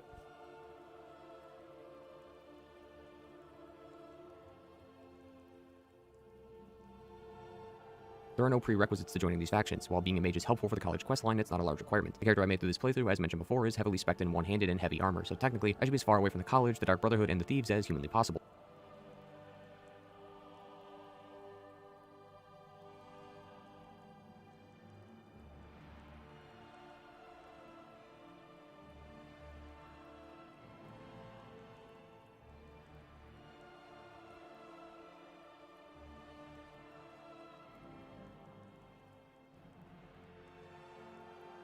Yet I still joined and completed their questline, meaning the styles each one leans towards aren't required, but are helpful for those who want to fit that kind of narrative style. A thief character would clearly want to join the Thieves Guild as soon as possible, as the rewards can make their character way better. Most of their... But nothing's stopping you from being a barbarian and cutting your way through. rewards received from these questlines didn't help my one-handed heavy armor Imperial, as he didn't really fit with what the quests were about. Like I said, that doesn't mean I can't do them, but if I played a thief character, I definitely get more out of the Thieves Guild questline than my one-handed character would. But the fact that I can attempt these and still complete them makes these factions in Skyrim all the more great, because I'm not bound to a specific playstyle from the beginning of the game. I can choose to change whenever I want to. Even though I had very little in light armor, I still put on the Thieves Guild and the Dark Brotherhood armor, as not only did it make sense to match with the current faction I was doing the questline for, the armor had enchantments that helped the quest, so even my heavy armor character was still able to sneak around thanks to the armor. Each faction not only... This is like, again... Ooh, okay. Basically, commitments. and character are completely inconsequential. This is only something that's like, this is like the inverse of Kretosis's, oh, well, we did everything on Legendary to expose the flaws of the game. I think we confirmed earlier that, like, this guy's on low difficulty.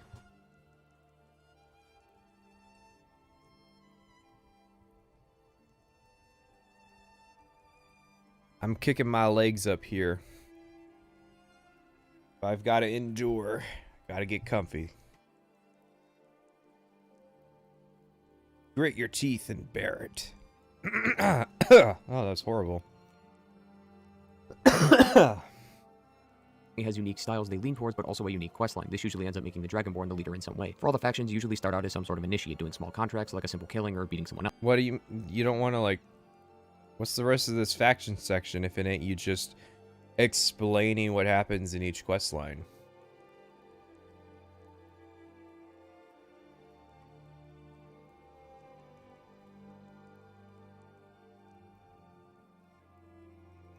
So he thinks it's a good thing to do everything on one character? Yeah, basically. Like, this is, like, Todd Howard's ideal audience member.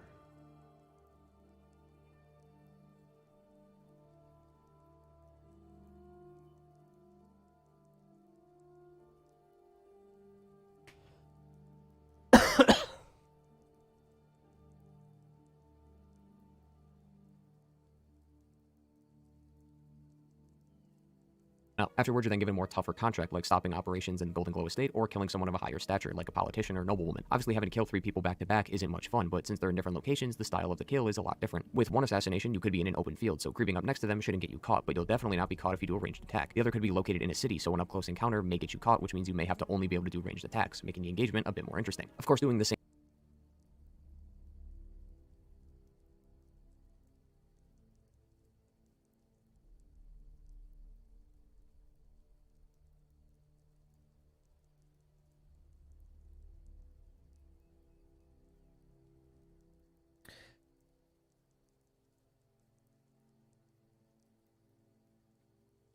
I doubt he's below Novice. Novice is a joke difficulty as is. Same thing after a while can get very boring, so that's when the factions turn to their huge turning points. Each of the factions have a fantastic storyline that starts from these specific turning points within their respective stories. The Dark Brotherhood starts when a jester arrives called Cicero, and he starts rambling on about terms like Night Mother and Listener. Yes, the true story of the Dark Brotherhood only begins after Cicero arrives. There's nothing that happens before that point that is really relevant to understanding the Dark Brotherhood story. Nope, nothing at all. Not a single scene. This then evolves into the soon-to-be final contract for the Falkreath Sanctuary, where the Brotherhood is tasked with killing the Emperor of Tamriel. It takes even more turns as people's feelings get involved, and people end up betraying you, so the whole sanctuary is attacked and burned, but regardless of the circumstance, the contract is still up, and you as the listener have to do the one-man job and assassinate the Emperor. Of course, many steps were taken before this. We were first tasked with killing a noblewoman on her wedding day in the Heart of Solitude. This can either be done using a bow or collapsing the stone. Then we have to kill a guy named the Gourmet and impersonate him in an attempt to poison the Emperor. It ended up being a ruse, as then the sanctuary is attacked and everyone but a couple members lives. It turns out that Astrid talked with the Empire and attempted to sell us out so that they would leave the Brotherhood alone.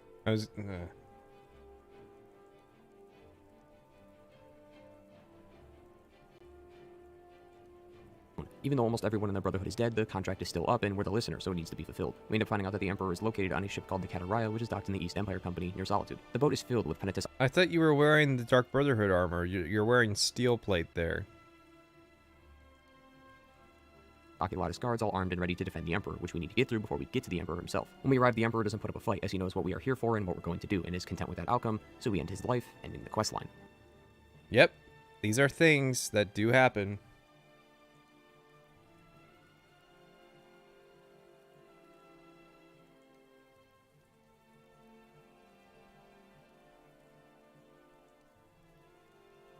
The complete timeline in 15 minutes. I'm like, is there something that's missing here? Is there some, like, I'm looking up Skyrim summary and, like, there's no, like, 15-minute video?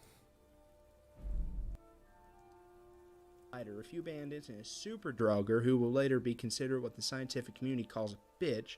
You obtain the Dragonstone and read some words on a wall. Once you return to the Jarl, you are both interrupted by a Whiterun guard who informs you that a dragon has attacked the guard tower near the city. You are asked to help fight the There's some fat cringe in that, but it's like, I feel like this niche has been met.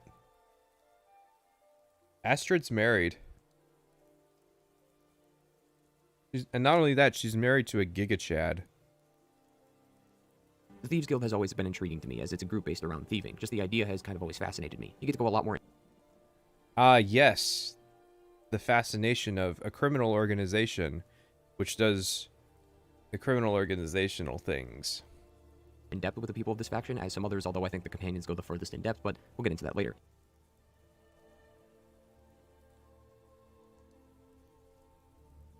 This is a parody.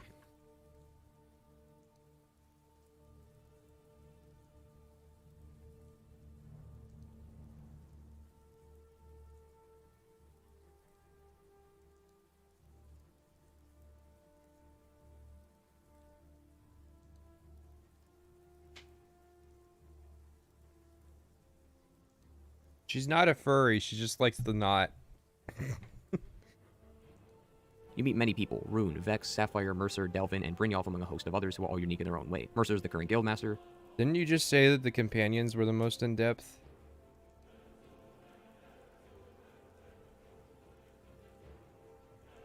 Just shoot yourself in the foot, why don't you then? If that's what you're gonna do.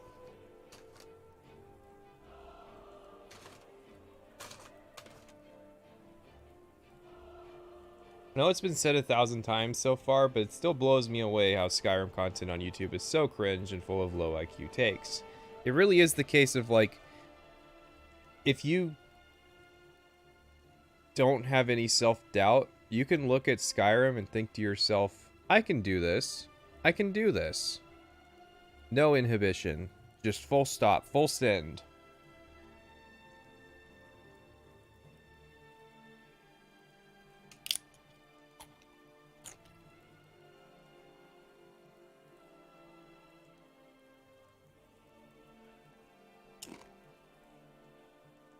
Vex is a master locksmith. Sapphire used to be part of the Dark Brotherhood, but since left to join the Thieves Guild. And Rune's story is actually quite of a mystery that no one has really figured out yet. All of these culminate into this lively area of people that make it feel real. The Thieves Guild has the... These are traits that these characters have. This is true. Cistern, where the vault and equipment are for the thieves who want to brush up on some skills. Then they all meet in the Ragged Flagon for some drinks and food when they want to relax. The Dark Brotherhood was also pretty lively as well, but it sometimes felt that you would only walk in the very beginning area, talk to Astrid, and leave without really talking to anyone. When the Ragged Flagon...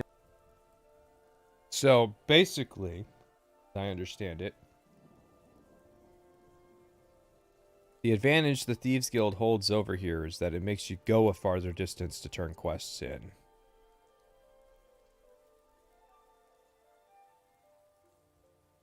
And it's hard not to talk with someone, as most of the guild is relaxing there. For the story, the Skyrim videos are the opposite of too many cooks in the kitchen. It's like too many people getting fed.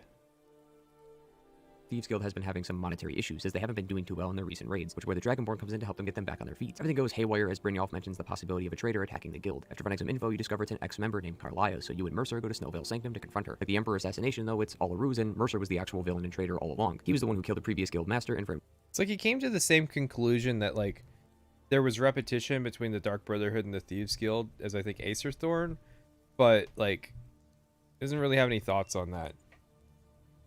Doesn't have an issue with it. Doesn't think it's cool. He just thinks it is. It's almost like he's like a Nietzsche fan. It doesn't matter the attributes of the object. It's just whether or not it exists. Skyrim, like the thesis statement of this video, the reason why Skyrim is still played 9 years later is that it exists. Which I guess I agree with. Truly. What a grand reason to find out that the reason why people still play a video game is because it exists. It just is.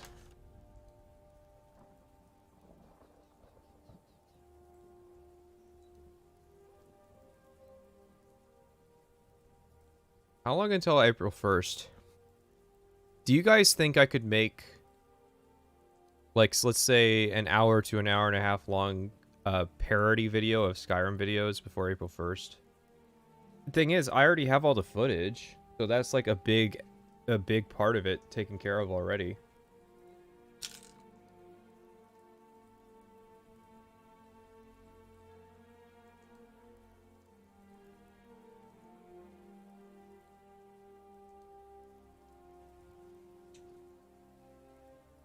I'm thinking like we start with title Skyrim, Bethesda's magnum opus, or no, Todd Howard's magnum opus.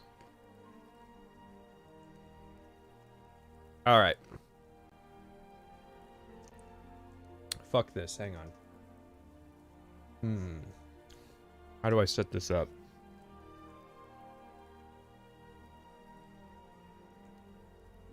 Oh, we could just write it in Notepad. Fuck it. File. New.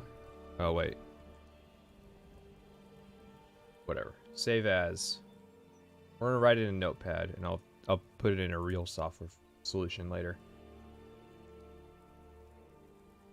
April 1st. .txt. All right, and then let's see. Take the horse off.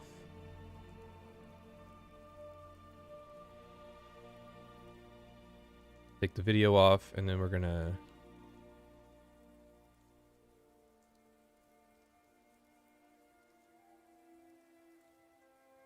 Oh wait, can I just move it up then?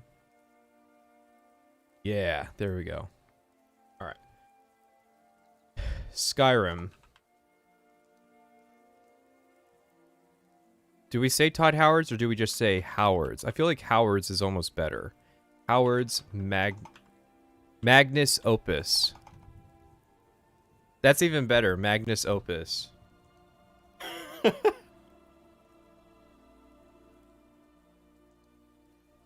I feel like you get a lot of popular attention after the popularity of your previous Elder Scrolls video if you did the joke video. Alright. Alright. The worst thing is always starting.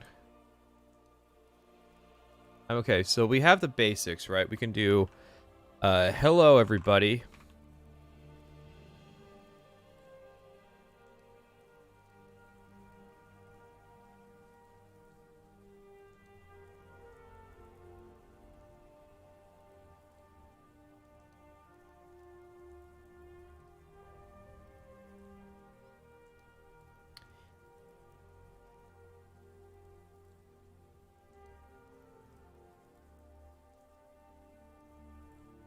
Let's see, hang on. How do other Skyrim videos really kick it off? Let's pick a random one. We could just look at like Salt Factory's video probably.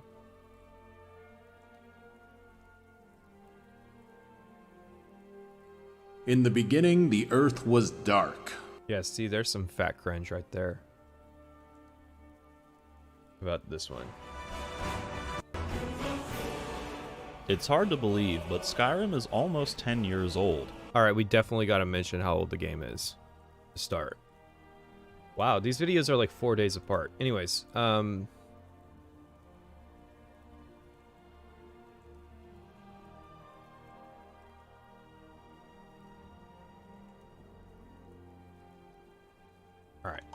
We open Skyrim music.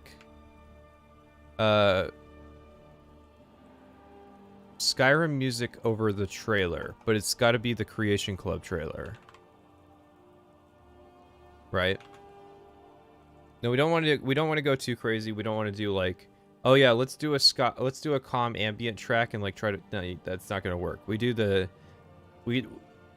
bombastic Skyrim music, but we play it over the Creation Club stuff. No, see, you guys suck at parody. You think that parody is just shoving in shit that like YouTubers do.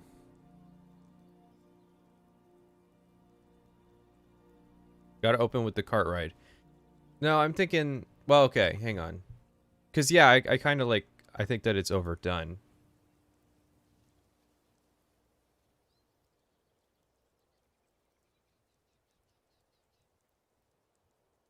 All right, hang on. Cart ride. We need a mod, but we need a mod that's like, that's so minor that like people wouldn't notice it.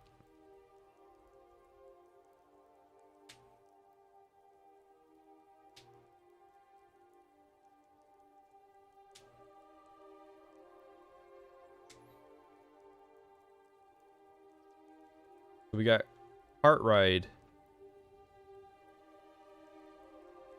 Let's see. We can't just open with it's hard to... Because I do want to mention the year. Okay. Skyrim is 13 years old this coming November. And it's hard to believe. 13 years of unparalleled mastery from Bethesda.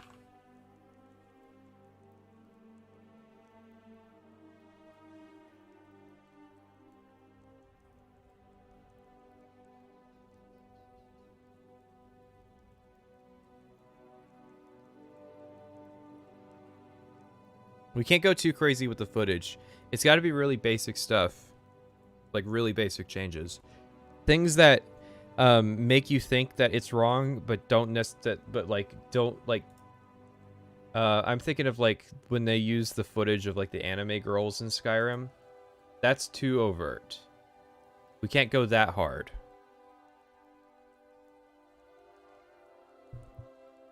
$13 of unparalleled... Okay, oh, yeah. We can do better. 13 years of unparalleled mastery from Bethesda. Only beaten by games like Fallout 4, Fallout 76, and Starfield. And Dishonored 2. No. See, we got to just say Fallout 4. If we say Fallout 76, then it's ironic, right? If we say Dishonored, then, like, it obviously stands out. You can't go too heavy-handed. This has got to be believable, right?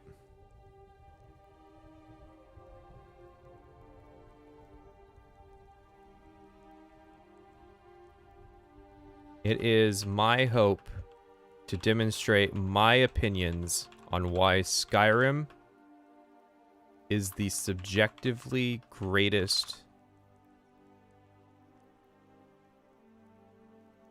game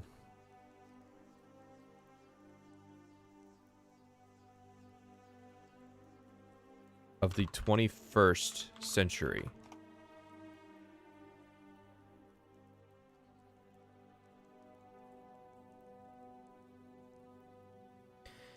"13 years of unparalleled mastery from Bethesda, only beaten by games like Fallout 4. It's my hope to demonstrate my opinions on why Skyrim is the subjectively greatest game of the 21st century. I do, however, want to clarify that it is my opinion, and that if you are hoping for a review, analysis, retrospective, evaluation, etc., then you are watching the wrong video.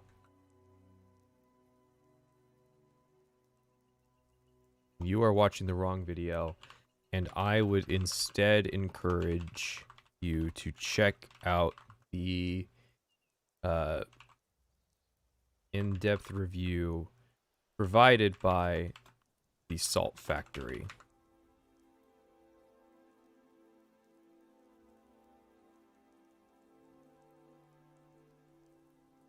And then, okay. No, we gotta do, like, we gotta slide that thesis statement in there. There is definitely, like, we have to plagiarize a paragraph from the UESP just randomly in the middle of the video.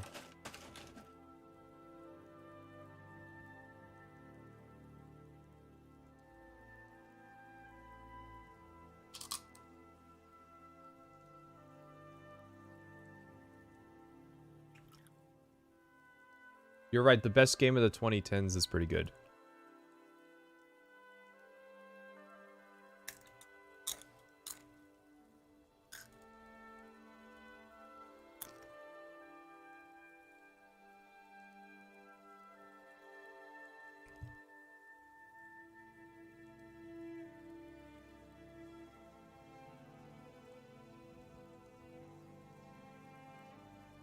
Okay, hang on.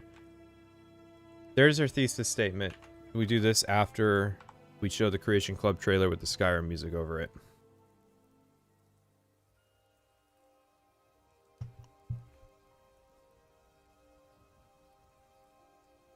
Skyrim is one of those games that is popular because lots of people love to hate it. However, this hate is misplaced.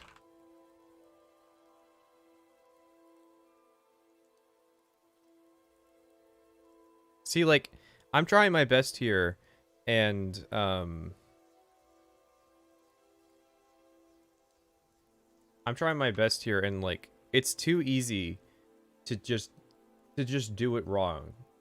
Like, that script just, like, it just tips my hand as to what it is.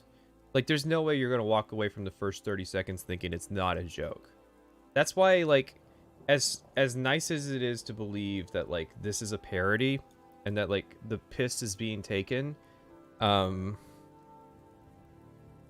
it would be such a demonstration of mastery that it's difficult to actually believe that somebody that talented wasted themselves on writing an hour and 48 minutes of ironic commentary.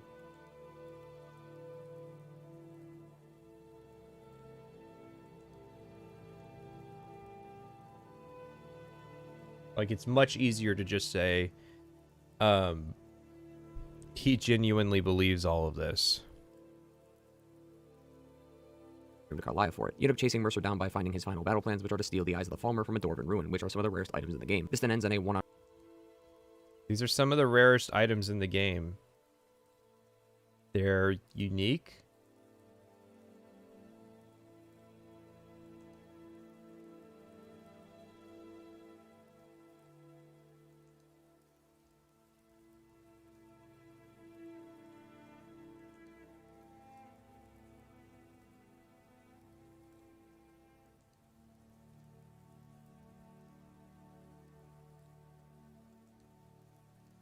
On one battle between you, the current guild master.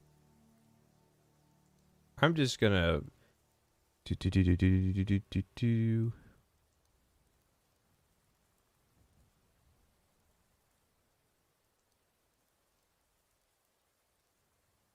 Yep.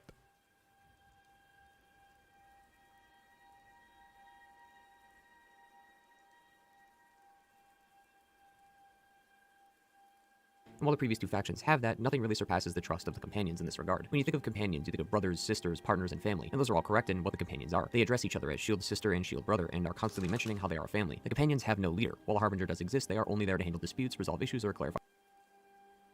The companions have no leader, they just have a leadership position that makes all of the policy decisions for the entire faction.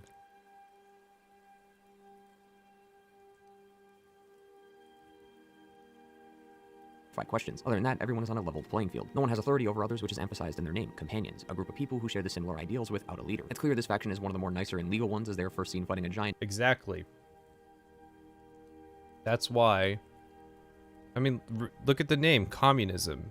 That is literally the community. A community that has no leader. That's why every communist government ever has not had a leader. And to clear it from a farm. This is an example of them helping the residents of the town. The other is in the Radiant quests. Every faction has Radiant or repeatable quests the player can do, and those Radiant quests for the companion. I think you're right. I think my brain has a defense mechanism that it refuses to allow me to write as poorly as this.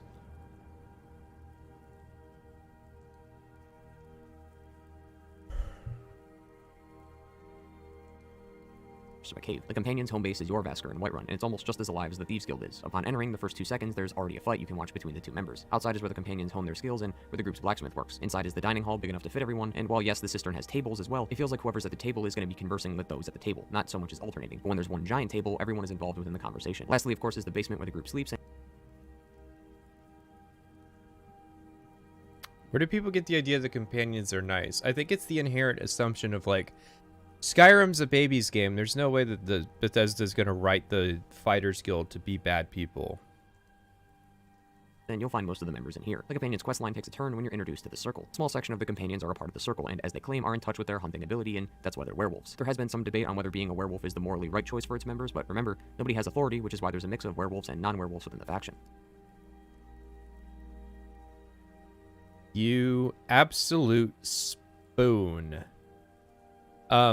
Listen. There's a thing with the companions called the Circle. And the Circle are the leaders of the companions. I know, they don't have leaders because you're stupid enough to actually believe what you were told.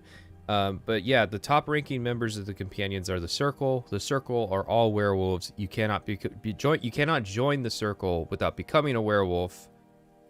Yeah, it's not like there are people in the companions who know about the fact that the upper echelon are werewolves and like choose not to do it. The lower ranking members of the companions, like just the randoms that hang out there, are just like low ranking. This questline is sadly one of the shorter ones, taking roughly 2 hours to fully complete, but within those 2 hours you learn so much about Jorvaskar's inhabitants that it feels like you were playing for hours. Yeah, if you do something for 2 hours, that means that you've been doing it for hours. This is true. Her family bloodline have been companions for years, so it's only natural she joined too. Cadillac is the harbinger, but is also... Well, isn't that what happened with Gedelb? There were people who saw Mahler's Gedelb video and were like... It was the Star Wars one. Yeah. The Rise of Skywalker, an exploration in identity, a video essay. And there were people like who actually thought it was unironic. The companions are the worst questline in Elder Scrolls. Also one of the wisest in the group, and Vilkas and Farkas are twin brothers who have been with the guild since the very beginning. I usually can't answer what the best and worst is, but I can definitely say that the companions is the worst faction, as they're considered one of the youngest and one of the first members of the guild itself. The questline comes to an end when the companions are raided by the Silver Hand, a rival group to the companions.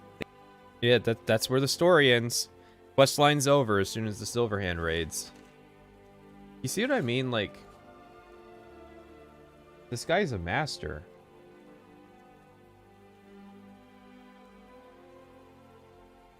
You don't get parody this good every day. This is a guy that would, like, get a job at The Onion and, like, start writing articles and not realize that, like, The Onion isn't a serious news network. Like, he would actually think that he was employed by, like, an actual outlet.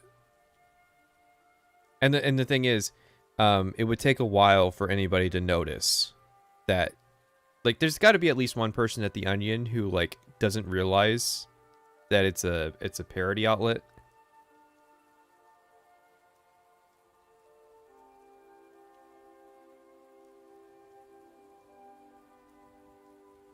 But the funny voice isn't based on nothing, it's based on the soft video essayist voice.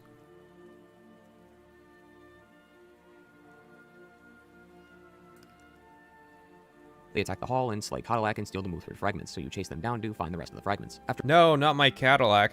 After finding them, you assemble Wuthred back to its original shape and place it in the hands of Ysgramor in Ysgramor's. Yep, we reforged it. It was us all along. Statue at his tomb, so you can meet Cadillac's ghost and cleanse him of his lycanthropy. Cadillac has always believed that his lycanthropy was holding him back from entering Sovereign Guard, so to give him peace in the afterlife, we have to defeat his werewolf spirit. Cadillac, what are you doing to that dog? Which you can do by throwing the Glenmore witch head into the fire and killing the spirit. Once killed, this gives Cadillac the peace he deserves, and he can now rest in Sovereign Guard with everyone else. He's saying Cadillac, and so the captioning's picking up Cadillac. All these groups in one way or another are factions, groups of people either held together by a leader or not, but all share the same values. But what the college does is, it's just that, a college. They don't fight for peace or coin, they're just a college. And just like a college, everyone has different beliefs. Most of the NPCs in the past factions we've talked about have some sort of quest you can do, but all of them are somehow related to the faction in one way. Oh yeah, lay it on me. Are you gonna be disappointed that the college isn't magical Hogwarts? Wait, no, magical Hogwarts, just Hogwarts. From the students of the college are more personal. Zargo and Berthnall both have spells they want to test out on you, which you happen to be the dummy for, whether that means they use the spell on you or you use it on other people. The college does have many parts. There is the courtyard, which is the main hub connecting the 3 different halls.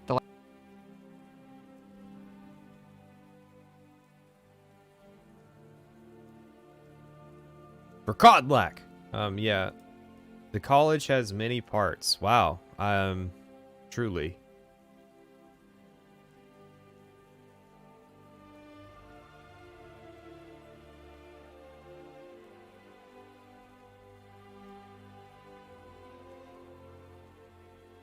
The last two are where the students reside depending on their seniority and skill, while the Hall of Elements houses the lecture hall and the Harkening, which is the college library housing books all the way from back to the Second Era. The turning point of this quest line starts very early when you take a trip to an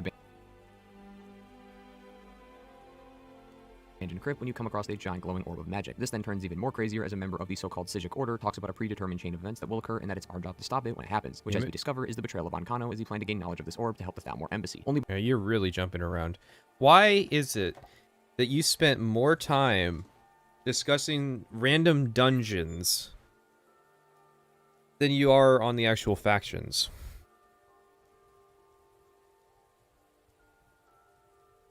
By using the Staff of Magnus can we prevent him from doing such a thing and put an end to this chaos. The College of Winterhold, while fun, hasn't really been something I've always gravitated towards given my nature to enjoy steel over spells, but this faction is a mage's dream, giving them unlimited possibilities.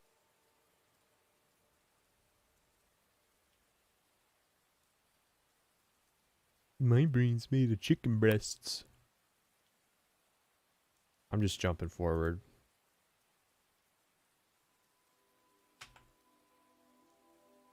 But having them be slightly different would be fantastic. Something as small as watching over the new recruits once you hit a certain rank in the army, so it makes it feel worth it. And with Elder Scrolls 6 on the horizon, it's possible another war can be visited there too, depending on the era and location of game, of course. I hope that would be taken into account should they decide to have a war within that game as well. Everything we've discussed in today's So you're hopeful that... Oh, wow. Wow. Whew. Whew. We got hot dropped into that one. Okay. So you're hopeful that if Bethesda were to do Elder Scrolls 6, that they would do another war story, but you're especially hopeful that if Bethesda does another war story, that they consider the context and setting when doing so.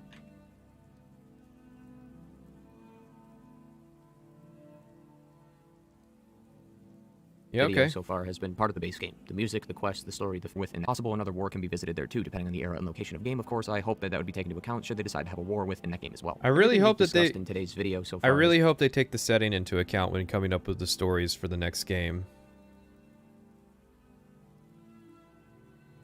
Been part of the base game. The music, the quest, the story, the faction, all of it's part of the base game that came out in 2011. But a year later, in 2012, Skyrim will get a new content in the form of DLCs. On June 26, 2012, 8 months after the release of Skyrim, the first installment of downloadable content was Dawnguard. Bethesda went all out for this DLC. Not only had they made new buildings and structures. Wait, I thought you considered Hearthfire a real boy. That existed within the world itself, but 2 original areas as well. This is their first DLC for the game, so they had to make sure it was right. Dawnguard's story is a rivalry. Big assumption, okay. Yeah, it's their first DLC for the game, so they gotta do it right. They don't have to do it right because you should do a good job every time. They have to do it right for this extremely arbitrary reason. Is that why this video is not very good? Is it because you only make a good video if it's for the right reason? That's like basically saying, yeah, they didn't phone it in. Between the 2 groups, the Dawnguard and the Volakari Castle. The Dawnguard are an ancient order of vampire hunters. I'm sorry. You're telling me that you're not just reading the wiki? Make sure it was right. Dawnguard's story is a rivalry between the 2 groups, the Dawnguard and the Volakari Castle. The Volakari Castle. Volakari.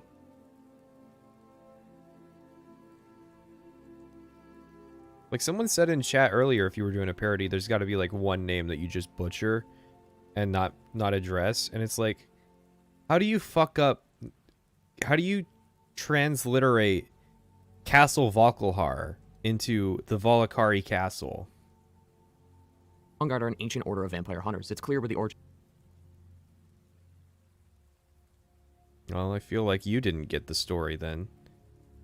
The Dawnguard were an ancient order of vampire hunters. Well, ancient in the sense of they existed a long time ago and then got wiped out within 50 years. And then recently, Isran here decided to start LARPing as them again.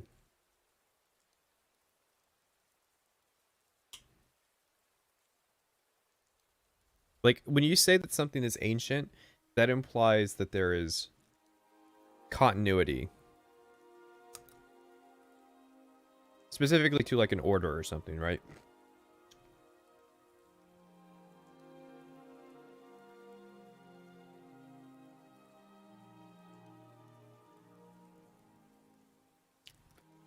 Started what some say around the Second Era. The Volakar clan started with Lord Harkin when he pledged himself to the Daedric Prince. He adds an A in between syllables. Cadillac, Volokar.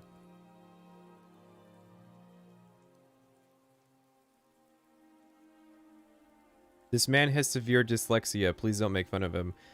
I'm still gonna make fun of him because the name is said out loud.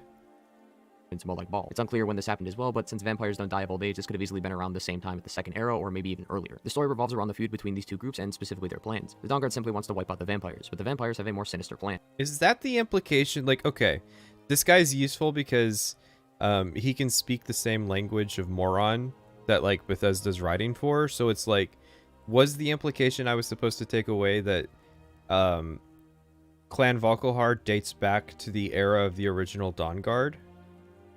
Is that it?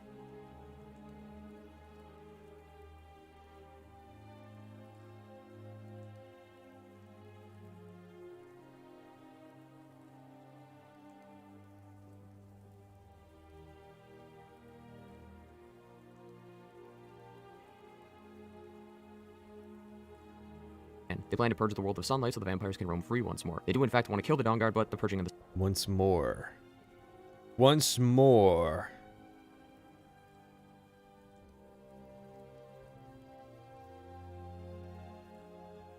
Please stop. He's already dead. The son to them is more important. Lord Harkening is unsure how to enact this plan, specifically as the prophecy is written across 3 separate Elder Scrolls, which becomes the main turning point for the DLC. Every DLC has to have some sort of starting point, and Dawnguard starts via asking around like most of the other quests in the game until this That's quite the observation. Every DLC has to start somewhere. Well, thank you.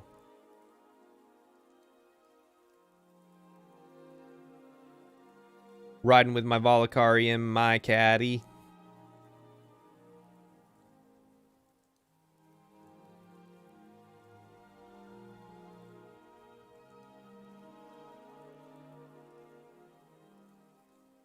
I mean, there's no guarantee Harkin would have won just because he found Serrano without issue. Serrano was still, like, resistant to figuring out, or was still resistant to Harkin's plan. And even then, like, I feel like Valerica and Serrano aren't on the same wavelength about what exactly was going on. Like, Valerica's intentions were like, I want to stop Harkin from completing the prophecy, and Serrano's reasoning is like, he's gonna kill me! And it's like, but then it ends up being like, you can complete the prophecy without killing Serrano.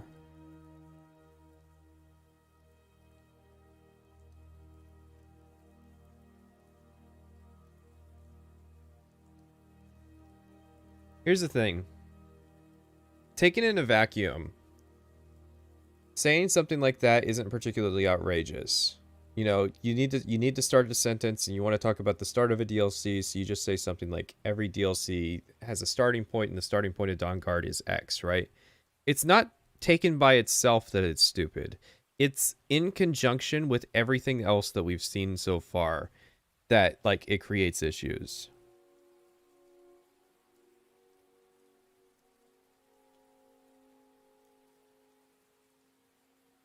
dialogue is triggered. Dawnguard, compared to the future DLC we'll be getting to a little bit later, is a lot shorter compared to the others and can be done almost right away at level 10 as the recommendation. You're then taken to a castle which is 4. Weird. Weird.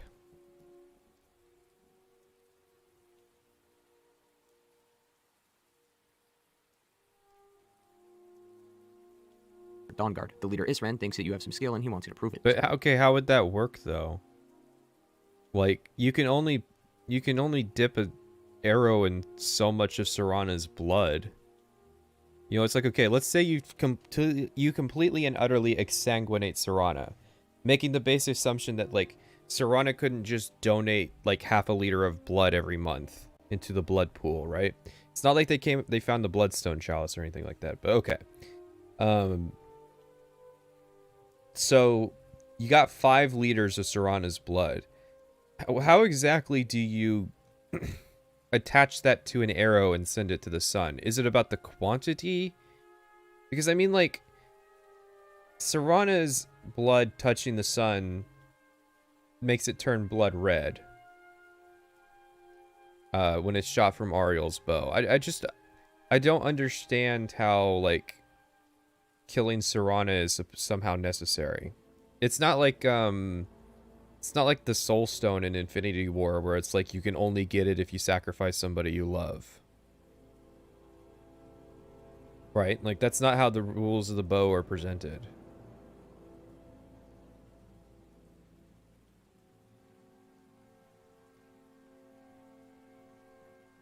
So he instructs you to go to Dim Hollow Crypt to see what the vampires are up to. The crypt, as expected, is guarded by vampires. Towards the end of the crypt, though, there's I personally like the idea that, like, Serana and Valerica are just kind of wrong about what Harken's plans are.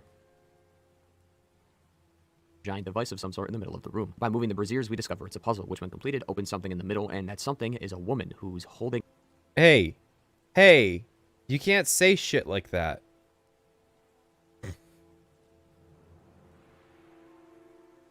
An Elder Scroll. What the fuck? This is Serana, the companion for the DLC and person... Oh, no, that's what raises your indignation. This is what he has an issue with.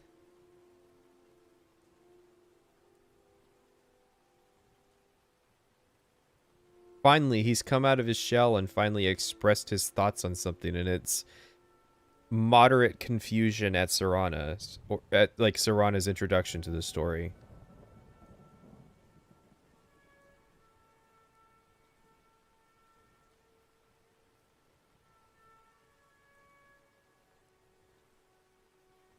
That Soulstone thing, who the fuck's designed something like that? Why make a magic item that fucks you, the creator, over if you want to use it? I mean, no. Getting the Soulstone required the sacrifice. It wasn't that, like, every time Thanos wanted to use it, he had to sacrifice somebody. It was that the way that they had come up with containing it was the sacrifice. So, like, basically, all of the Infinity Stones were, like, contained in some way and being protected for pretty much exactly the reasons that are presented at the end of the movie. And the Soul Stone in particular was that, like, psychopaths who have nothing to lose would find it impossible to get their hands on the Soul Stone because they wouldn't be able to sacrifice anybody they loved. That's why it was, like... That's why it's significant that, like, Thanos was able to get the Soul Stone, because it means that he wasn't just some monstrous psychopath. Like, he actually had, like, feelings and emotions and relationships and stuff.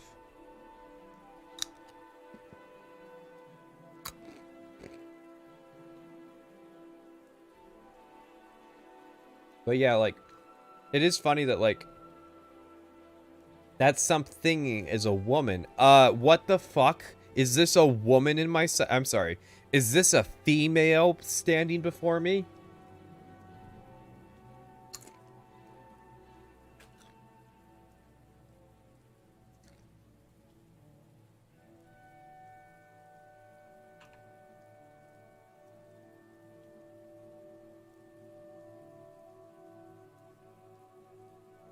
Two grubs, Damn, no closed captioning. Also no closed captioning. I'm not just playing a fucking DS9 bit.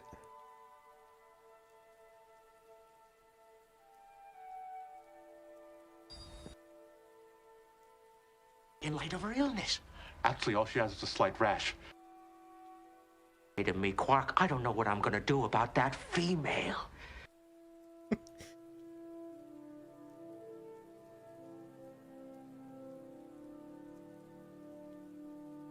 And then Serana took her pants off and there was no penis.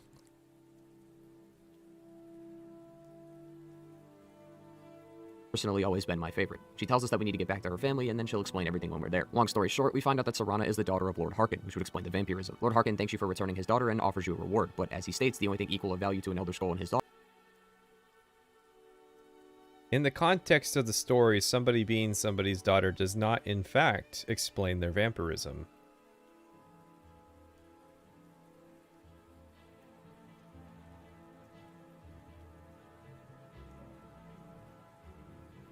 That's true. Is that true? Like, say you brought back somebody to life before women's rights. Does that mean that, like, they have the rights of their time period? But yeah, like,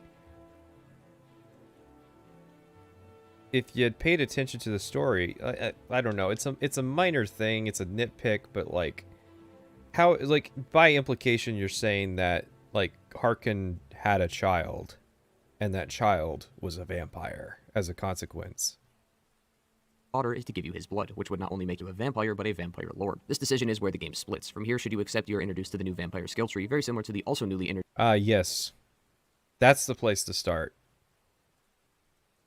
That's the first thing that's part of the vampire quest line, is that you make that decision and then bam, you're stuck in the vampire skill tree and you have to find your way out. What was that what the fuck reaction for? What do you think? It was for the female. The something that he found. How do vampires fuck? Well, I mean, they're dead, so they got that rigor mortis cock. But does a vampire's pussy lubricate?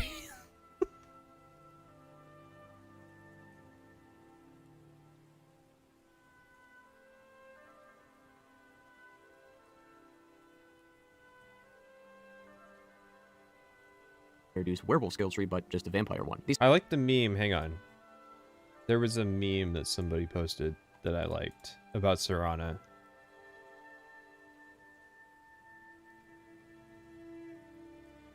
Serana, I'm starting a new playthrough. Time to download a bunch of mods to make you insatiably horny and force you to love me. Yes, Dragonborn.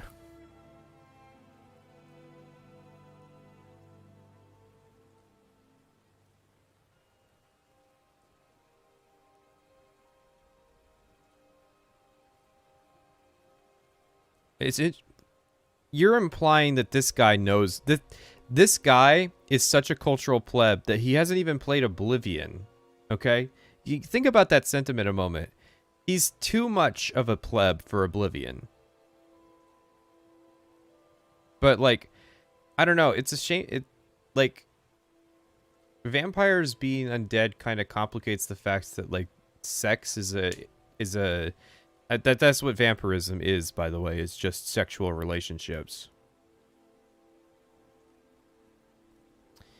As Paul Harrell would say, just because she's literally sucking the life force out of you does not mean you need silver bullets to kill her.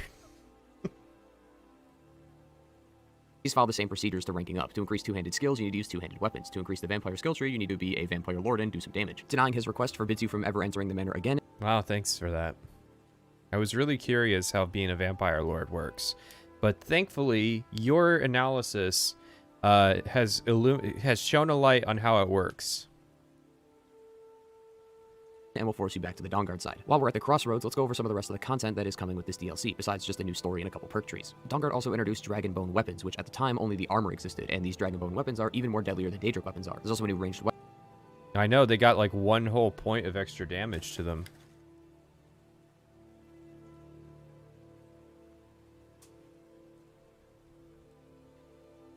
Yeah, but when you have the sex with Molag Bal, you're still a human, so you can still like have an erection. Granted, I don't think it's a factor in the ritual, but I just wanted to clarify that.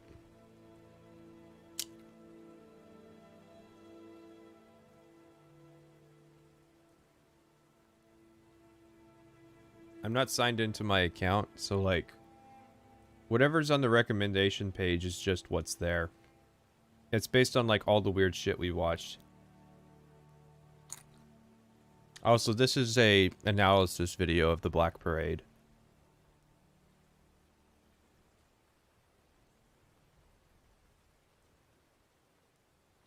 Weapon, which is the crossbow, mostly used by the Dawnguard Order. Each group also has their own host of... Mostly used by the Dawnguard Order. That means that there are some exceptions that can be found.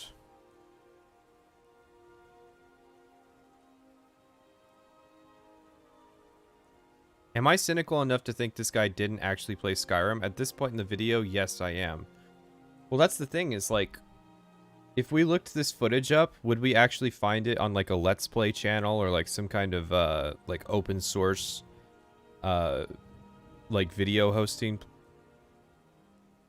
resource? Of new creatures. For example, the Dawnguard has armor. Yeah, Aela is like Aella is bestiality. I'm sorry. There's no way she doesn't turn into a werewolf form during sex. Like, why do you think she has a relationship with Skjor and not like just some random Nord from Whiterun? Not because she likes his personality. It's because he's got a certain set of equipment that she's a fan of. As they say, white women do reproduce with dogs. Or trolls who they have trained to fight for them, while the vampires have gargoyles who stand guard surrounded in stone, waiting to jump out at any unsuspecting visitor. A new plane of oblivion is introduced. Oh no, this guy is absolutely doing the I'm going to hedge all of the bets and not like I'm going to attach them mostly to everything that like I'm not certain about, which is a lot because I'm telling you, this guy's a Salt Factory fan. And one that is required to go through no matter what side you choose, so I'll save that for the later part of the discussion. And the other is a person in the Ragged Flagon who can change your appearance. Gender and race are locked, but facial tweaks can be altered for 1,000 gold. Not a whole lot compared to the other DLC we'll get to, but of course this is their first DLC, and it still came with quite a few new features. Back to the decision, the game has 12 main quests. I mean, yeah, the Harken fight's better than Manamarco, because there's at least phases to the fucking fight. 10 are done no matter the option you pick. The other 2 are depending on the group you choose, although one is technically the same with some slight alterations, which we'll also explain. Should the player decide to refuse the offer, they continue from the Dawnguard storyline. Their separate part of the quest is recruiting new members and finding a moth priest to unlock the secrets of the Elder Scroll Serana has. Except in the Blood continues the vampire storyline, which has the player fill the Bloodstone chalice. Wait. Should the player decide to refuse the offer, they continue from the Dawnguard storyline. Their separate part of the quest is recruiting new members and finding a moth priest to unlock the secrets of the Elder Scroll Serana has. Except in the Blood continues the vampire storyline. Okay. I got a little confused there, but we're good.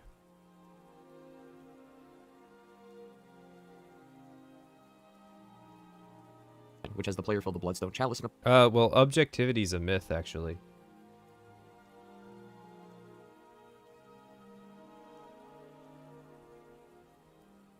Place I definitely haven't mentioned 4 times in this video, Redwater Den, and then finding a Moth Priest to decipher the Elder Scroll Serana has. After this, the 2 groups do the same quest up until the final mission, so we'll start from there. The Moth Priest gets a slight understanding of the prophecy, but needs all the 3 Elder Scrolls to be able to decipher all of them. Those 2 being the Dragon and the Blood are the only ones we're missing. The Dragon Skull is Dragon Skull, but anyways.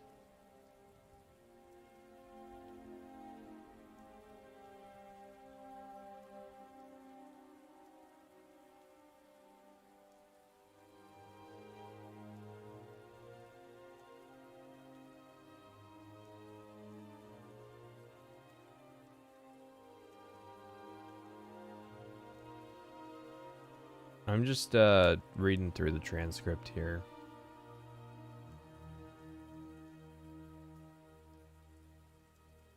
Like, if you're gonna put this little effort into the script, why would you even bother playing both quest lines? And he did the Ethereal Forge. I don't know, this is some wild shit. Overall, the main quest could take about 2 to 3 hours, with other side quests maybe another 2 to 3 hours, either way making this an enjoyable 6-hour DLC. The second DLC was released on September 4th of 2012, which was Hearthfire, a mere 3 months after Dawnguard released. Huh. I was always under the impression that Hearthfire had come first.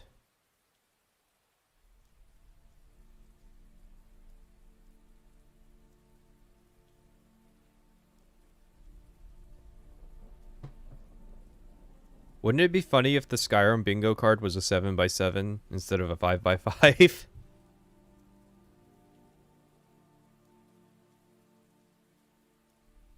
Like, there's just so much shit on it. But, like, the general rule is the bingo card is defined by stuff that's in 75% of the videos. It feels like there's not really a whole lot that's in, like, even 40% of the videos.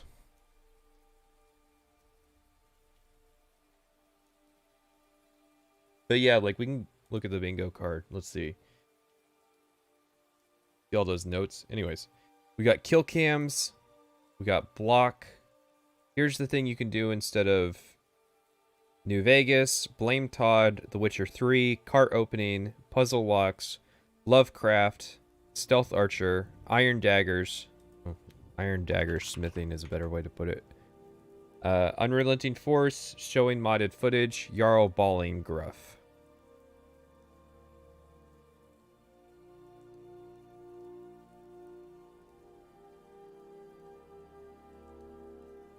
Will you have a section in your Skyrim video about the Atronak Forge? Yes, but it won't be particularly in-depth because, as far as I'm aware, there's not really that much interesting going on with the Atronak Forge. It feels very unfinished. Like, they had some ambitious ideas for it, and it just, like, it didn't work out because it just ended up being, like, arbitrary recipes. Jeffrey Epstein killed himself as many times as this guy completed a Skyrim playthrough. Add Dark Souls to the bingo list. Yeah, I don't know why it's not on there. When I make a Dark Souls comparison for the Skyrim video, I should use Dark Souls 2. So cart opening and stealth archery I can totally agree with. Yeah, I think those are like the universal ones. Todd Howard would have to be another one. Bugs and what have you. Yeah, the bingo card is a lot more nebulous with Skyrim just because there's so many different videos that have so many different priorities that like not everybody is making Witcher 3 comparisons, but it still does happen often enough that I think it's worth mentioning. I just think, like, if I make a general Dark Souls comparison, but all I show is Dark Souls 2 footage, I feel like that would, like, really piss some people off.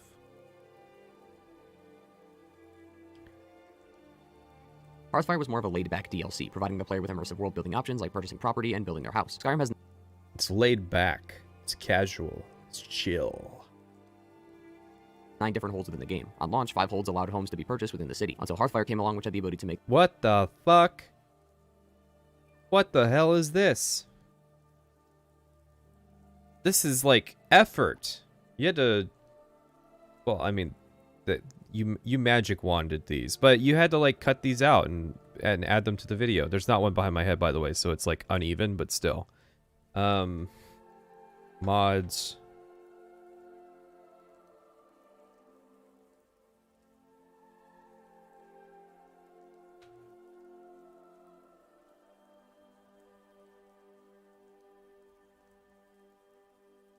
the homes in 3 out of the 4 leftover holds, leaving Winterhold being the only hold in the game with no player options other than the college, which technically isn't a home. While the main game had... Wow.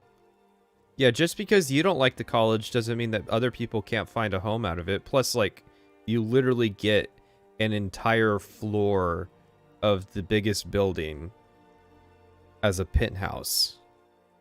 Like, I think in the base game, the College of Winterhold is, like, literally the biggest house. Like, just the floor that the Archmage lives on. We don't take kindly to wizards in these parts here.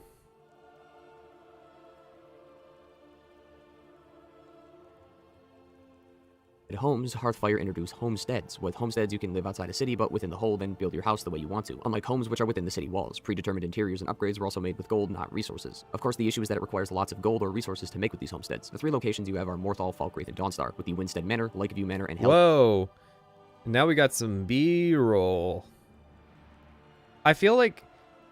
Is this the first part of the video he worked on? This seems like an increase in effort.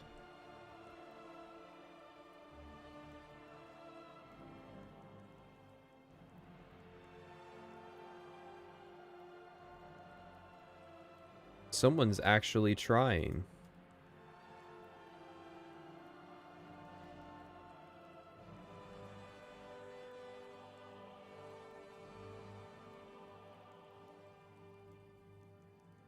No, like the Archmage's quarters are massive. Because it's literally the same dimensions as the Arcanium, like that giant library. Zark and Hall, respectively. To first even get the option to purchase these homes, you must complete a quest or 2 from the Jarl, who upon completion will reward you with the option to purchase property, which then starts the building process. Each home comes with a chest, you should be able to get the basic version of the house finished. From there you can add the main hall, a cellar, and some additional wings. But those are only the structures, as there is a separate workbench inside each area so that you can change the inside, making it look like an actual home. The main hall is generally the same per house. The cellar is one of the best additions to the house, adding a full-on blacksmith workshop, chests, and all 9 divine totems. The wings is where the creativity really comes into play, as there are 3 wings in each house with each... Ah, yes, the real creativity. one having 3 options, meaning a total of 9 options to choose from, or 27 combinations of houses that can be made. The issue is once there have not been this many trailers for the game.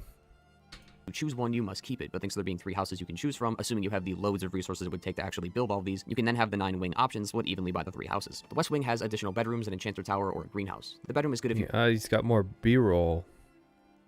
plan to adopt kids. The enchanting tower has all your enchanting needs, and a greenhouse is a good place to either display lovely flowers or grow some alchemy ingredients. The north wing has the alchemy lab, storage, and trophy room. All are fairly self-explanatory. Alchemy lab has all the alchemy research anyone could need. A storage Oh my god. You want to know the funny thing about something being self-explanatory? It means you don't have to fucking sit down and explain it.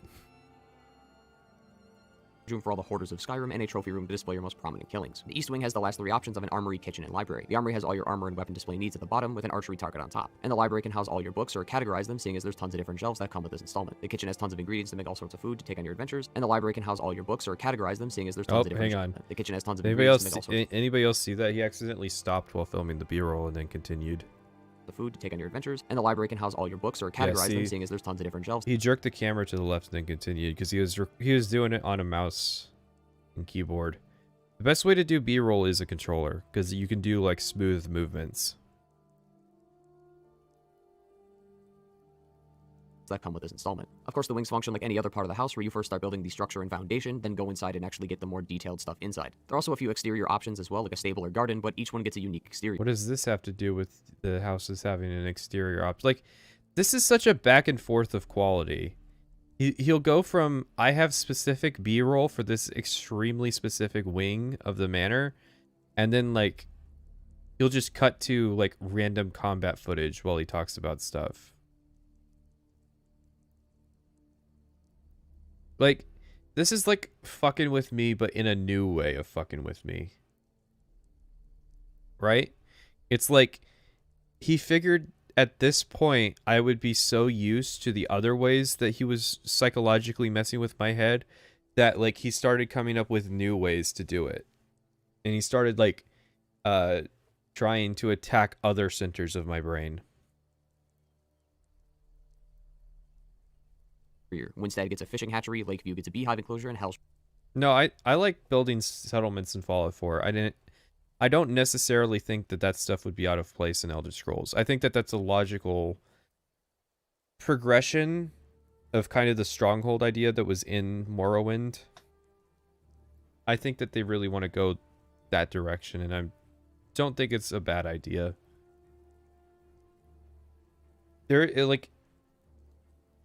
The only thing that would be annoying is if they added the elements of, like, you have to pick up all this random clutter from dungeons and to, like, break it down at your house. That's something I didn't like from Fallout 4. I would have liked it more if Fallout 4 had stuff like, as Joseph Anderson proposed, like, loot caravans. So it's like you take a caravan with you and then, like, park it outside, strip the place clean, give all the loot to the caravan, and then they slowly take it back to your base. And, like, there's radiant stuff, so it's like they can randomly get ambushed on the road and etc. This is all like stuff Joseph Anderson proposed, but I think that they're really good ideas for that being the direction they want to take, kind of progression. Because the thing is, if you're not interested in the house building and stuff, then I mean, I know it's a meme to say you could just ignore it, but you can just ignore it. And the instances where Fallout forces you to engage with those systems aren't the worst. They're not the best. They could be better, but they're not the worst. Like, there's the quest where you have to build a teleporter. That's probably the worst instance. Marking gets a grain mill. Besides building structures, you can also hire a steward, who will then allow you to purchase a carriage driver, bard, and livestock. While not the greatest DLC... I don't allow my stewards to show skin. Seriously, did you give her the fucking bag over her head?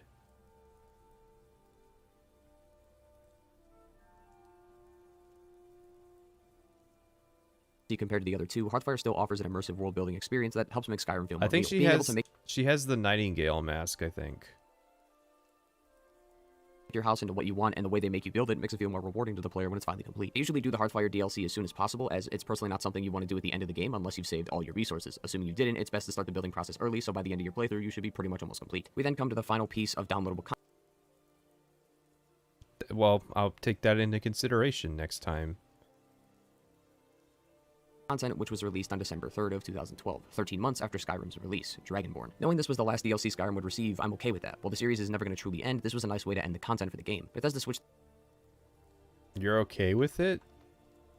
Assuming you didn't, it's best to start the building process early, so by the end of your playthrough, you should be pretty much almost complete. We then come to the final piece of downloadable content, which was released on December 3rd of 2012, 13 months after Skyrim's release, Dragonborn. Knowing this was the last DLC Skyrim would receive, I'm okay with that. While this...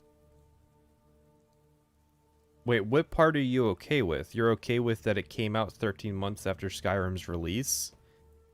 It's okay that it came out 13 months later because it was the last piece of DLC. Like,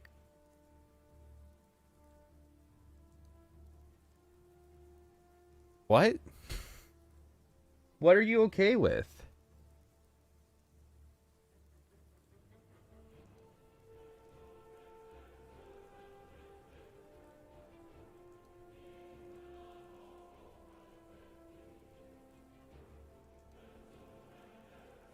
The series is never going to truly end, this was a nice way to end the content for the game. Bethesda switched things up. Instead of Dawnguard, where it added 2 large areas while most of the DLC was within Skyrim, Dragonborn took us to a whole new area called Solstheim, completely separate from the main game. Yeah, I know it's a massive switch up from the content policies of previous games. Unfortunately, the only game you seem to have played, and there's a legitimate question going around as to whether you even played it, was Skyrim. Dragonborn also adds new everything: quests, spells, shouts, weapons, armor, and enemies, but for now, let's discuss the main story. Dawnguard added new shouts. Dawnguard added a really cool shout. Solitaire. Dragonborn DLC starts differently compared to Dawnguard. Instead of asking around town, at some point you're just approached by the cultists after completing one of the main story quests. These cultists ask for the Dragonborn and claim that the true Dragonborn Mirak will soon return. Killing the cultists drops their orders on the ground and you find that they're located in Solstheim. That's one way it can start. As we discover later, Mirak is not only a Dragonborn, but the first ever Dragonborn, who was born in the Merithic era. Mirak was a dragon priest back in the day when they were only human and not a rotting corpse, and came into possession of a black book which transported him to Apocrypha, where he met Hermaeus Mora, the Digiprince of Knowledge. Hermaeus Mora gave Mirak the power of shouts. Mirak then used this power to turn on his dragon masters and became even more powerful. After some time, he was then sent back to Apocrypha and has stayed there ever since. He waited until he amassed enough power so he could escape the realm and return to Solstheim, which is why those cultists mentioned Mirak returning. These black books, as we know, teleport... So, like, is Mirak immortal?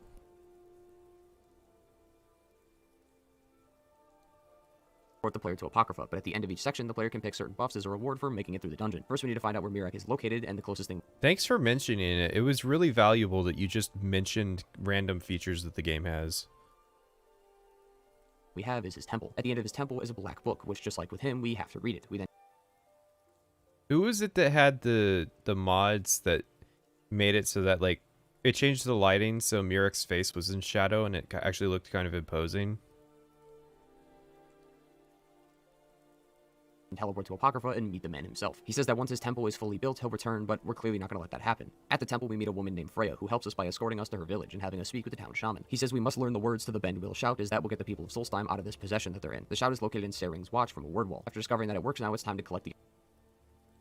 Are we supposed to know where Saring's Watch is? The other two and defeat Mirak, which means we need to find another black book, which is encased in some sort of dwarven device. Upon returning with the black book and the second word, Hermaeus Mora... The reason that tentacles are such a popular fantasy is the impossibility of it. So that we can learn the third fairly quickly. Just we need to spill some secrets on the Skull, that village we talked about. We clearly don't know any of the secrets, but the Skull do, of course, and are hesitant at first to mention anything, but the shaman is willing to die for it as long as Mirak is defeated. Hermaeus Mora then kills the shaman, then gives us the final word. With all 3 words, we can finally travel to Apocrypha and fight Mirak, which all happens at the summit of the Apocrypha. This is easily one of the most beautiful boss zones I've ever seen in this game. Mirak challenges you with... More beautiful than Sovngarde? You take! You take! Apocrypha pretty.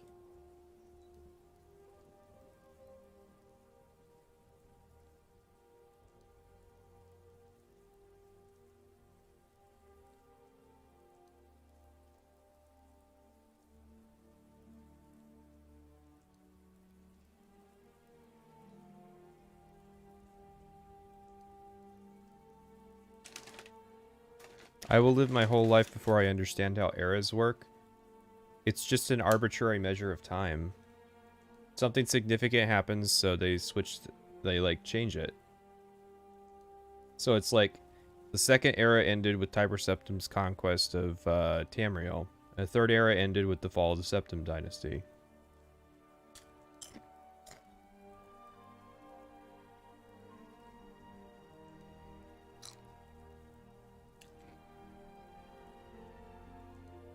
Mentioning an obscure village specifically by name when it may as well be a radiant location is 100% reading the quest entries from the wiki. I stick by my theory that he had the footage, but like maybe he sat on it for 6 months and didn't really think about Skyrim, and then like came back. He was like, I got to use this footage because I spent the time recording it, but I don't really remember what it happened. And so he was basing it off of, like, he just read the wiki to kind of catch himself back up. That's got to be it.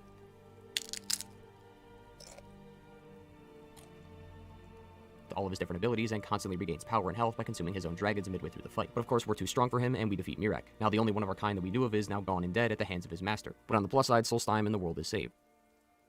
I mean, you're a dragon, so...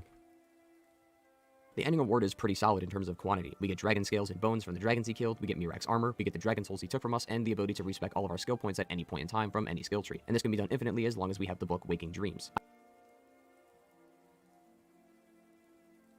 I know. It's kind of like, this is like Skyrim's equivalent of becoming Sheogorath. It's like, you get a bunch of really powerful stuff, but the game is also just over. It's like, cool, a really useful ability that I probably should have gotten a lot sooner after I did all of the game's content.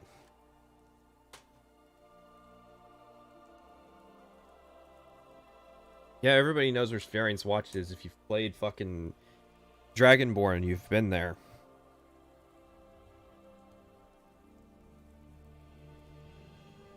It's one of the ruins that manifested on the island after Blood Moon. Because, you know, the glacier collapsed, and that exposed ruins all over the island.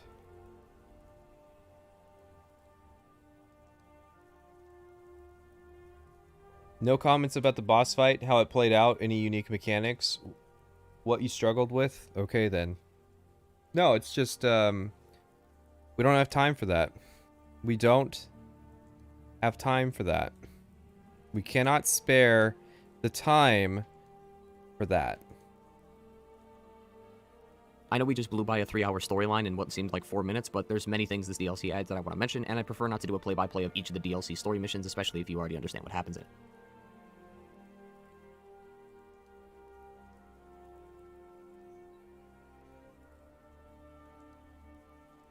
Hasn't stopped you before. The story is very similar to Dawnguard and Timeline, taking around 2 to 3 hours, but since it's a new area, there's tons of new and eventful quests to explore within the DLC, such as there's Call, which is a hall overtaken by the Reiklings. You can meet the Nords who previously owned the hall and opt to join them and taking it back, or you can join the opposing side and join the Reiklings and kill the Nords, then becoming the chief of them. Out of all the titles that Dragonborn is called, I didn't think chief of the Reiklings tribe was something I expected. Dragonborn also has some unique mini-bosses and armor. The Deathbrand armor is one of It's surprising, so it's good.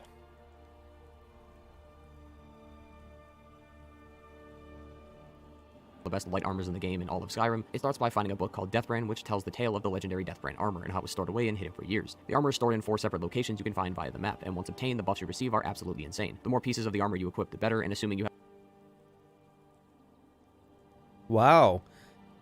40 points of carrying capacity if you wear the full set?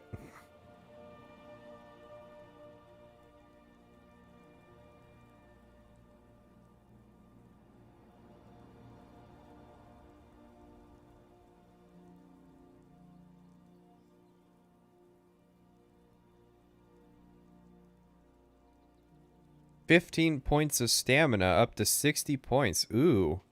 What an insane buff. Water breathing. Nice. 100 armor while wearing the full set of Deathbrand. Okay. Your one-handed attacks do 10% more damage for each Deathbrand item you wear. Yeah, this is pathetic.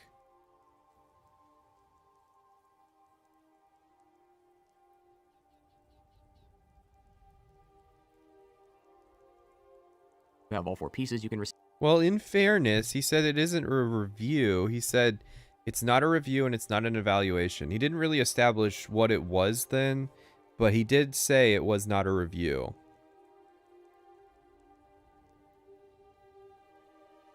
receive water breathing, 100 plus armor rating, increase the stamina by 60 points, carrying capacity by 40.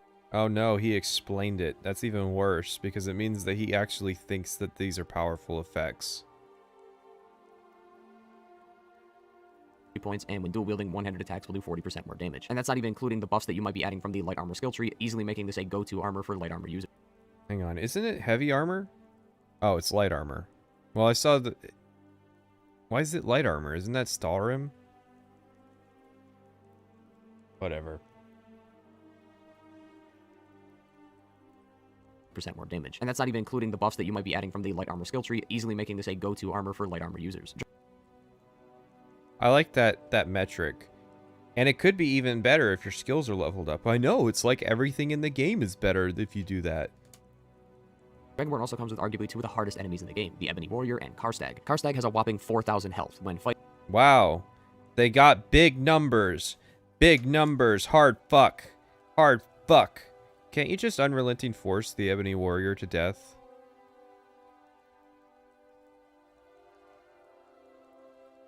And there's light and heavy Stalrim variants. Ah. See, I didn't know that. 'Cause I haven't really looked that hard into Dragonborn yet. The Ebony Warrior, while at most can have 2,000, it's his abilities that make him tough. Throughout the fight, he can use Unrelenting Force. His armor raises his defense, his sword absorbs health, he can cast Frost Cloak and Ebony Flesh to reduce physical damage, while also casting Restoration to recover his health. He can also... And you just invalidated him with one move. Look at that. Look at that. Toughest enemy in the game just got Yamate'd by fucking one move. Reflect the damage you deal back to you, and even paralyze you with his bow. All of this happens throughout the entire fight. For killing the Ebony Warrior, you can then grab his armor and a bunch of really cool gems. But the reward for Karstag is the ability to summon him in any fight you want for a maximum of 3 times. Besides these, there are a ton of other quests to do, like solving a possible assassination of the Counselor, funding a mining operation, all for it to turn terribly wrong, and many more. Dragonborn is the last DLC Skyrim would receive, and while it was sad to say that would be the last one, it was a fantastic DLC to end the game's downloadable content. Dragonborn is personally my favorite and the best DLC the game has, as it feels like you're experiencing the feeling of playing Skyrim all over again, just with a new storyline and smaller map. There's still... It's such a weird thing to say that Dragonborn is the best DLC that Skyrim got. Because it's a long list of many varied options. I mean, Hearthfire isn't really even up for consideration because, like, you know, it's such a basic thing. It's not really in the competition. So it's just it really is just a question of, do you like Dawnguard or do you like Dragonborn? Yeah, the Ebony Warriors in the base game, it's just like the level you have to reach to actually see him is kind of high. And now I'm kind of curious how he got that high a level, because I played Skyrim comprehensively and only got to level 68. One more downloadable content, if you want to call it that, to mention, although it isn't a full-fledged DLC. As Skyrim did, however, receive a massive update in 2016 in the form of Special Edition, which was basically the Legendary Edition of the main game, coming with all 3 DLCs, except adding many new graphical enhancements. If only we had a word for a content release like that. Special Edition also introduced modding to the console community. While it was on the PC version of Special Edition as well, PC players already had access to mods from dedicated... I feel like if your interest is in learning about Skyrim... Oh, I know why he's mentioning this now. Never mind. He's leading up to the mods section. I was like, if you're talking about Skyrim and you have nothing really to say, why would people want to hear about how the Special Edition added mods for console players?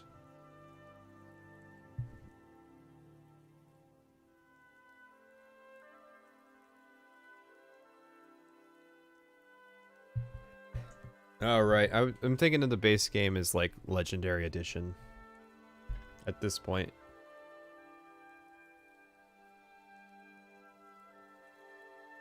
I know, there's so much extraneous information he could have shared with us if he had just waited 1 year.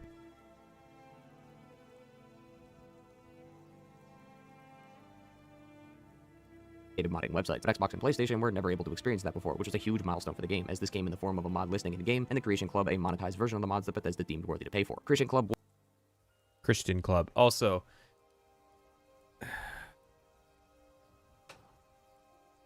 why is it a huge milestone for the game? Like,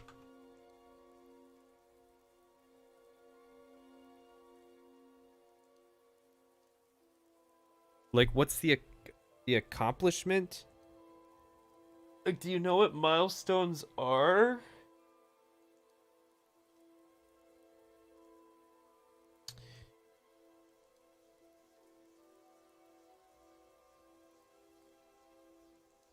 I think it's kind of a mixed argument to say that the Dragonborn NPCs are worse than Dawnguard NPCs. I think the only thing tipping that scale is Serana.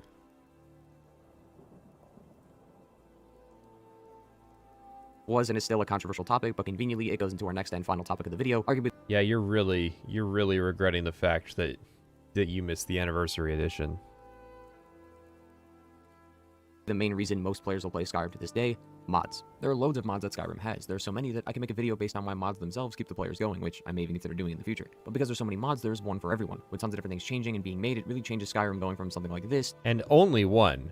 A single mod for each individual. To this. While yes, the latter is 2,500 mods, you can still get some drastic changes with only a handful. Quality of life mods like A Matter of Time, Quality Map, and Sky UI change the UI of the game, making sifting through inventory, looking at the timer, browsing the map a lot more optimal and overall just visually pleasing. Texture mods are anything but scarce in the modding community, making the textures of the game more vibrant and eye-catching regardless if it's buildings or even retextures of vanilla weapons. For those who want more gameplay-focused mods and not ones that are graphical, of course those are available, like making changes to existing content like elemental arrows or adding your favorite weapon and armor from your favorite movie or video game. Skyrim can be pretty boring alone, so maybe you want to take a new follower with you and in the form of a fully voiced NPC. Alright, introduction's done, so let's get to adventuring. But with there She sounds like shit. being loads of followers, it's hard to choose one, which is why mods like Ultimate Boinga, boinga, boinga, boinga, boinga.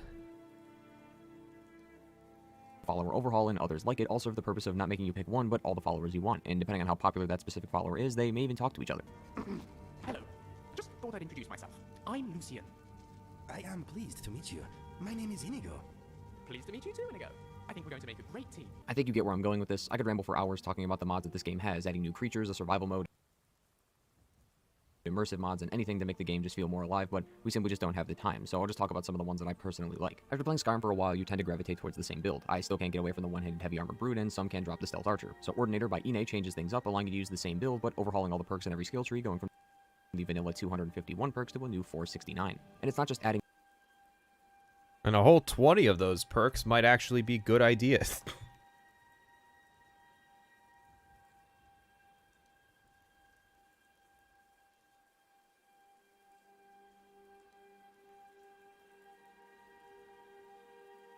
Kawaii!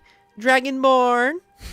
more perks. It's changing the existing perks on top of adding more options to pick from in each skill tree. For example, the sneak tree can provide the player with tripwires, smoke bombs, and a bottle that makes an oil trail you can light on fire. And of course, there are additional perks to make the Yep, and they work exactly like it's actually an intentional feature. aforementioned equipment even better. The smithing tree isn't just as simple as making new armor anymore. You can now make dwarven autocannons, or every time you make a weapon, you gain increased critical strike damage and reduced incoming damage for the next 30 minutes. This looks like a clusterfuck of bad ideas, to me, personally.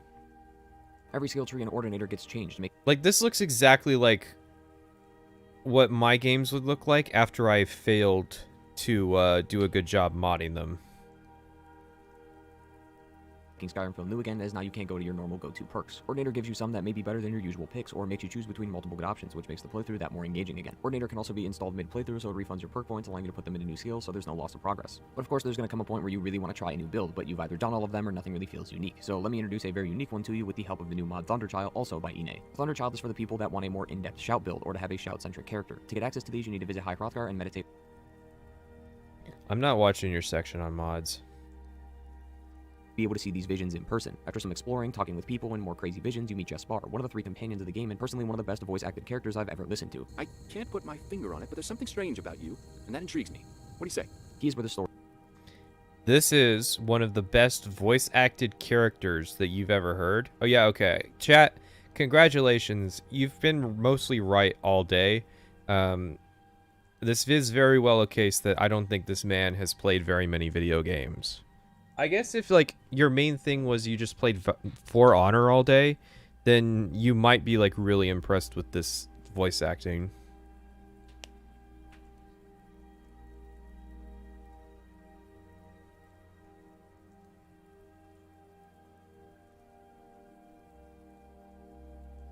story truly starts, as he takes a journey along to assist you in your troubles, which leads you down a rabbit hole of craziness as you start piecing together information and learning about the island's history. Things like the High Ones, the Cleansing, the Lightborns, and the Red Madness, all things that sound very vague at face value, but end up being explained in time as the more you progress through the story, them with their troubles and companion quests. Companion more and companions so in random places that just switching up current last, as these are the very definition of a fresh new experience, one being a DLC, which is part of the main game, and the other being a whole unique IP with very little brought over from the game in terms of its mechanics, both of which serve the players in different ways, allowing them to have the true fresh experience. We've discussed many mods in this at the time, but that game that hasn't had a significant update since 2016, still played after 9 years. The harmonizing music, the iconic story, the nostalgic memories we've all made across the years, all of it I believe is the answer to that simple. You haven't said anything, so I don't think that you merit actually us listening to your outro. Wow, what a shitty video.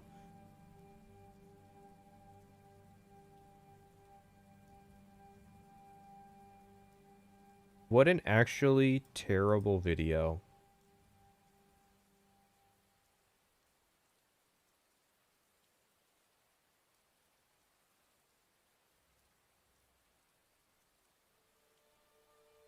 I think there was a promising start to it, but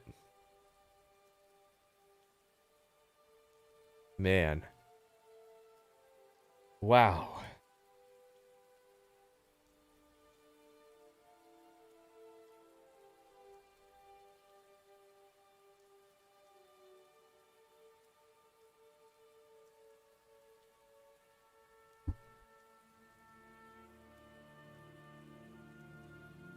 Did he come out and say it was satire?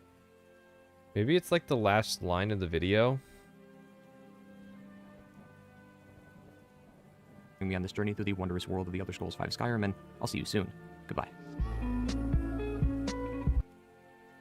The answer was no.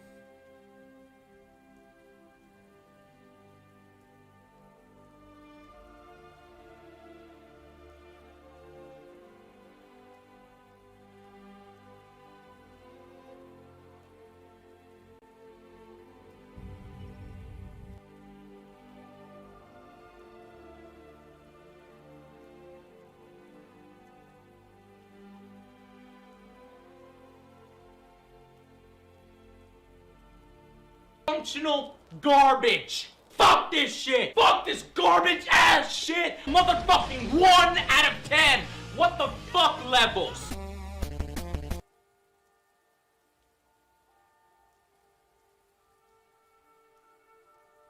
I doubt it's satire. He worked too hard on it. You would have to work exceptionally hard. Like, it would... A satire that is 1 hour and 50 minutes long would probably take as long as my unironic 12-hour videos to craft. Which is why it is a convincing argument to say that, no, it's serious.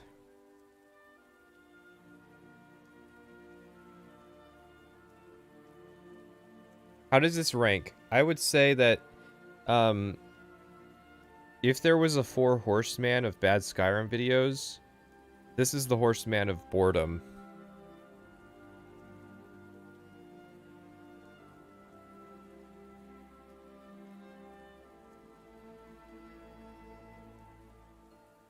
I don't know why you wouldn't just, like, if you need noise to listen to, it's almost like just...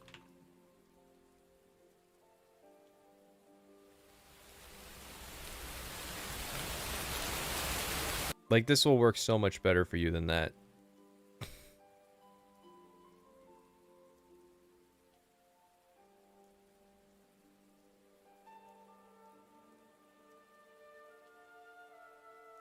Functional garbage.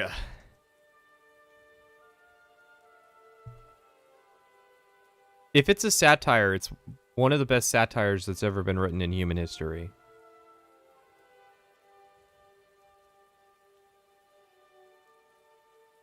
But I think, me personally, we take a vertical slice.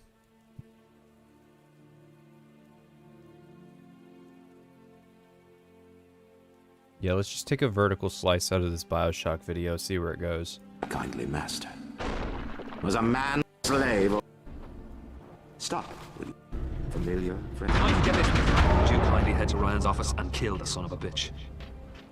Yeah, you're really just gonna play the cutscene, huh? Would you? A man.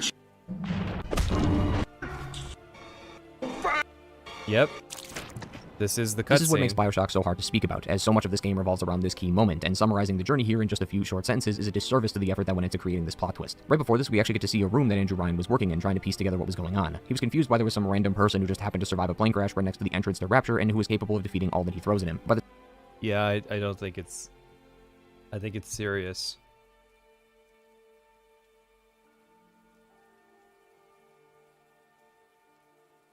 You don't have to laugh at a satire.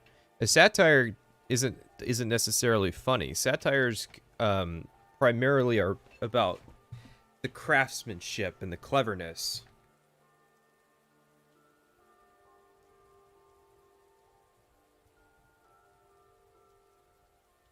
Wow, okay. Whew. Really, like, again,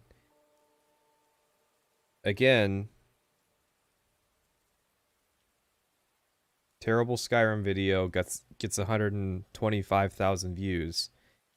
A decent to probably one of the decent to probably one of the best gets 19,000.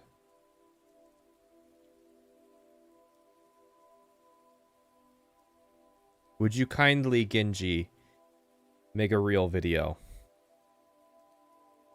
It's hard to summarize, so why the fuck bother?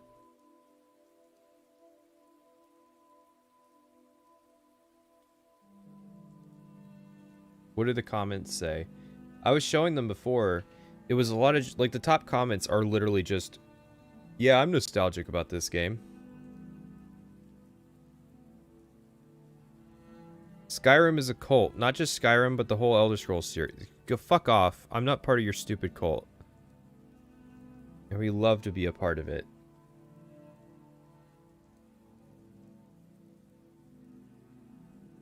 Skyrim is awesome.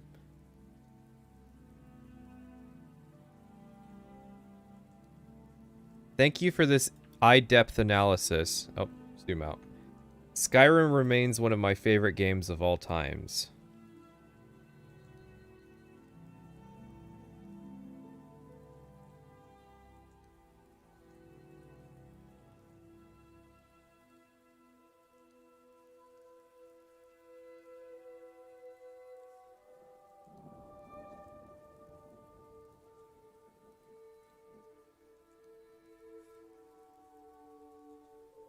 See, we got someone based here. You describe ways to escape the cell you were thrown in with all of your equipment in a positive way. You say 9 ways to escape this cell, 7 of which were attack the guard, and 9 of which ended up in just fighting the guard. At most, you could say that it was 3 ways to escape the cell: combat, pickpocket, and telekinesis. Even that is a bit of a stretch, since the 2 alternative ways also result in combat.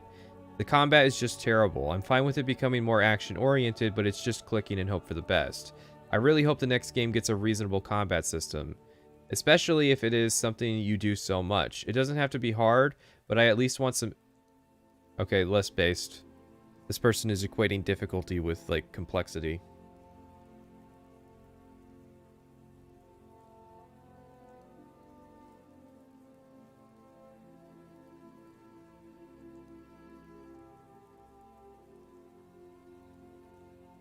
No, River Dude covers. You didn't know that River Dude... Oh, no.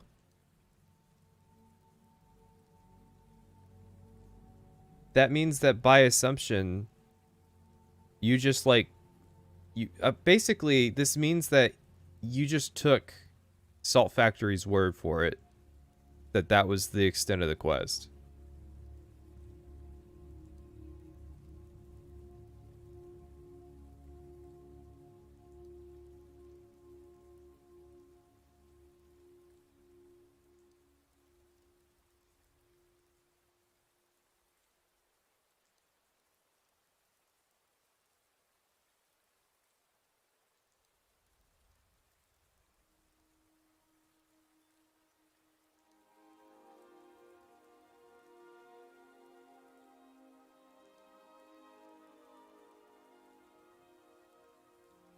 We got Nodder on 0 here. This is the last comment I'll read.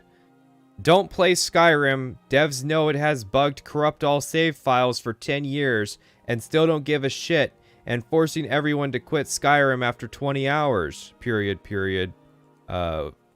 What's a dash period dash? What emotion is that conveying? Annoyance?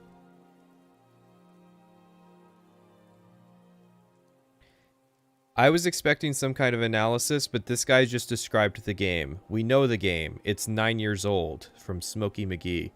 Yeah, like, that was my big issue with it. This video is fine if it's coming out in, like, 2011, 2012. The fact that, like, there was nothing about this video that answered the question as to why people are still playing it 9 years later.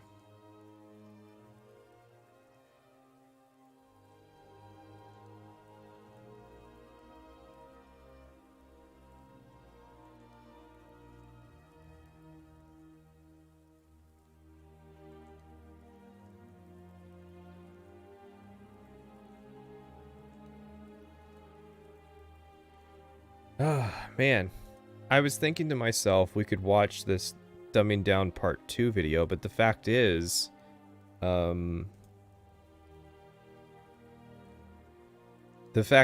like, that's not something that we can do after what we just endured. I don't think.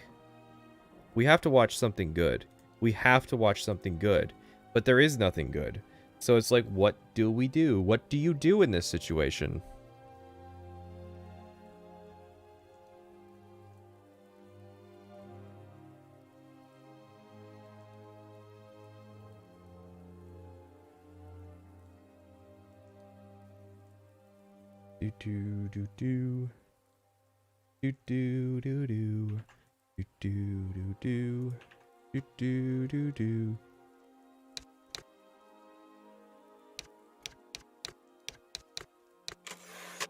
This is what we do.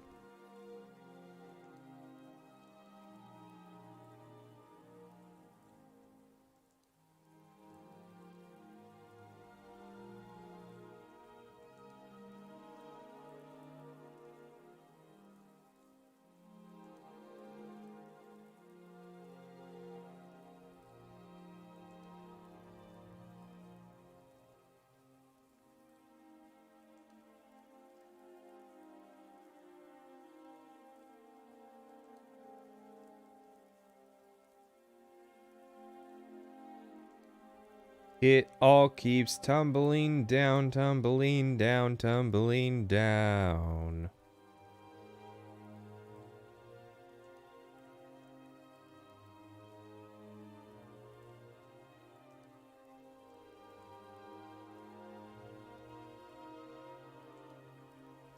It all returns to nothing. Man, my title is like so specialized for Gingy that like strapping strategy onto it will be tough, but hopefully.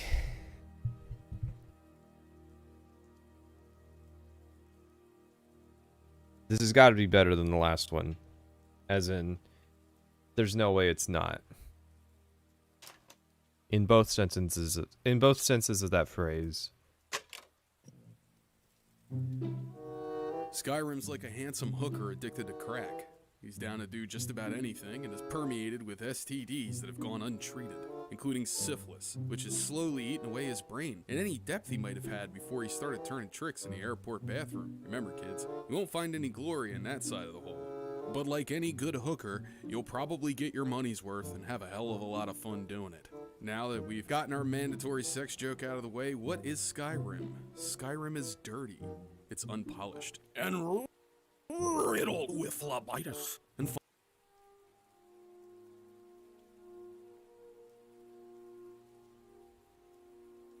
would you ever get a beast race for your model? We do have a Khajiit. fun as hell. You could lose many hours of your life playing the game the way the developers meant for you to play it. Or you could play it the way that their terrible design decisions allow you to play it. So can we level our character to level 50 without even playing it? How many merchant chests is he going to go to? Well, let's dig in, shall we? Or is that just the same footage of him doing it? Damn it, this game is hard to talk about. On one hand, you got guys who shit on... Well,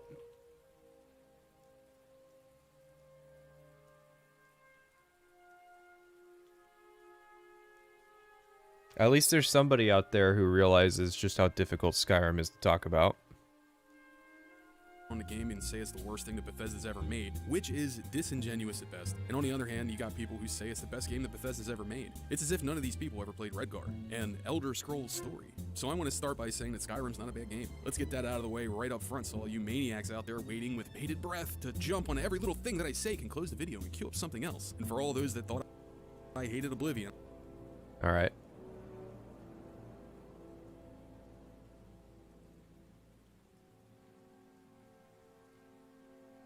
When a TV show continues... No, I'm just kidding. I can only say, huh? I love that game. But you can critique something that you love. In fact, you should, because it's how you grow as a person by examining the things that you enjoy and seeing their flaws. It's how illustrators get better at their craft and how YouTubers make money. So, That's true. calm your tits, Mr. and Mrs. YouTube viewer. You needn't get your identity tangled up in a media you like. Okay. I'm not using any mods for this one and instead opted to go with Skyrim Special Edition for my analysis. It works right out of the box, so no dicking around with unofficial patches or weird glitches in mod ordering. Actually, scratch that. There's plenty of glitches. And it looks good right out of the box, so you don't have to worry about any beautification patches or anything like that. I chose this version of the game for several reasons, chiefly of which is the performance gain. The game runs without hitching or frame loss at a steady 60 FPS. I almost feel like this is kind of unnecessary. Like if you're going for the I want to make a funny video, then you don't really have to tell me about why you chose the special edition. You can just say it's better, or don't mention it, because who would care? FPS. No, we watched the not good video. Which isn't even in the recommendations.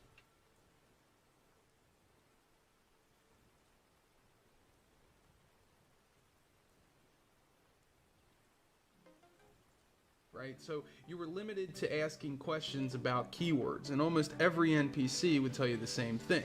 However, some NPCs would actually be able to elaborate, and you may uncover... Oh my god, he has improved so much. And according to the patch notes, this is due in part to the fact that this is on the 64-bit version. Why are there some people in the chat who hate strategy? I wouldn't hate strategy.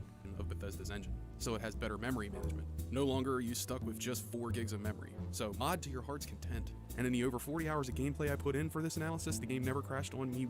Oh, someone said it's not a review, it's a guide. He just said the A word. Once. So that in and of itself is a big achievement for Bethesda. So fuck all y'all who are saying that this is a guide. I got it from the man himself. From Oblivion to Skyrim, the races have undergone some great and terrible changes. Bretons got fucked right in the pooper by having their magic resist halved down from 25% and having their bonus to magicka reduced from 50 points to fucking nothing! I mean, in a vacuum, that's terrible, but they're like, that's like saying the only reasonable direction to take a change is up.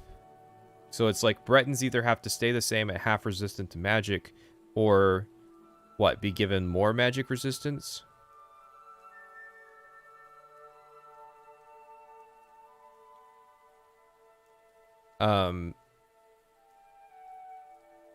As for like, I don't have an issue with, like, I actually have more of an issue with Bretons just like having more magicka, because it means that whenever you do a magic character, there's like, you're a fucking idiot if you don't play Breton or High Elf. And I feel like that does nothing but harm creativity when it comes to making your characters. Now, do I think they replaced it with particularly good ideas? No, not really. But the changes in and of themselves doesn't mean that, like, you need to evoke the image of our Lord and Savior, Mr. Todd Howard. I want you to imagine Todd Howard behind a Breton, holding his head down into a pillow as he cries out for him to stop. And that is a description of what they did to the players. Look how they massacred my boy. Altmer, on the other hand, seem to have been touched in the no-nos by God, and the result is that they are the only race to get a bonus to magicka, as well as a power that allows them to regen magicka 25 times faster for 60 seconds. which is about 25% of total magicka per second. I'll say that again. 25 times faster for 60 seconds. The Imperial race always... However, they are disgustingly hideous. Consider for a moment. finds more gold. Basically, they have a 100% chance to find anywhere between 2 to 10 extra gold in all chests. Dunmer. You will loot the urns. Isn't that like saying the game is bad because Orc Wizard can't be optimal? It's more like saying that the game is bad because Orc Wizard is just like, you're just mechanically shit on for doing it. Like combinations which are less intuitive should like still be possible. And I mean, obviously it is still possible. You can do literally anything, any combination. But the game mechanically incentivizes you from doing magic builds outside of 2 specific races, which I think is shit. Like, it would be akin to saying that that other races just have like a flat health increase. Like Nords and Orcs just have 100 extra health, and it's like, okay, so why wouldn't I play anything else if I was doing a warrior build? Can now surround themselves in flames, which damage anyone around them. They can no longer summon their dead grandparents to fight for them, however, so race ruined. Orcs have by far the best melee ability, which is the ability to do double damage and take half damage at will once a day. Why is this so good? Well, just imagine making a stealth dagger orc that does 30 times damage on a successful stealth attack. What about the cat race, the Khajiit? Well, let's just say that their unarmed damage leaves a little to be desired, and come back to this topic in the skills section. Dunmer and the Nords have the best racial passives against dragons. Nords get the nicest resists with their 50% frost resist because a ton of NPCs and creatures in this game do frost damage, and a lot of the dragons in late game do tons of frost. And Dunmer get 50% to fire, which is super good against dragons in the early game, and can easily be buffed to the cap. They're also the best for vampires. Argonians, on the other hand, have 25% weakness to frost, so that is a hole you're going to want to, enchant your way out of before level 10. The Red Guard are once again the best at one-handed weapons, and they get a 50% resist to poison, which I've never found to be all that useful. Their adrenaline... It's pretty much just, so, you plan on doing some Falmer dungeons, huh?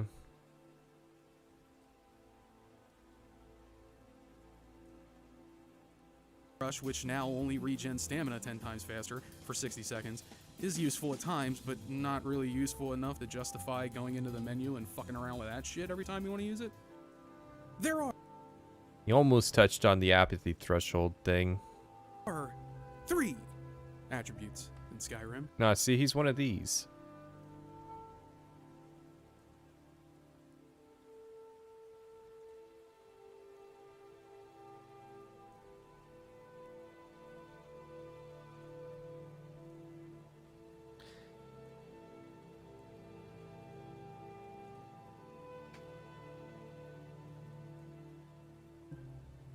Would you like to take a guess at what they are? No?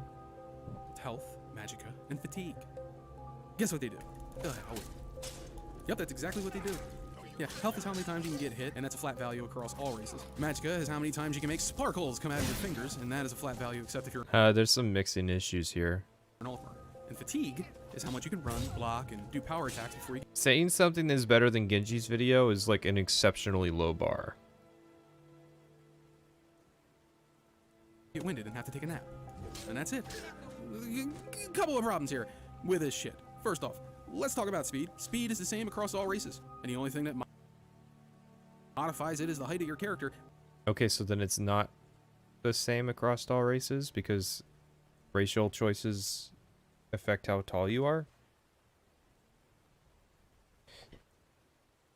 The Chad different colored chug jugs. Yeah, I'm not a big fan of thinking of it like, oh, attributes are now health, magic, and stamina. I'm more of a fan of just, there are no attributes in Skyrim. Like, there's no reason you have to say that there's a direct continuation of the idea because there's not. It's not like health, stamina, and magicka worked in Oblivion. I missed Genji's video. That bad, huh? It's one of the four horsemen of the shitty Skyrim videos, alongside like Acerthorn and Salt Factory, and like probably Sammy Online. The horsemen of poor arguments, batshit insane takes, boring videos, and synopsis. But if you ask me how much, I can only shrug. So everyone, regardless of physiology, moves at relatively the same speed, even those that walk on stilts. Yes. Oh, wait, yeah, cross that out, huh? Yeah, cats and lizard bros no longer have tarsal joints like cats and dogs, which is most likely an effort to simplify the process of animation. And So why would you say that's a Skyrim thing? Like, Oblivion had that? I'm just saying.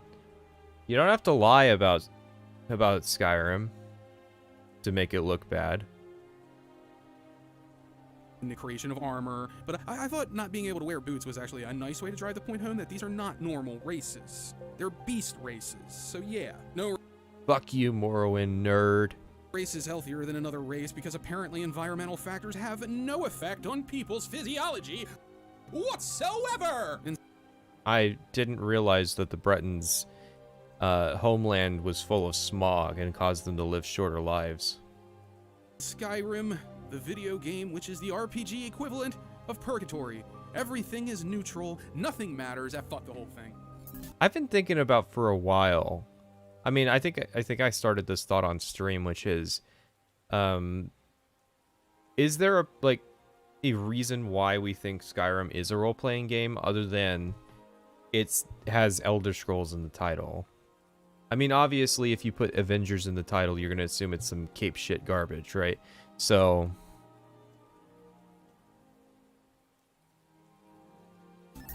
And now a message from our sponsor.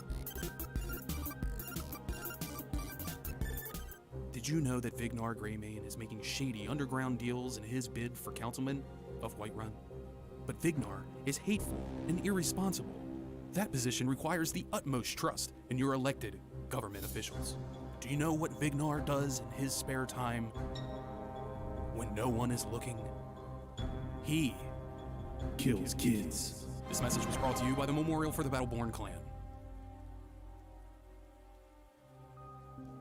Strength used to modify how hard your characters hit things.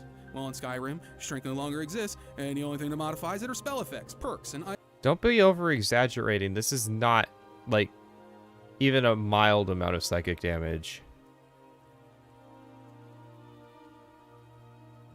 Like, we're not going to sit here and look at every Skyrim video and say, oh my god, this is the worst thing ever!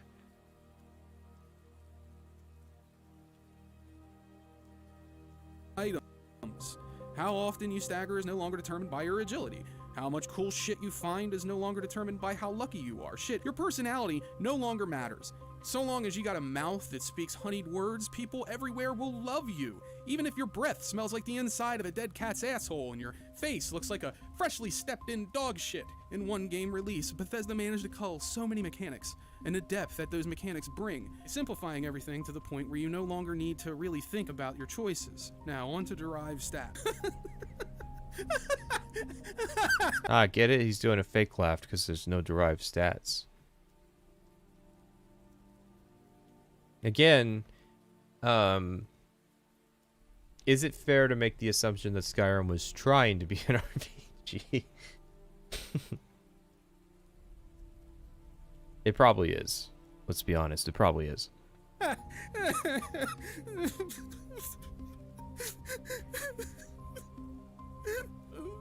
This is a bit much, and this is the issue I had with watching the last strategy video, is that it's just too much like, yes, I agree with this, I don't really have anything to say, I'm probably not really being that transformative with it, and so it's like, I don't think Strategy's videos, like his new ones, are particularly good for this format.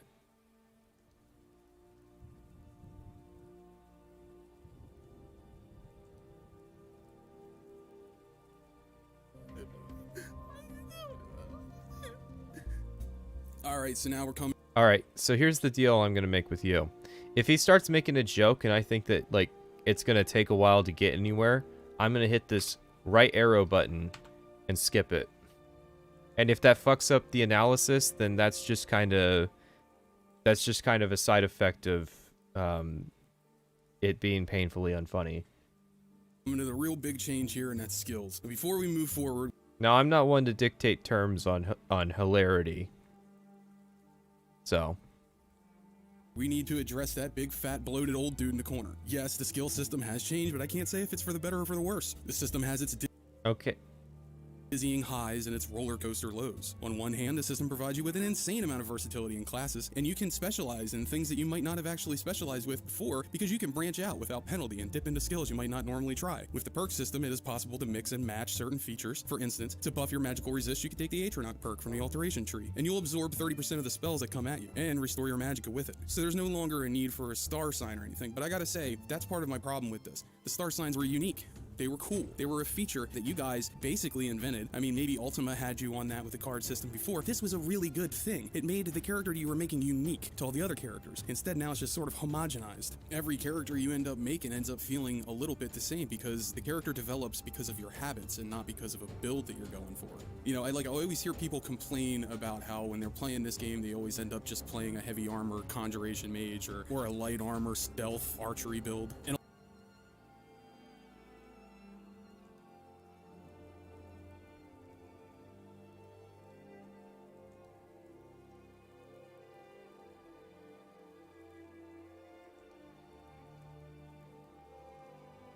And a lot of... Why is it that sometimes the guys he's fighting don't have names?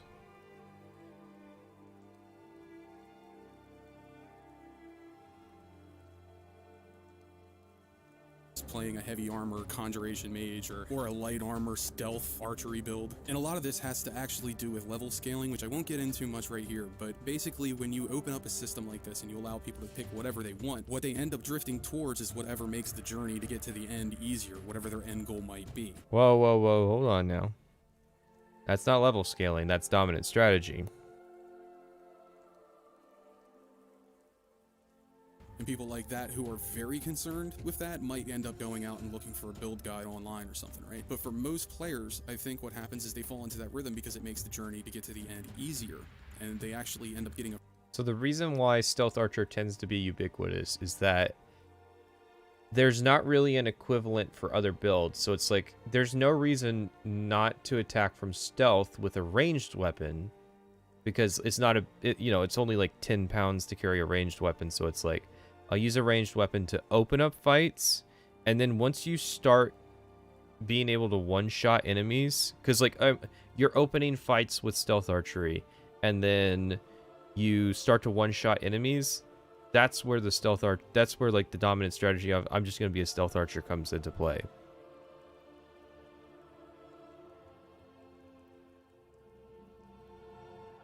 Afraid of branching out to other skills, and this system allows for experimentation, which is great, and it inspires people to go out searching. But like I said, it's a path of least resistance thing. If they find that the journey is harder doing X, then they're going to make sure they always do Y. So if they find that stealth archery is like a really easy way to get through the entire game without having the inconvenience of dying all the time, well, they're probably going to drift towards that. So that's why when you're doing a perk system like this, it's so difficult, because you really have to take all of those things into consideration, the unpredictability of players and the skills that they'll mix and match, because you want to make sure that you balance the game, right? Like, you want it to be fun to play. Why though? Why does the game need to be balanced? Why shouldn't the game like have a bunch of ways that you can just become unbalanced? And I know, it is Skyrim, so that already exists. But I mean, it was sort of like how Kritosis was complaining about how like a lot of high-level perks that would make you like really powerful.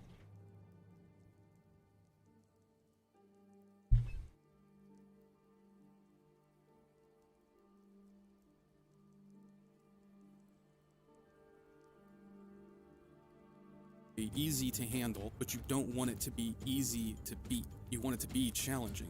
So a little bit of challenge goes a long way, and in this system you'll find that it's very easy to break this game and have it be not challenging at all. You really want to make sure that there's not like one or two really meta builds. You want to make everything sort of powerful enough in order to compete with all the other easier ways to do things, so that it's all fun.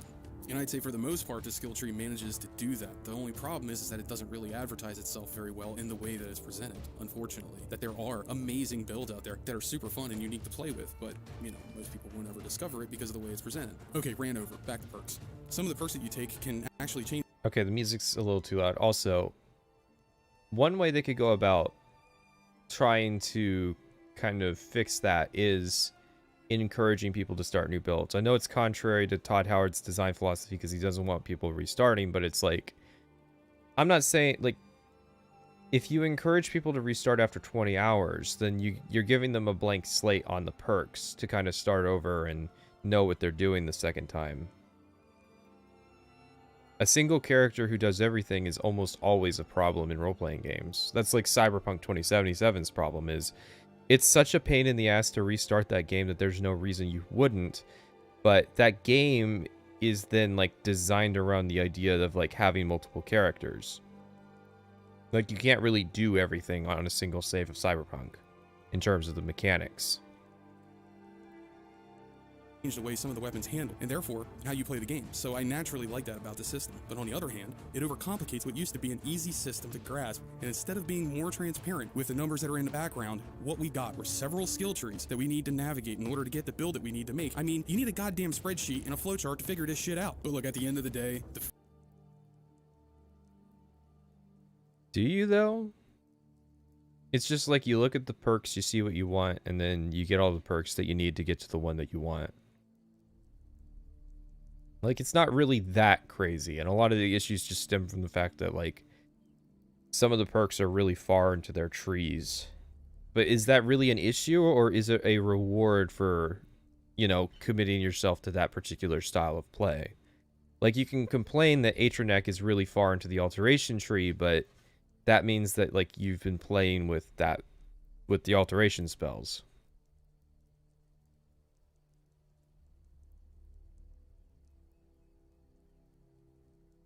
Ah, I see. We found Albershini's guy.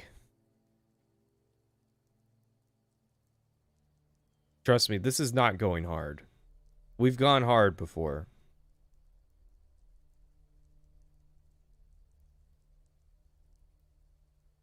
freedom the system gives you allows you to level until your heart's content and max out every skill to 100. What it doesn't do, however, is allow you to select every perk from every skill. In order to do that, you don't add new builds to incentivize replayability. You incentivize replayability so that people play with new builds. Like, I think you completely interpreted what I had to say backwards.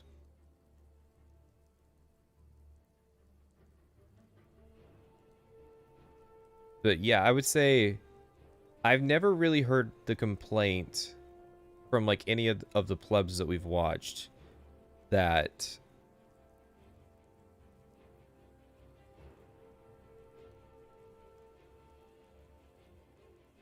I've never heard the complaint that like the perk system was too confusing to navigate.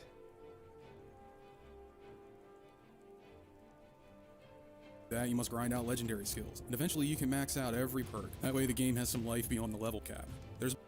Is he saying that's the way it is, or is he proposing that's the way it should be? Figure this shit out. But look, at the end of the day, the freedom the system gives you allows you to level until your heart's content and max out every skill to 100. Okay, he's saying max out every skill to 100, not like max out every perk tree. What it doesn't do, however, is allow you to select every perk from every skill. In order to do that, you must grind out legendary skills, and eventually you can max out every perk. That way the game has some life beyond Okay, no, he is. He's saying both. the level cap. Again, it's like there's too many people that draw issues with like hypothetical situations that aren't pragmatic or possible. Like Mr. Caption had this problem of like complaining about how, you know, it's technically possible for people to like play the game forever and eventually unlock every perk, but I've played the game to level 68 without and that involved like crafting grinding. It didn't involve like, say, like the main way that people level up a shit ton in Skyrim is to like 100% magic a cost enchant like an alteration or an illusion, cast and spot, and then like fast travel, because you'll cast the spell the entire time you fast travel, and when you get back, when you get to where you're going, you'll have a maxed out skill. That's the meme I've seen of like how to cheese the system. So I wasn't doing anything like that, right? I was just playing the game pretty much the way Bethesda intended, not a terrible amount of grinding, and I only hit level 68. So like it's not really like a reasonable thing to assume that there's just like tons of people out there that are playing until they unlock every perk in the game, because, well, getting every perk in the game would require over like 200 levels, and you'd have bigger problems at that point, like the fact that enemies, like the toughest enemies in the game, would hit you and it would cut just a tiny sliver of your health away, because you'd have such giant stat counts from how many times you had leveled.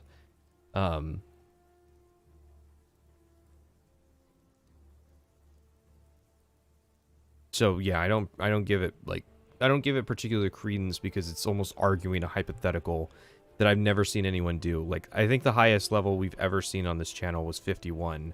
I guess technically 81, since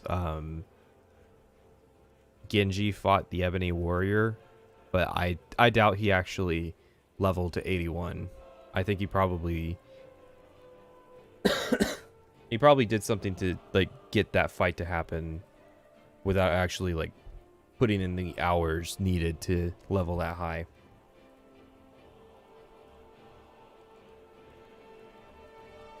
The problem with this, however, if you legendary a combat skill, you've made your life unnecessarily hard. Alright, so the way fast travel works is it continues to simulate the game as you travel. If you go into fast travel casting a spell, you'll cast the spell until your character would run out of magicka, right? However, if it's impossible for you to actually run out of magicka casting the spell, then the game will simulate it as you doing it the entire time. So what you would do is you'd go to Markarth, get your 100% gear on, cast a constant effect spell like Detect Life or something, and then fast travel the Windhelm. And after the loading screen, you would be maxed out at 100. Because you'll be doing hardly any damage to the enemies that spawn around level 80. See, he's level 79, but I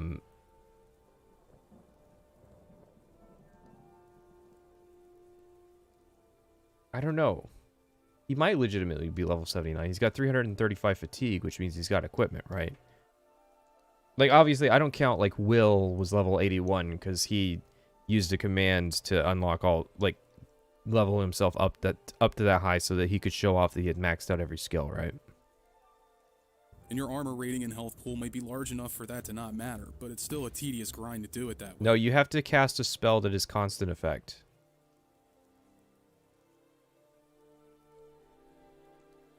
So it can't just be like a one-time application spell. So for like illusion, I think it's clairvoyance that you use. And the alternatives are no better. Most people will for however. You can max out every perk. That way the game has some life beyond the level cap. There's a problem with this, however. If you legendary a combat skill, you've made your life unnecessarily hard, because you'll be doing hardly any damage to the enemies that spawn around level 80. And your armor rating and health pool might be large enough for that to not matter. Why are you assuming level 80? That's like... The first time you'll probably be able to legendary your combat skill is going to be closer to like level 25, level 30.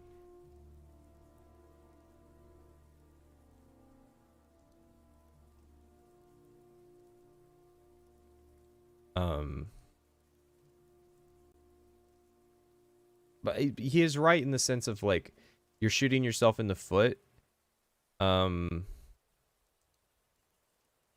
But that doesn't mean you can't use legendary skills for, like, other things, right?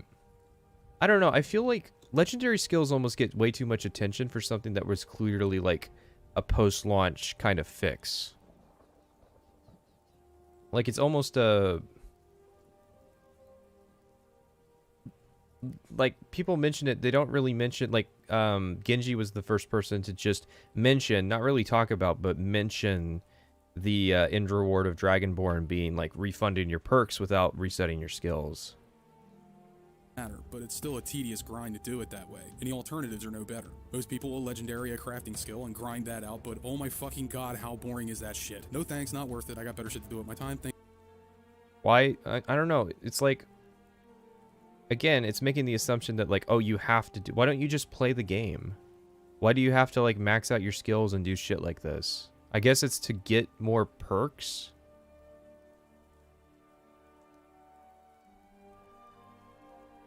Why would you do it so early though? You wouldn't.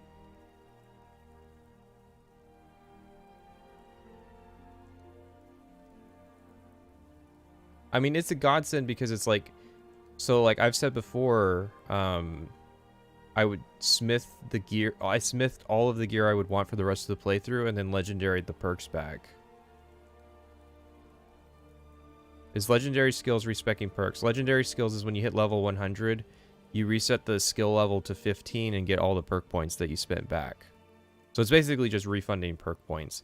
And I think the idea was that players in the base game were complaining that like perk investments were permanent, and I think legendary skills were like a first stab at giving players the option to get those perk points back. So it's like if you use one-handed for most of for part of a playthrough and then decide, you know what, I prefer destruction magic more, you would at least have an option to get all the perk points that you invested in one-handed back. Yes, but you're missing the point, which is that you're overthinking it because the legendary system just was in a patch. It wasn't some well thought out idea that Bethesda had that like they put a crazy amount of effort into figuring out and trialing and all that. It's a patch. It's just shit they added in a patch. So it's like, it's weird that people treat it like it's just some core design philosophy of Skyrim, when really, if you look at Skyrim, it was intended around the max level is 81. That means that the max number of perks you'll get is 80, which means that you can only get a third of the perks that are in the game.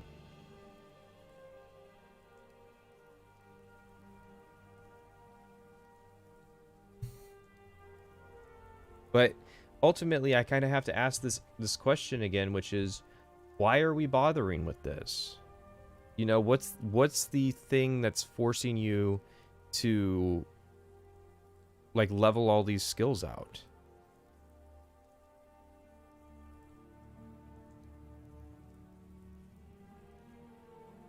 They added cinematic kills in a patch too, right? The cinematic kills they added were the ranged kills, so only the melee kills were in the game. And the unarmed kill cams were a patch as well. Thank you very much. This isn't the only way that Skyrim has streamlined the systems from Oblivion, however. Skyrim managed to cut out 5 more skills this time around. Mysticism, which was already dying by the time they cut it, athleticism, acrobatics, unarmored, and hand-to-hand. So at least your spacebar can take a nice big deep breath and sigh of relief. Illusion was absolutely fucking gutted. It's a shadow of its former self. No more chameleon, no more charm, no more paralyze or command creature. In Skyrim, Illusion was cut from 13 spell effects to 8 spell effects. Destruction and Restoration get the biggest buff from Oblivion. Oblivion had 24 destruction spell. Oh, but I have it on good authority from Kretosis that there's like only 4 destruction spell effects in the game.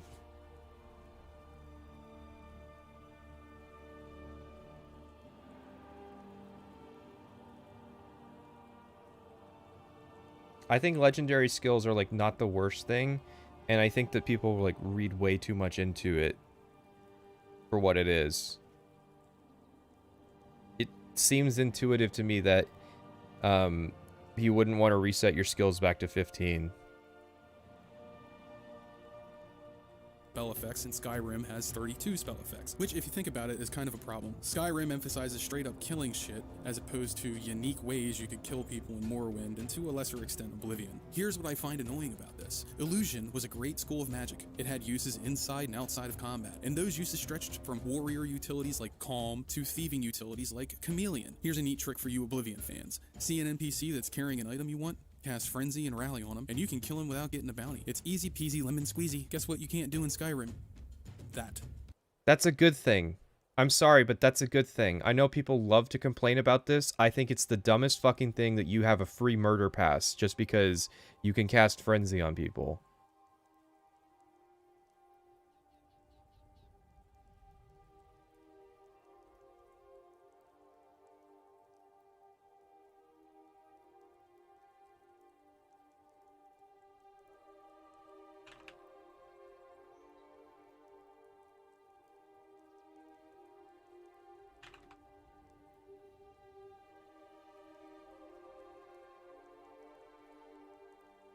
I don't know. This is akin to saying that, like, Morrowind's Morag Tong was better than the Dark Brotherhood because you could, like, strip off all your clothes to be able to, like, taunt people into fighting you. You know what I mean? Like,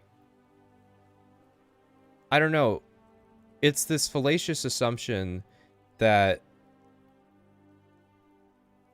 because something was cut, I mean, it's like it's literally the same thing that World of Warcraft players do. If they make an expansion where you can't fly, then they will bitch endlessly about the fact that they can't fly in that expansion, even though it's better for them that they can't fly. It creates more enjoyable content. It fills the world out with more people that you'll actually see traveling and doing content instead of just like flying straight up into the air and disappearing.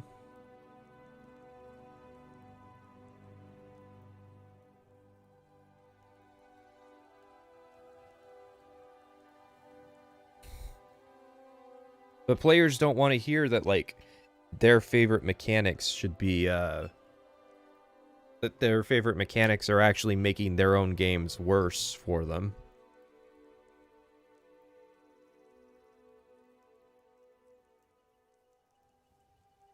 They probably removed it because they couldn't get the guards to differentiate between what spell was cast, as realistically casting Frenzy on people should get you jailed. What do you mean like, what they really didn't remove anything. If anything, they added the fact that you get a bounty from it. Makes sense to me.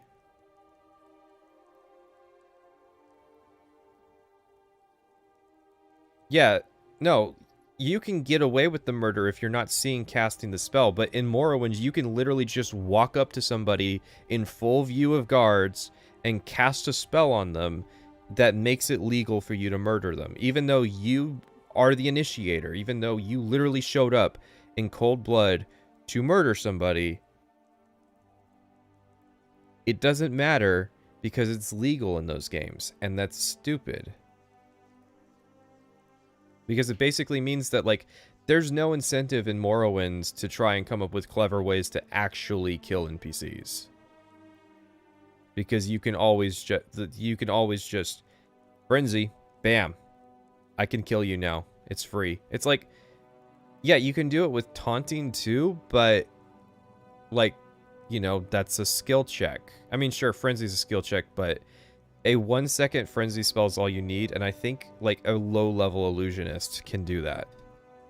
Like, if I remember from my Morrowind video, I showed that, like, you did not need a very high-level illusion spell to make a frenzy spell that was capable of capable of giving you a free murder pass for every NPC in the game.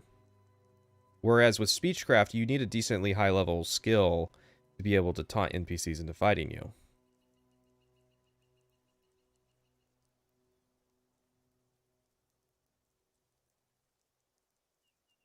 In Skyrim, you also have silent class. Again, guys, it just means that you actually have to be clever with the way that you use frenzy. Yes, you can murder people in Skyrim by using frenzy spells. However, in Morrowind, you can walk up to somebody's face, you can flash your cock at the guards and say, I am about to murder this man. And the guards will look at you and they'll not do anything. And then, yeah, cast a frenzy spell on them, and now you can legally murder them. At least in Skyrim, you have to find a dark corridor to hide in first.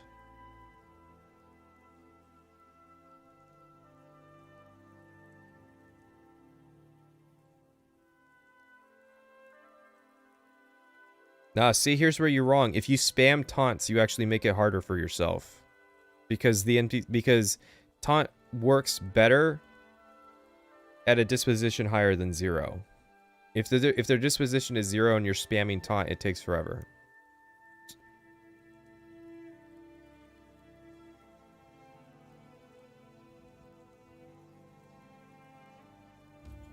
You can't fucking do that anymore, because casting Frenzy is considered assault and causes you to get a bounty. I guess it makes sense, but, I mean, the fuck? Can I have fun? Yeah, I'm not convinced by your argument.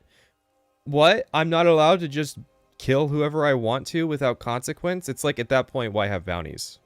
If it's hampering your sense of fun, it's an artificial obstacle that's added to encourage you to be more creative with the way that you accomplish these objectives. And so you can make that argument about literally anything if you say, what the fuck, man? I can't just have fun? I can't just start the game out by casting infinite fireballs for free?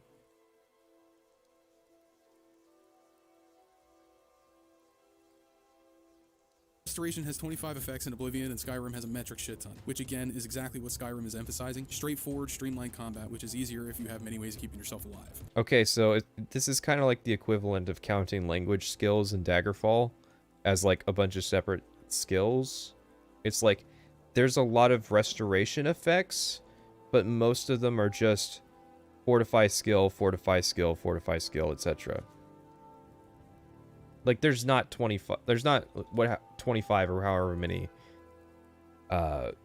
like unique restoration effects.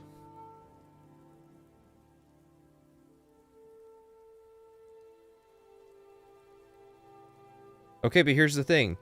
If you taunt an NPC down to 0 and then can persuade them back up successfully, that means you have a high level and you have a higher level in speechcraft than you would illusion. Because you would need like 60 speechcraft to be able to do that in any kind of measurable time frame that humans exist in.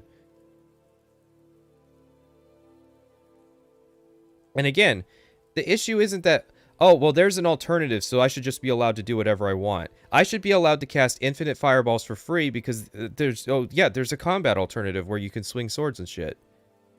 That's not how this works.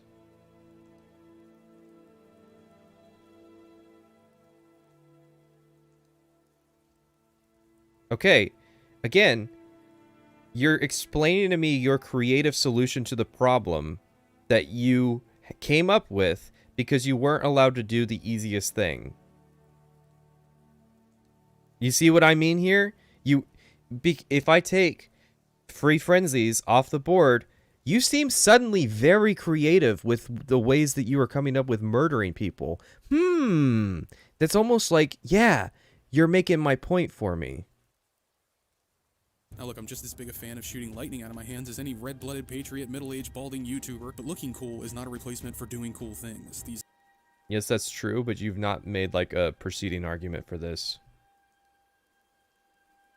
Skills and spell schools get cut because only a minority of people play these skills, and game development. Yes, this is true. Also, the main issue is that nobody at Bethesda seems to give a fuck about magic beyond superficial appearances.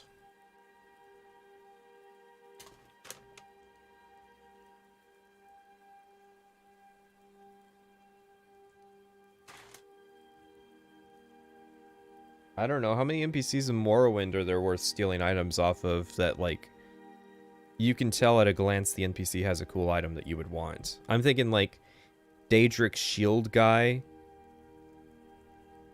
on that one plantation.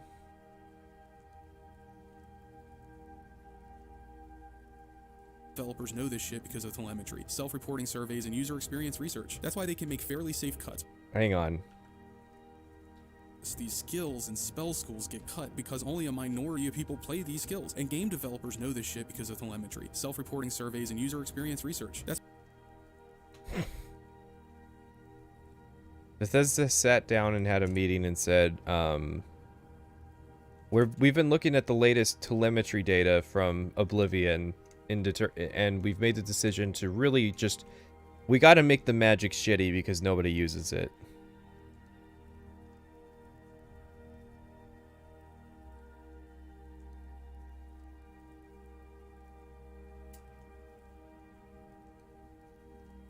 That's why they can make fairly safe cuts, but Bethesda doesn't do any of that shit. And instead of using a scalpel, they use a goddamn machete and start swinging wildly.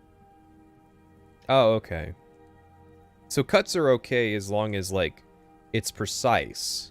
If they precisely... If Elder Scrolls had been a series of very precise cuts that ended up at the same spot, then it would have been okay. They see a fun exploit born of systems interacting with one another as bugs that need to be ironed out. And they see actual bugs as shippable features. Their fucking value system is all over the goddamn map. Spear. I think that's the wrong read of it. Again, I'm gonna cite the Todd Howard interview that I quoted myself as using before, which is basically the reason why Magic is the way it is because there's a bunch of ingrates at Bethesda who like really don't care about the Magic system, like to the extent of like, yeah, that fireball looks cool, and so Todd Howard's big thing was like, we have to remove the spreadsheety elements of Magic from the series. And that was basically like the big beacon that he had for improving the Magic system, was anything that makes the players sit down and think about what they're doing has to be cut.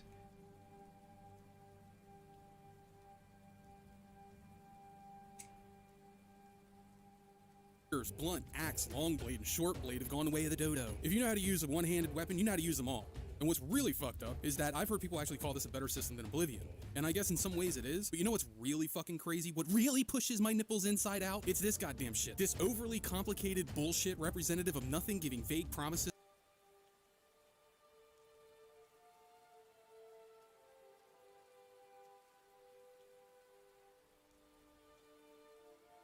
of what might happen when you buy something from one of its many trees, and a lot of the time that promise is misleading. Now, there's nothing inherently wrong with these trees. If you do them right, you can have a very interesting system. The problem is they are very easy to do wrong. Skyrim admittedly doesn't do much wrong here. The problem I have with it is that it's a solution to a problem that didn't exist. The solution for Morrowind and Oblivion was fine. All I would have liked to see was more information on screen while I adjust things. So instead of getting rid of a system that wasn't 100%, what they could have done was show our statistics like melee DPS, spell DPS, armor rating, shit like that on.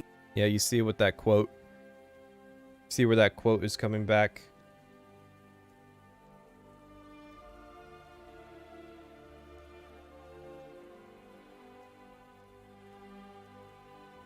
One screen as we increase our stats. A really awesome example of this can be found in Dark Souls game.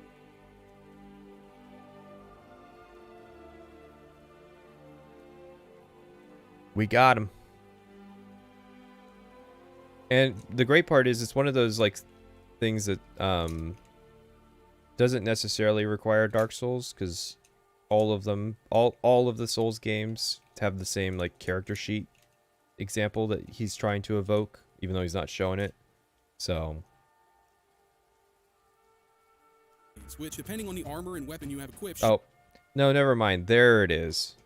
Show you how your stats change with each increase of a given stat. Instead of something that makes sense, we have this overly complicated shit, and a system that was likely made to. But why is it overcomplicated? We need some examples of like, because they exist. They do absolutely exist, but we need examples.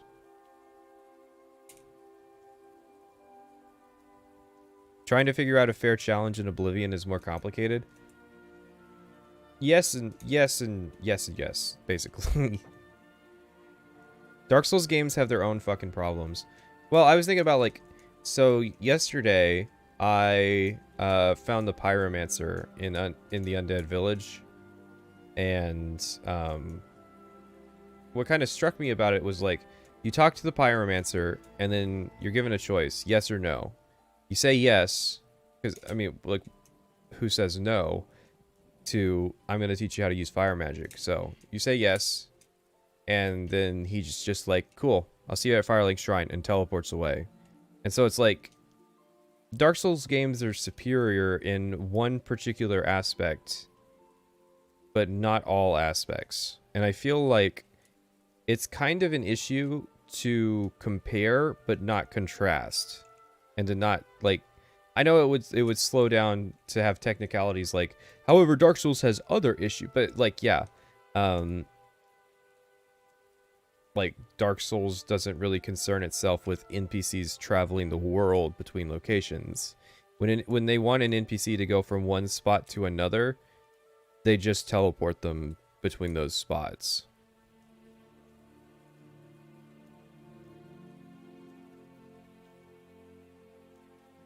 It's not overly complicated, it's lacking detail. Yes, that's the big issue, is like, there are several perks which don't explain how they work, or in many cases just don't work. In many cases, in several cases. I'm thinking like axe bleed damage, or like when you hear about armor penetration for maces, you would think to yourself, well, that means that I can look at something and say, if it has armor, that means my mace is a better choice for it, which isn't necessarily true. The game doesn't really tell you that, like, humanoid enemies are the only ones in the game that have armor ratings, because, well, you can't see enemy armor ratings. And you can't really see enemy armor ratings in other games, but other games have ways of, like, communicating that kind of information, or at least being consistent.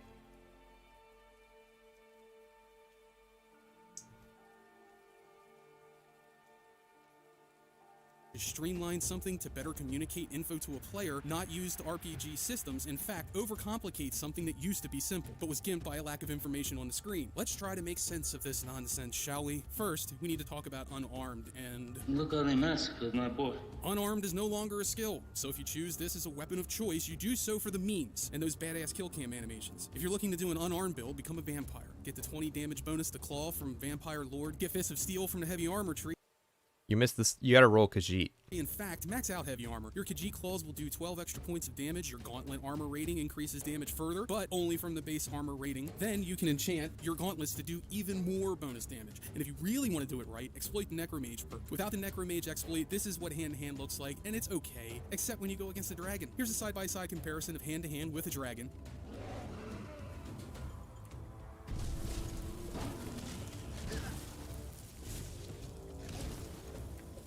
This is not a side-by-side comparison. Pedantic, but true.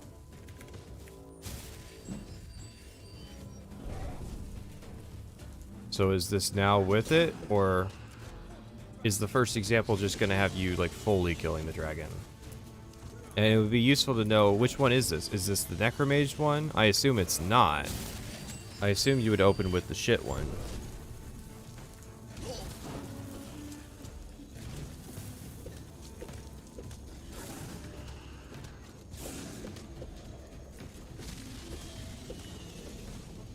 Two-handed with the same dragon. Wait.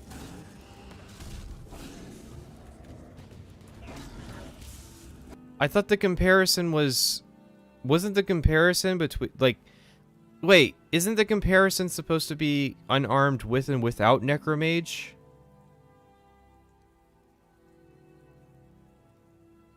Why are we using a giant sword?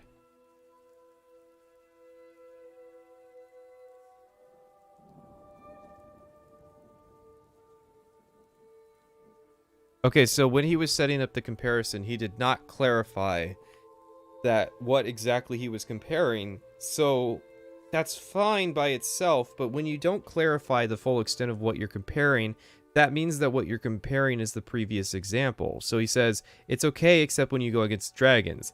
Here's a side-by-side comparison of hand-to-hand with a dragon. So I think to myself, okay, he doesn't really clarify what he's comparing the hand-to-hand with a dragon to, so I just assumed he's got to be comparing the previous statement, which was about the Necromage perk.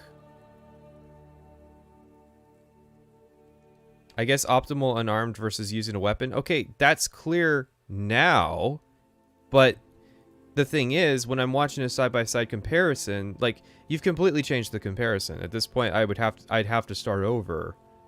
I mean, if I'm in good faith, like, trying to understand what exactly it is you're trying to communicate, I'd have to start over, because only now, after 30 seconds, do I understand what the terms of this comparison are.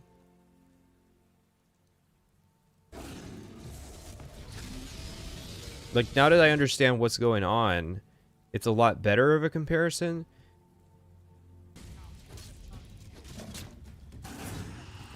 Chaos damage.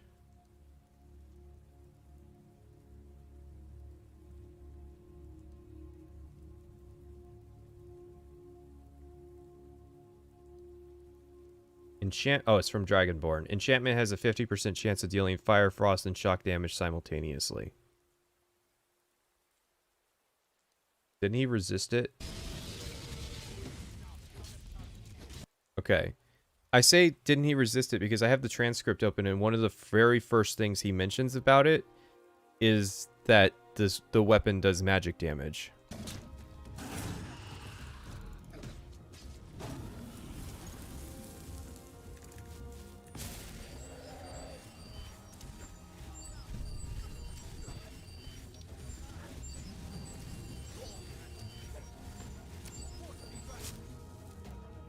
Why are you using healing magic when you clearly haven't specialized in it?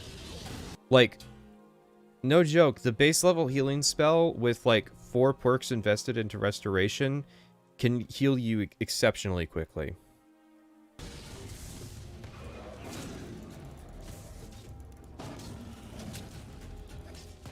Do you notice a difference? No, because the example was really long. I don't even remember how quickly you killed the dragon with the hand-to-hand example. Two-hander not only stuns the dragon constantly, but because it has magical effects on it, it is also doing a ton of damage. Unlike hand-to-hand, where it is chip damage that doesn't seem to stun so much. Now what about two-hander? Oh, it's weird. It's almost like one of them has you hitting the dragon with a giant piece of metal, and the other one has you hitting it with just your fist. When the skill is maxed out and all the perks have been bought. Yeah, you drop that fucking dragon like a sack of potatoes. All of this is not to say that you can't do an unarmed build. You can. It just isn't very fun because it's not a skill. So you're not leveling as quickly as you would if you used any other weapon. So it looks like you win, Bethesda. Hand-to-hand is dead. I hope you're happy with yourselves. And now a word from our sponsor. Les Tolliver, bye. No. The door off of no problem. That's right. And get a offer void recording.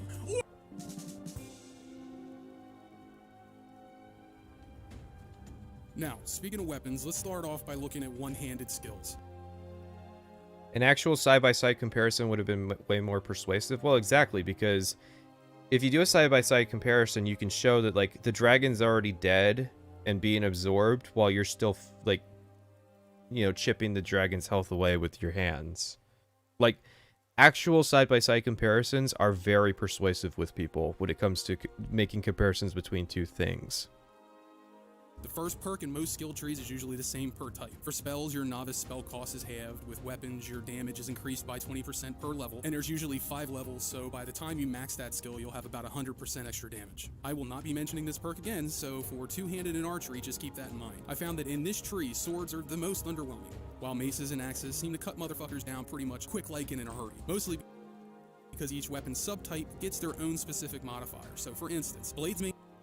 Okay, that's interesting that he would come to that observation.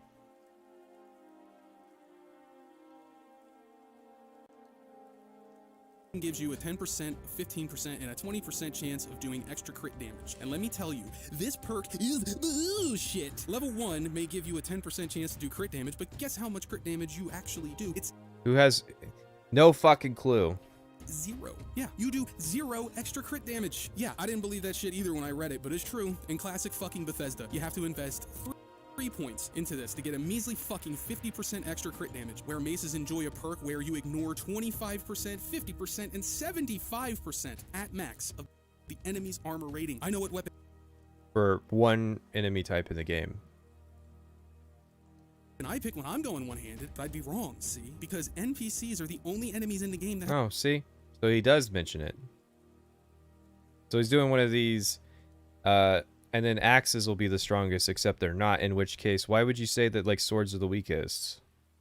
Have armor rating. According to running the console command, get AV, space, damage resist, no animal or monster, aside from Dremora, have an armor rating or melee damage resist. That means that what you'll be fighting roughly half the game will not be affected by Mace's armor ignore perk. In fact, no single weapon should ever be used for all occasions. To be truly useful, these perks would have needed to be purchased together so that you can use one-handed weapons against monsters and some other type of one-handed weapon against...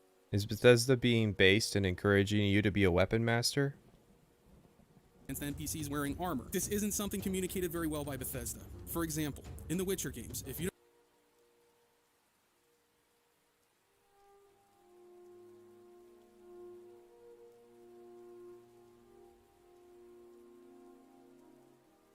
I think I hit a bingo there. don't use the correct type of weapon for monsters, your damage to them falls off dramatically, which tells the player they're using the wrong weapon. That's also why silver's used, because we have developed an automatic association to silver slaying monsters like werewolves. I think that this could have been communicated in Skyrim in a couple of ways. One, you make 3 You actually tell people what the fucking numbers are? categories just like the categories in the tree currently, and you combine those weapon types, making each perk point used go further. So for example, combine swords and maces into 1 perk point. Swords get 10% crit chance and an extra 25... Wait, why are we... You're gonna really like Elder Scrolls 6 if you think that combining the perks is is the way to go.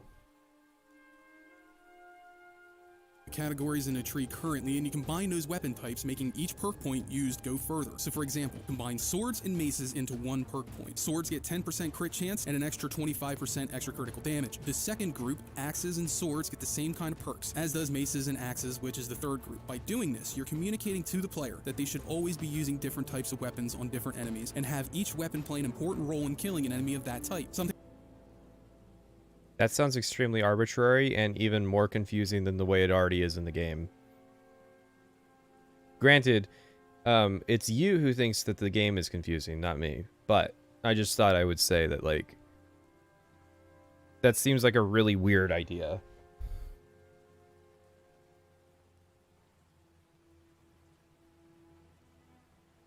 Like, here's another idea. Just make the fucking perks work. Like, the critical strike damage should be like 300% for a sword, right? Axes should actually do bleed damage, and not some measly like 6 bleed damage, but like actual fucking damage over time. Like, if you see it proc, you should be able to see the NPC's health actually depleting from the damage over time effect. And then maces, you can do the armor rating thing. You can do like increased stagger chance. There's lots of things you could do just with the system that's already in the game.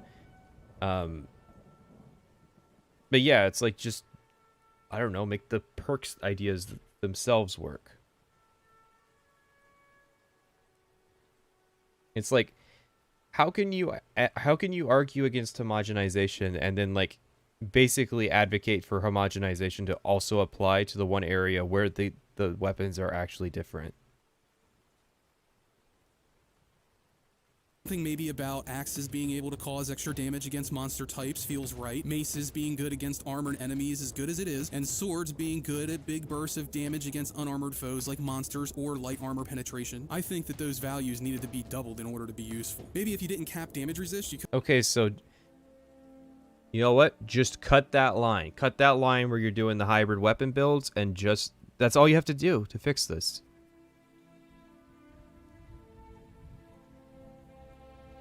Have made maces a little more overpowered against NPCs, and that may have driven the point home to people, especially when they started swinging against an enemy and doing basically no damage. But then they switched to a mace and oh, it's devastation time. But that might have been a bridge too far in terms of balance, which would likely go right out the window. The other fuck thing about the sword perk is it goes off of base weapon damage, which means no bonuses from enchantments or sharpening at the smith. It's kind of dog shit, and anyone telling you different is a liar working for the Empire. This is also the tree where you get dual flurry, which increases the speed for dual wielders by 20 and 35%, and dual savagery, which makes your power attacks 50% stronger. And I want you to imagine using an orc, sneaking up behind someone, popping your daily power, and then using a power attack for 38 times more damage. My math might be wrong on that, but it's pretty close. I mean, Jesus fucking Christ. That's a lot of damage. The rest of these perks are pretty inconsequential.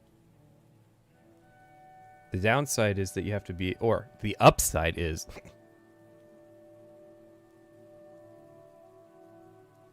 is balance on the bingo card. I have to look. I think so. No, it's not. Balance.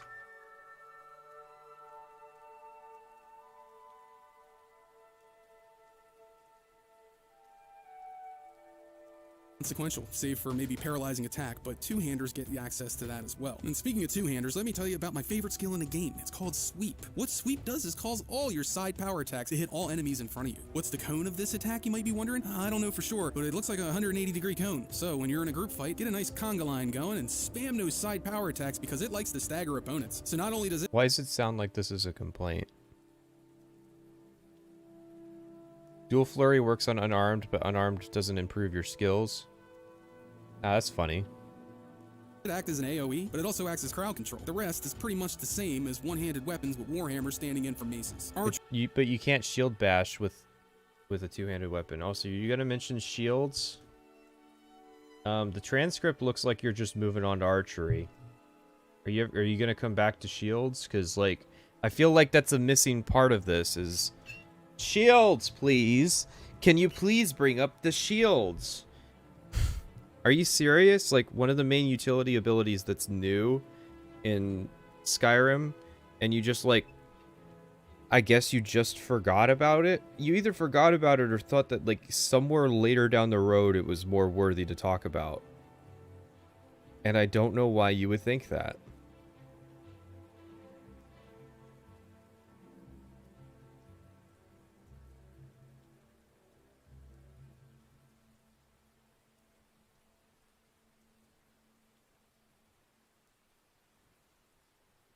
Can be explained in 2 words: stupidly powerful. Not only is it ranged, but it's also got many of the same buffs as the melee tree, and with the addition of power shot, which will To quote the old lady from The Big Short, I can't see a damn thing. stagger most enemies 50% of the goddamn time, combined with the bow drawing. Oh, wow, 50% stagger rate. So you think that being able to stagger stuff in combat is important? That's interesting.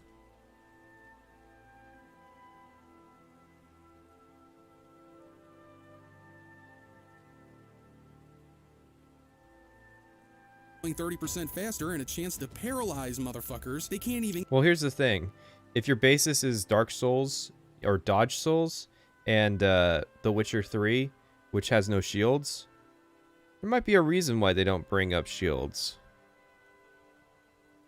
Get to you. Even if you weren't using stealth to headshot a motherfucker for 3 times damage from all the way on the other side of the map, I mean. Why would you headshot people in Skyrim?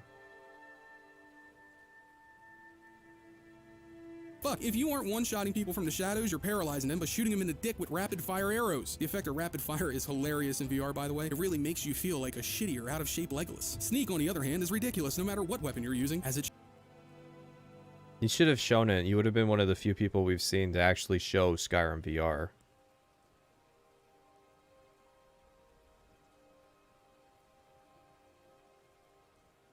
Should be. I mean, if you get the drop on someone, there's no reason that they should live through that. At the highest level, Assassin's Blade gives your daggers a 15 times buff to sneak attacks, while normal weapons do 6 times damage with the backstab perk. What I really like about this tree is the Shadow Warrior perk, which allows you to engage and then run away and crouch to lose detection and disengage. Reminds me a lot of the tactics a thief uses in Guild Wars 2 World v World combat, popping in and out of smoke fields, and nearly permanent stealth to pop a couple shots off on people guarding points, slowly whittling their health down to nothing. It's a nice premise, but if combat isn't difficult, which it likely isn't for you at this point, then popping back into stealth after being discovered isn't likely going to get you that much use, especially since dual savagery exists and is a thing. Block is one of my favorite skill trees, and not because I prefer to sword and board, but because Why?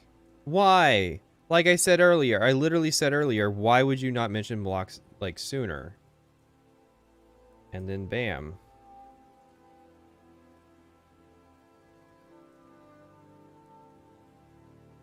and nearly permanent stealth to pop a couple shots off on people guarding points, slowly whittling their health down to nothing. It's a nice premise. But if combat isn't difficult, which it likely isn't for you at this point, then popping back into stealth after being discovered isn't likely going to get you that much use, especially since dual savagery exists and is a thing. Block is one of my favorite skill trees, and not because I prefer to sword and board, but because of quick reflexes. There's seriously not a better skill in any tree for a melee character. You become Neo, essentially, dodging power shots and getting behind enemies that thought they had you dead to rights. Now, I've heard shield charge is also really good, but I haven't played enough with one-handed characters to really come up with an opinion on that one. Another great perk in this tree is elemental protection, though. Getting to literally block a spell is nice, and that 50% damage mitigation is sexy as fuck against the Dragon Boys. This is a great tree for anyone interested in giving an enemy a bloody nose or just being fond of eating things to death when you're right there in their face. Heavy armor. Now let's talk.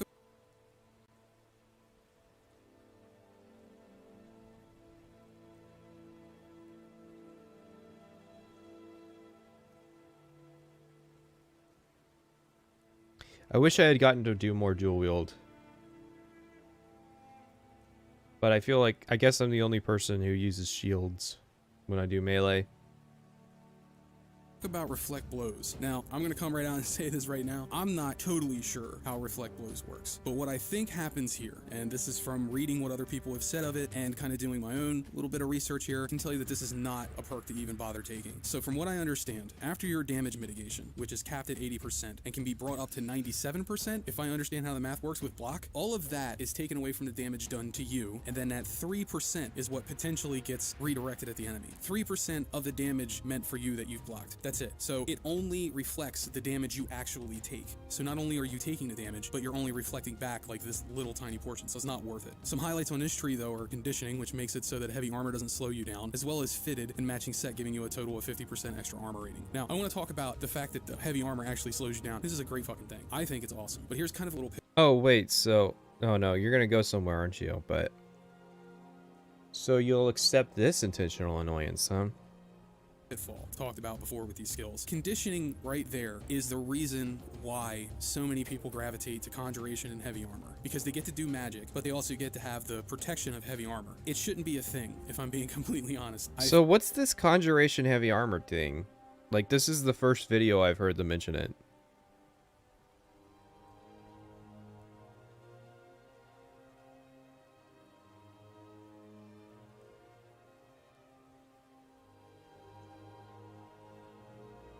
Like, the only way I've heard two-handed being fun is with the dragon shot that makes you swing faster. The only way I've seen one-handed to be fun is with either another sword in your hand or just something in your left hand, basically, shield or sword. But it's like, if you take one-handed weapons at face value just by themselves, then yeah, of course it's a problem. They're meant to be complemented.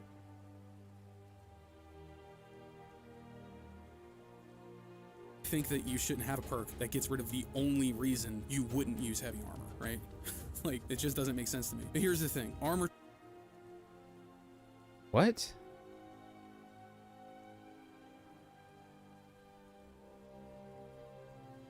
Okay, whatever. Like, yes, it would be... Like, yes, you're getting rid of the downside. One, the downside's comically easy to get rid of if you use the Steed Stone. But two, like, that seems like a logical conclusion for heavy armor. That you get armor weight reduction. Because the armor weights go up through the progression, but it means that, like, you don't have to stack stamina. You don't have to stack stamina by the time you get Daedric armor. type isn't all that important, as it's possible to hit the 80% damage cap with both types. So the downside to heavy armor in movement speed and noise while sneaking to be negated by the conditioning perk or the muffle effect, which is a spell that in illusion. So the differences seem to be purely cosmetic, and that brings us to light armor. And in a purely cosmetic at the end of the game. I'm pretty sure, like, I don't know, it's like the faulty assumption that, like, we're comparing the end game builds of, like, a single player game. It's sort of like that thing where I brought up with the final thing you get in the Dragonborn DLC, or like becoming Sheogorath and getting all those powers and then doing fuck all with them because it's like the last thing that you do. It's like, cool, the in-game builds aren't very fun. That's why it's the end game, because the game's over. It's like level 20 builds in D&D, they suck too. That's because you aren't supposed to play with a level 20 build. You're supposed to get there, but that's it. That's the end of the game. You get like a victory. You basically just do a victory lap, you know? explanation as to why light armor is a superior choice to heavy armor, and the difference between them not being purely cosmetic. Windwalker to me is the perk that seals the deal. A 50% buff to stamina regen means that you can run more often and power attack with your weapons more often without the use of potions or restoration spells and perks. Unhindered makes your armor weigh nothing when worn, which means you can carry a whole lot more shit, including weapons for different situations and armor sets. And deft movement, which, Jesus, for fuck's sakes, 10% chance to avoid all melee damage? Heavy armor is the easiest. Are you sure? But did you do the math to figure out if that 10% is after all the other damage mitigation? Easiest to pick in an early game, but it gets outpaced by light armor fairly quickly.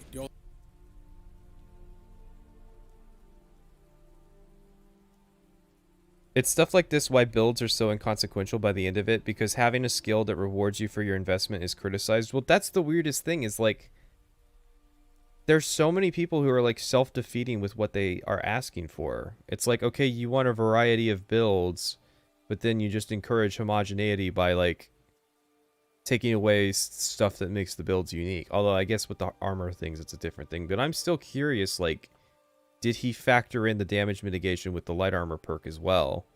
Or is he just not mentioning it because he wants light armor to look better for some reason?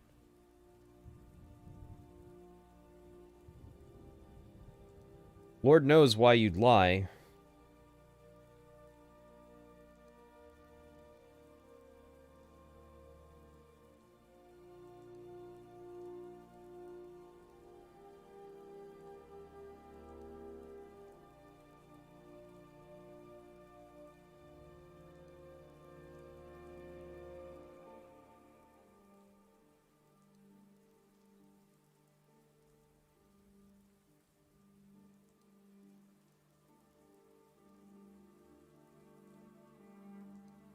Alteration tree shares all the similar aspects of all the other magic trees, so I'm only going to point out the perks that stand out from the rest. Alteration Wait, hang on. What's the premise here?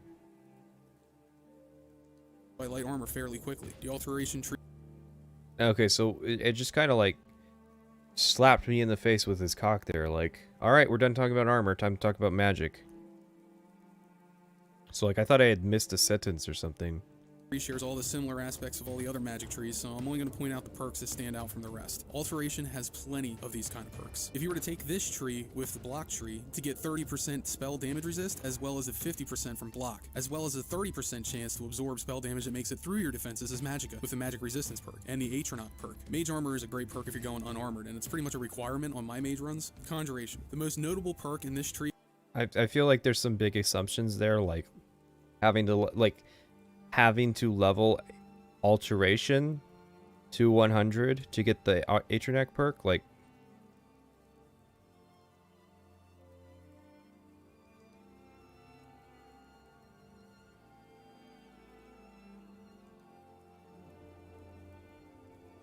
I don't know. Here's a good way to start this section, which is just you explain the spine concept, which is the 5 perks that every magic tree has in common. Are Mystic Binding and Soul Stealer, which makes soul trapping easier. This tree shines for some. Well, it's like there's obviously some stuff he's more enthusiastic about than others, but also like I'm not really certain what the guide aspect of this. What is it exactly that like he's telling me to do? Because I don't know. It's just like the previous how-to videos I've seen actually like told you how to do stuff alongside the analysis.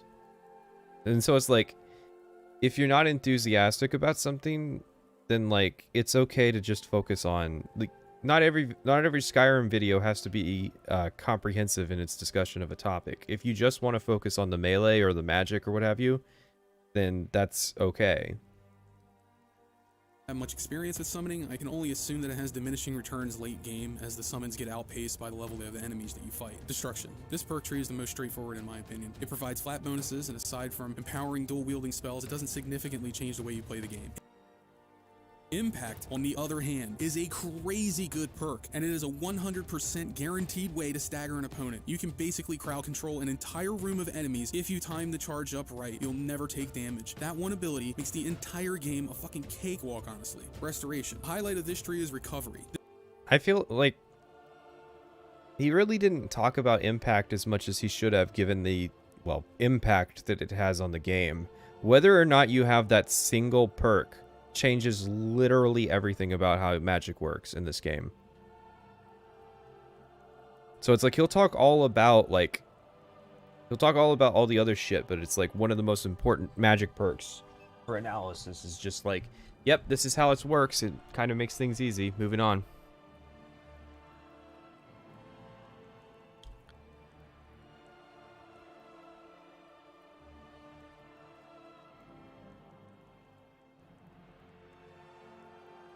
This perk, fully upgraded, increases your magicka regen by 50%. Avoid Death is another great one, because it allows you to heal 250 health whenever you fall below 10% health. But listen, it sounds great on paper, but the way Death works in this game, and motherfucker, I hate this system, is if the hit kills you, you do not in fact avoid Death as the title suggests, you die. Necromage is an exploit that allows all spells applied to you. Yeah, I think I got it and never noticed it actually doing anything. Although I think the point I got it, I was like virtually unkillable. When a vampire have 25%. Redguard, male. Birth sign is like your choice. All right, you roll long blade in the major skill category, conjuration in the major skill category. Go to Balmora, buy a bind longsword spell. Make it custom so that it only lasts 30 seconds. Make one that lasts 30 seconds, make one that lasts a minute, and then you're set. It's one of the best classes in the game. You can, like, what other things do you take? Whatever you want. More effect. Yikes. Think about all the enchanting and smithing uses one could come up with that perk. What? Suggest you die. Necromage is an exploit that allows all spells applied to you when a vampire have 25% more effect. Yikes. Think about all the enchanting and smithing. Yeah, but why is that a yikes?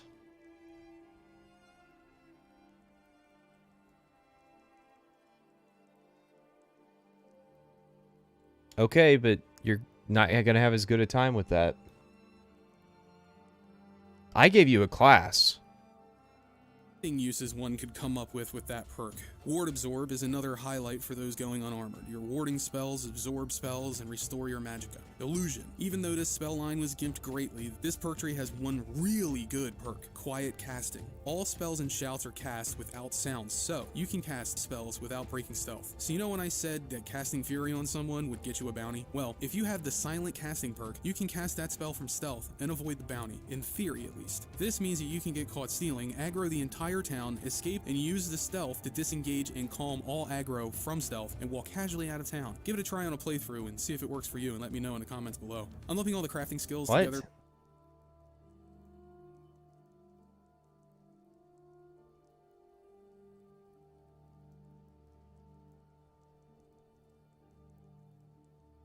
As they say, like, confuse the anime girl? Like, why am I writing to you about the impact that a certain kind of basic idea has on my playthrough? If you use calm spells and use an ability that's designed to get you out of combat, then you can calm a bunch of people and get out of combat.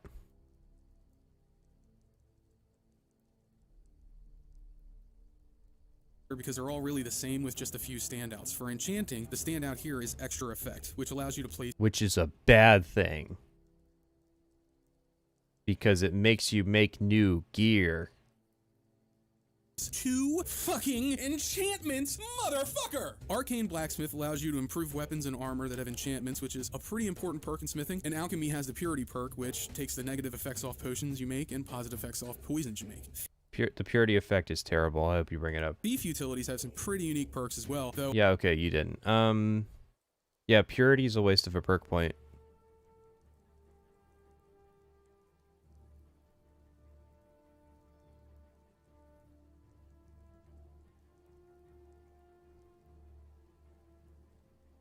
Oh, I find them less than useful for me. Firstly, well, yeah, I think how to seems to be like his marketing device.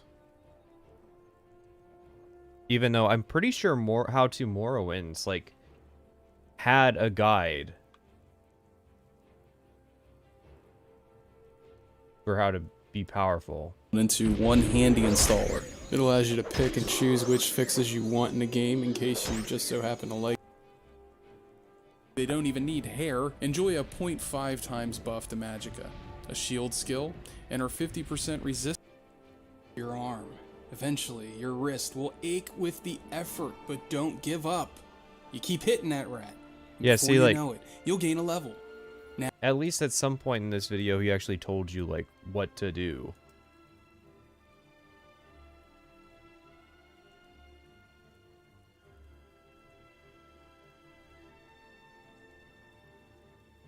I don't do too much pickpocketing. It isn't up to me whether I fail a check or not, and it always feels too random. I actually liked the system from Kingdom Come Deliverance if it had a little more responsiveness. Lockpicking.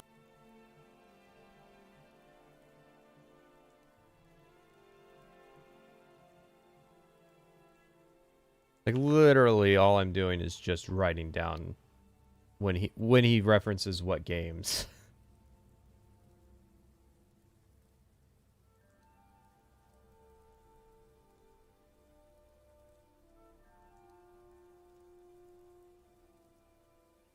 But yeah, it's like, I kind of want to, like, didn't he just say that, like, I don't really have an impact on whether or not I succeed or fail the check. And it's like, motherfucker, don't you like Morrowind?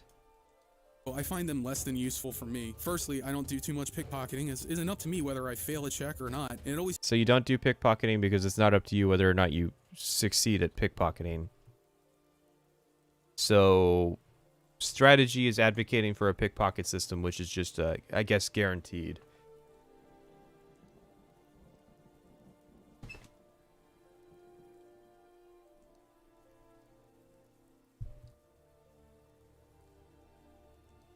Yeah, alchemy is a bad perk tree.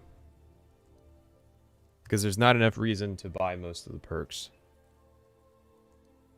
And some of the perks are useless once, like the experimenter perks. Once you know all the effects, like, that's just 3 perk points that you gotta refund. feels too random. I actually liked this system from Kingdom Come Deliverance if it had a little more responsiveness. Lockpicking, on the other hand, is a useless tree, but not because it's lame. There are some good perks in there, such as Unbreakable, which makes it so that your lockpicks... What?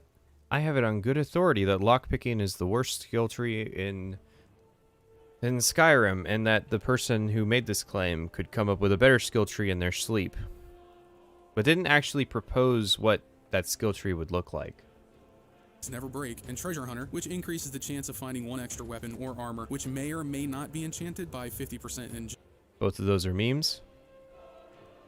generic chest found in dungeons. The actual percentage chance is about 10 to 15%. The reason I never bother with this tree is that lockpicking is so unbelievably easy in Skyrim that I've never needed to invest in it, so why waste the points? And let me tell you that by the time you get to like level 13, you're gonna have about 60 lockpicks in your inventory. You're not gonna run out. And that will just about wrap it up for the skill trees. Like I said at the beginning of this chapter, the skills reworks has its ups and its downs, but it is overall an improvement over the older systems because of the freedom it gives you and how much it changes up gameplay later on. The real problem I have with all these changes is the nixing of the attribute system, but again, nixing the attributes might have given them the freeform style that they needed to make all of this possible. So maybe it was a devil's bargain, less depth in one place for more depth elsewhere, but I don't like it by default that depth is removed. Call me an elitist, I don't know. I'm an RPG elitist. I just like seeing numbers. Numbers are very representative of what's going on in our world. It kind of helps us predict how things are going to go, right? So if we have all of the numbers at our disposal, just all of them, and we can see them and are transparent, you know, we can make decisions much better, more informed. Whatever, maybe I'm just crazy. All right, moving on. From an aesthetic standpoint, Felt like you really defeated yourself there.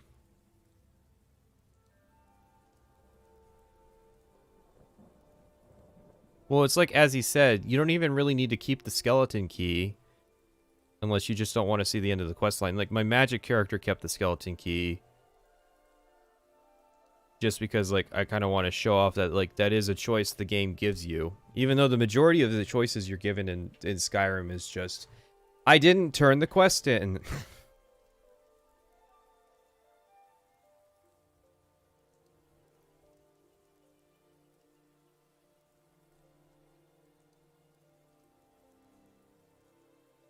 Skyrim's pretty on point. Character models are crisp and stylized without losing the look of Elder Scrolls. Elves still look like aliens, Khajiits still look like cats, and Argonians look like they give terrible blowjobs. The Nordic setting adds a lot of personality and flavor to the design of weapons and armor, and on the special edition of Skyrim on PC, the texture resolution looks a lot better compared to vanilla, but from what I understand, they didn't actually like re-render the texture maps from the high poly sources for things like normal maps or anything like that, and they most certainly didn't redo the diffusion maps from scratch, so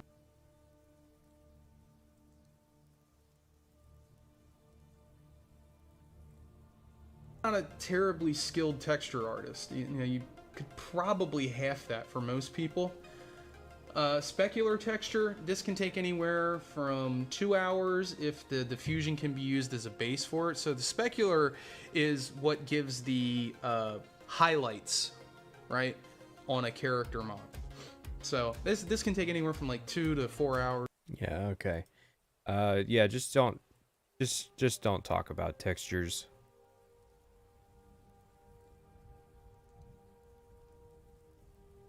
So apparently they took the HD textures from the DLC and resampled them up to 4K, which results in textures that look a little bit muddy when you compare them to the modded vanilla Skyrim. I will say this, I didn't notice too much of a difference in the 2 versions save for the God Rays in Skyrim and the rain occlusion, which is a fancy way of saying that rain doesn't go through roofs anymore. The graphical design is just so much more professional than their previous outings. The UI was given a bit of sheen even though it's still console-ified dreck that hurts.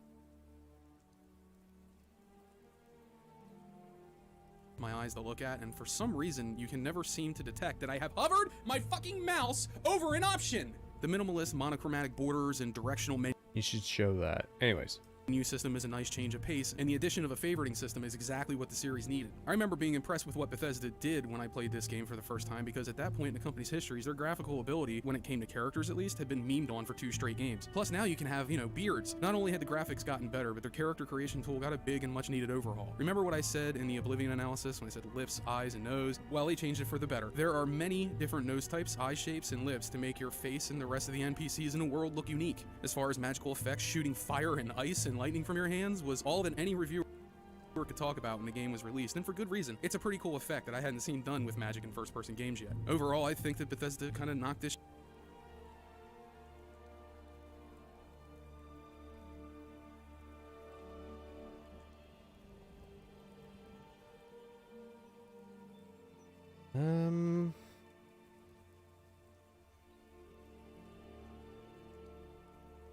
Damn, where the fuck is that game? Did I classify it as a first-person shooter?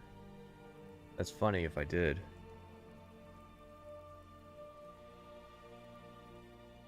My first-person shooter category goes on forever. Sorry, I'm...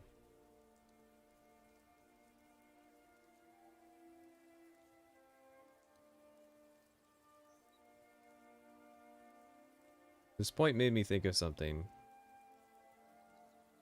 What the fuck was the name of that game? There's some game I've been meaning to play that...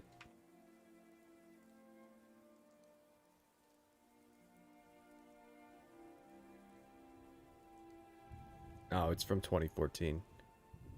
Never mind.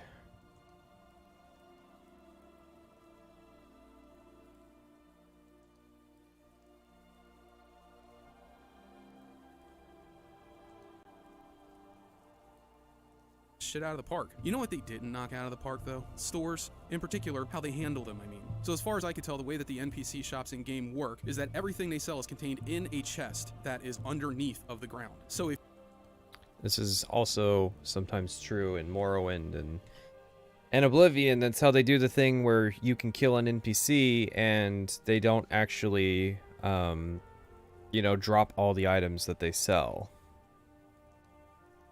If you can say, find the hidden place that Bethesda keeps these chests, like say, in Dawnstar, you would be able to sit there forever, selling and reselling the same gear to the Khajiit outside to level your speech to 100, or simply steal everything, come back later and do it again. You don't even need to play the game.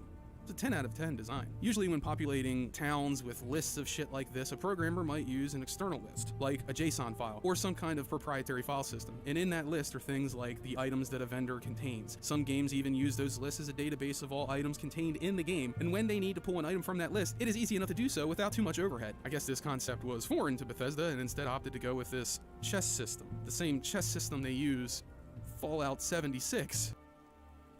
Which is...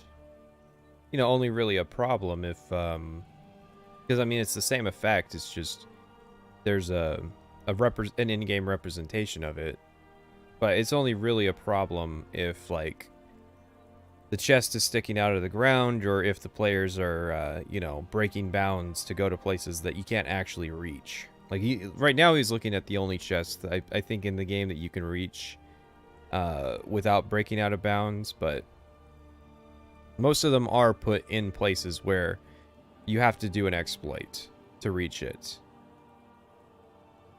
And at that point, you might as well just hit tilde and use the add F10,000 command.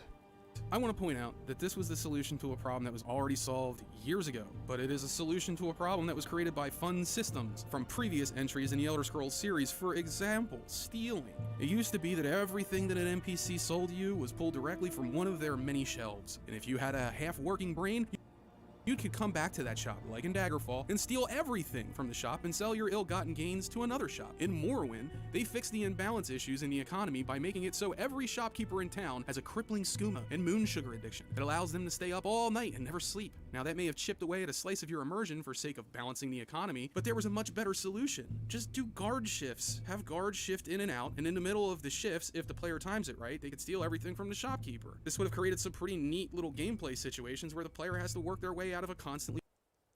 But that is kind of how it works in Skyrim. and Oblivion. There are guards that patrol. Are you saying the guards should shift inside the merchant's shop? Because that sounds fucking stupid. Can you imagine? Because they already got the lines like, my cousin's out fighting dragons, and what do I get?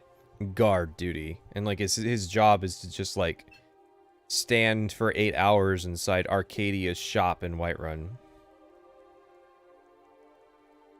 Like, I'm having a really hard time believing that like Solitude doesn't have the men to spare to investigate the Dragon's Bridge cave, when like every shop in Solitude has 3 different guards that take shifts, that work in shifts to patrol the shops.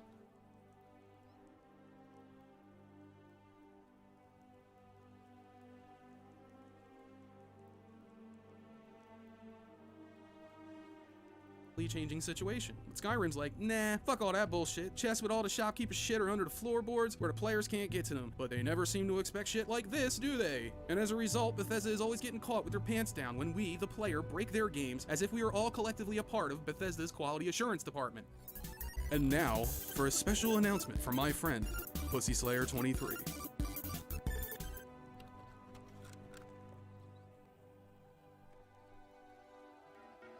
I wasn't always the man.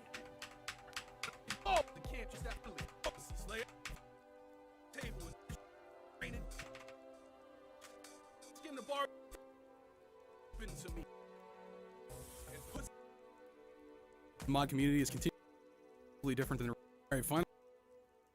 Quota-based, man. I don't care if there's some fucking mod that fixes it.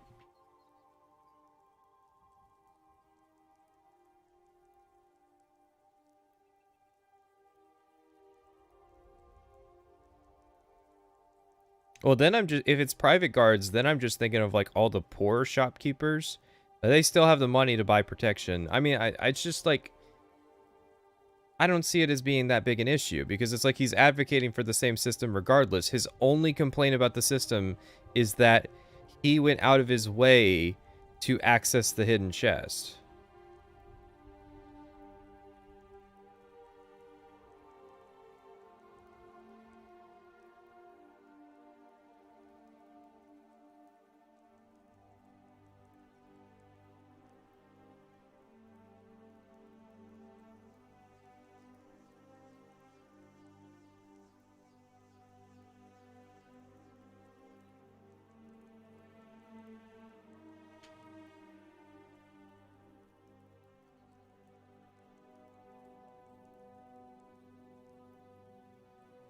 The Halo parody tips? Hang on.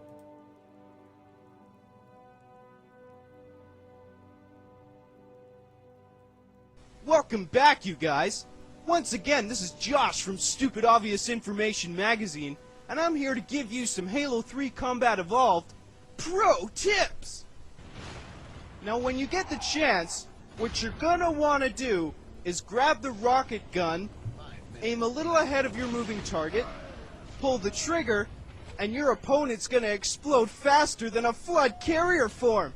Ha ha ha ha ha! Get it? We're playing Halo, and flood carrier form's an enemy from Halo, so that's funny because I made a Halo reference, and you know, it's fucking hilarious! Ah!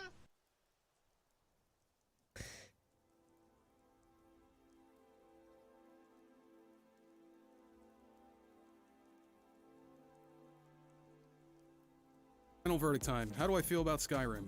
Well, I kind of fucking love this game, but for reasons totally different than the reasons I loved Oblivion and Morrowind. Skyrim's the type of game like Grand Theft Auto titles that you can just sit down no matter what's going on in your life and play the game without distractions or breaking your brain. The mod community has continued to support this game in ways that are both creepy and astounding. Skywind and Sky Oblivion are just 2 of the most notable examples of the kind of dedicated following this game has, and with good reason.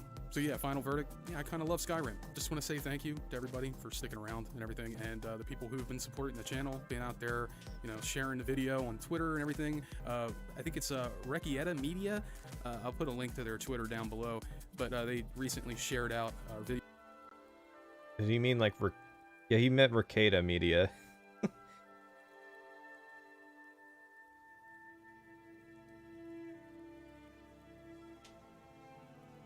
and got a big boost for hypernormalization, which that was a video that kind of flew under the radar a little bit. And I want to thank all the people who are patrons. You guys keep me afloat. And I have a very special announcement. I have just recently put in my 2-week notice at EA.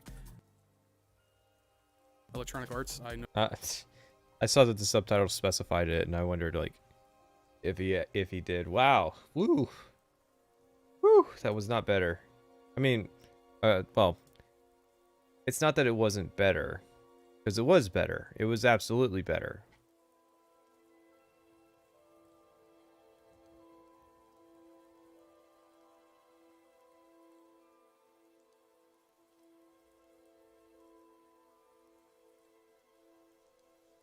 Why not mention actual completed projects like Falscar or whatever? Because who remembers Falscar in 2020? Everybody knows what Skyblivion and Skywind are, even if they aren't, you know, playable.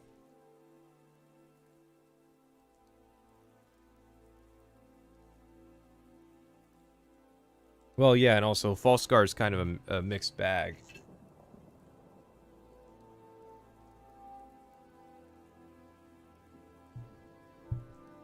What's with this shit? We got word salad names posting links to what I assume is a website.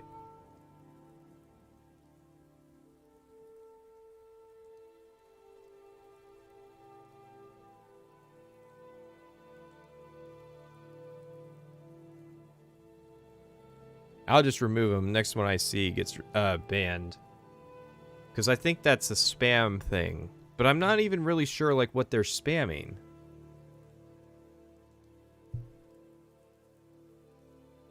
So yeah, that was Strategy Productions. One of those situations where it's like, damn, I liked their Oblivion video. The problem, I did not like my stream of their Oblivion video though, because it was like, it was a lot of me agreeing with their positions and not really having anything to say. And there was a lot more disagreement with this one.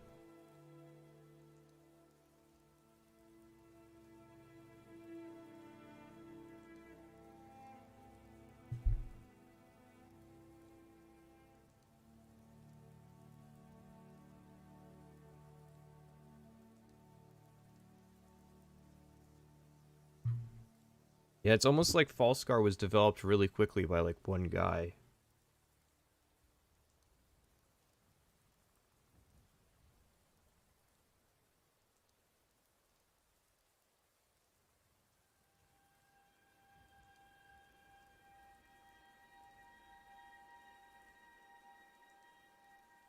I mean, like, but they aren't actually hyperlinks. So I was just setting up that I assume that what they're saying is a link.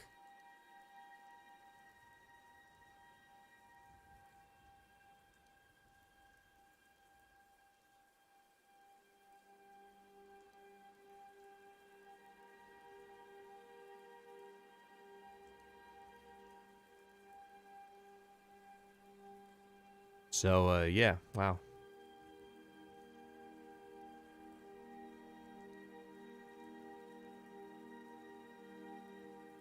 Didn't even mention Enderal. Yeah, that's a weird one. Like, again, you should talk about, like, finished projects, not,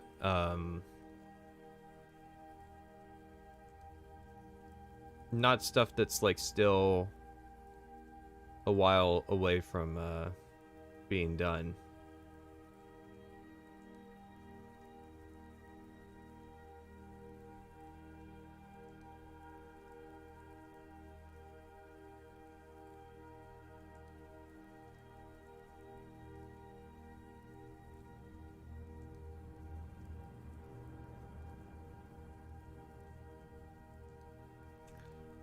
Next on the agenda.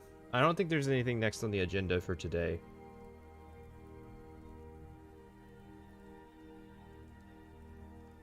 I think we're basically going to wrap up here. I'm going to give him... I'm going to give him a 3. That's on our super special grade everything on a curve metric. I guess there is something that we can do until until I get bored, which is to continue a very special video. Basically, Hello and welcome. What I'll do is I'll go back up to my notes. So we got to 2153 in this video, which is actually surprising. That's a lot farther into the video than I thought we had gotten. How much is left on the spreadsheet?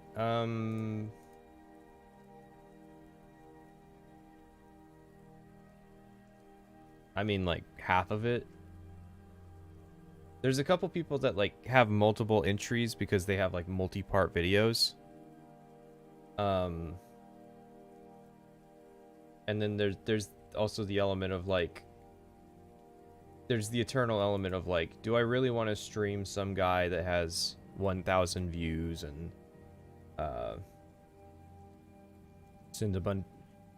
send my army of hateful trolls and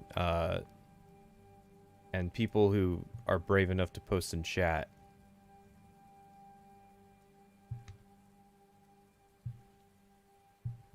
I hope people aren't leaving because they think I just, like, if I see that there's just a sudden dip in the number of viewers, yeah, there is. Okay, that's it then. I'm calling it a stream.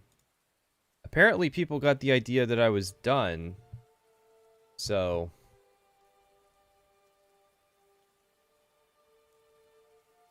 Yeah, I guess I'm gonna wind down and get out of here.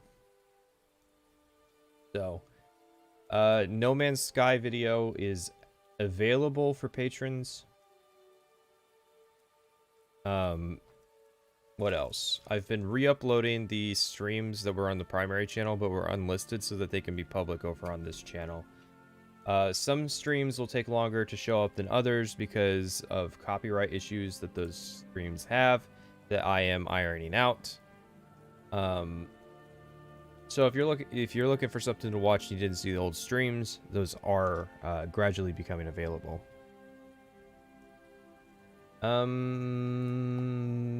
As for my thoughts on today, I don't know. I'm conflicted, right? Because it's almost like Gingy's the chosen apprentice of Salt Factory.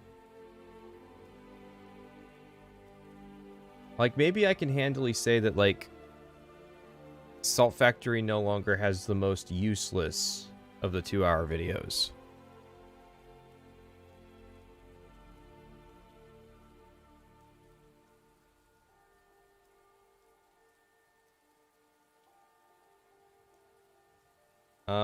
Probably not. Again, I'm not really big on anybody that has, like, less than 10,000 views.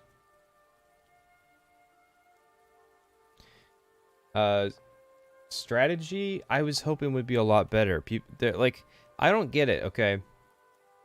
There were people who for a long time were hyping strategy up as like, oh yeah, this is going to be a great video. When are you watching this? This is going to be a great video. When are you watching this? There were tons of people out there who were really hyping up strategy, and then the second that I go to do it impromptu, there's suddenly a bunch of people in chat who don't like strategy. Really weird how that works, isn't it? That, like,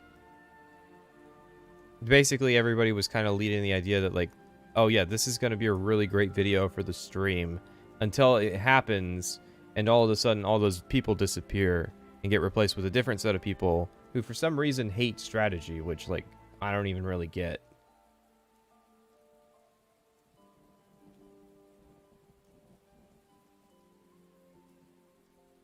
Hey, Doc.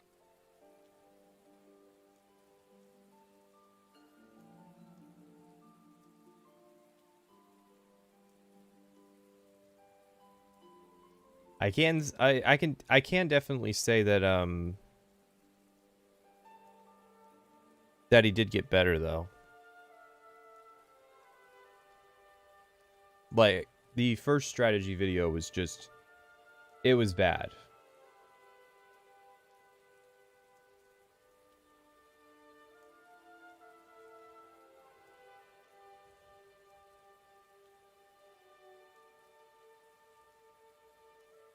So, alright. I am going to go. No clue when the next stream will be. I've been doing it impromptu, which is why I've been streaming more than usual.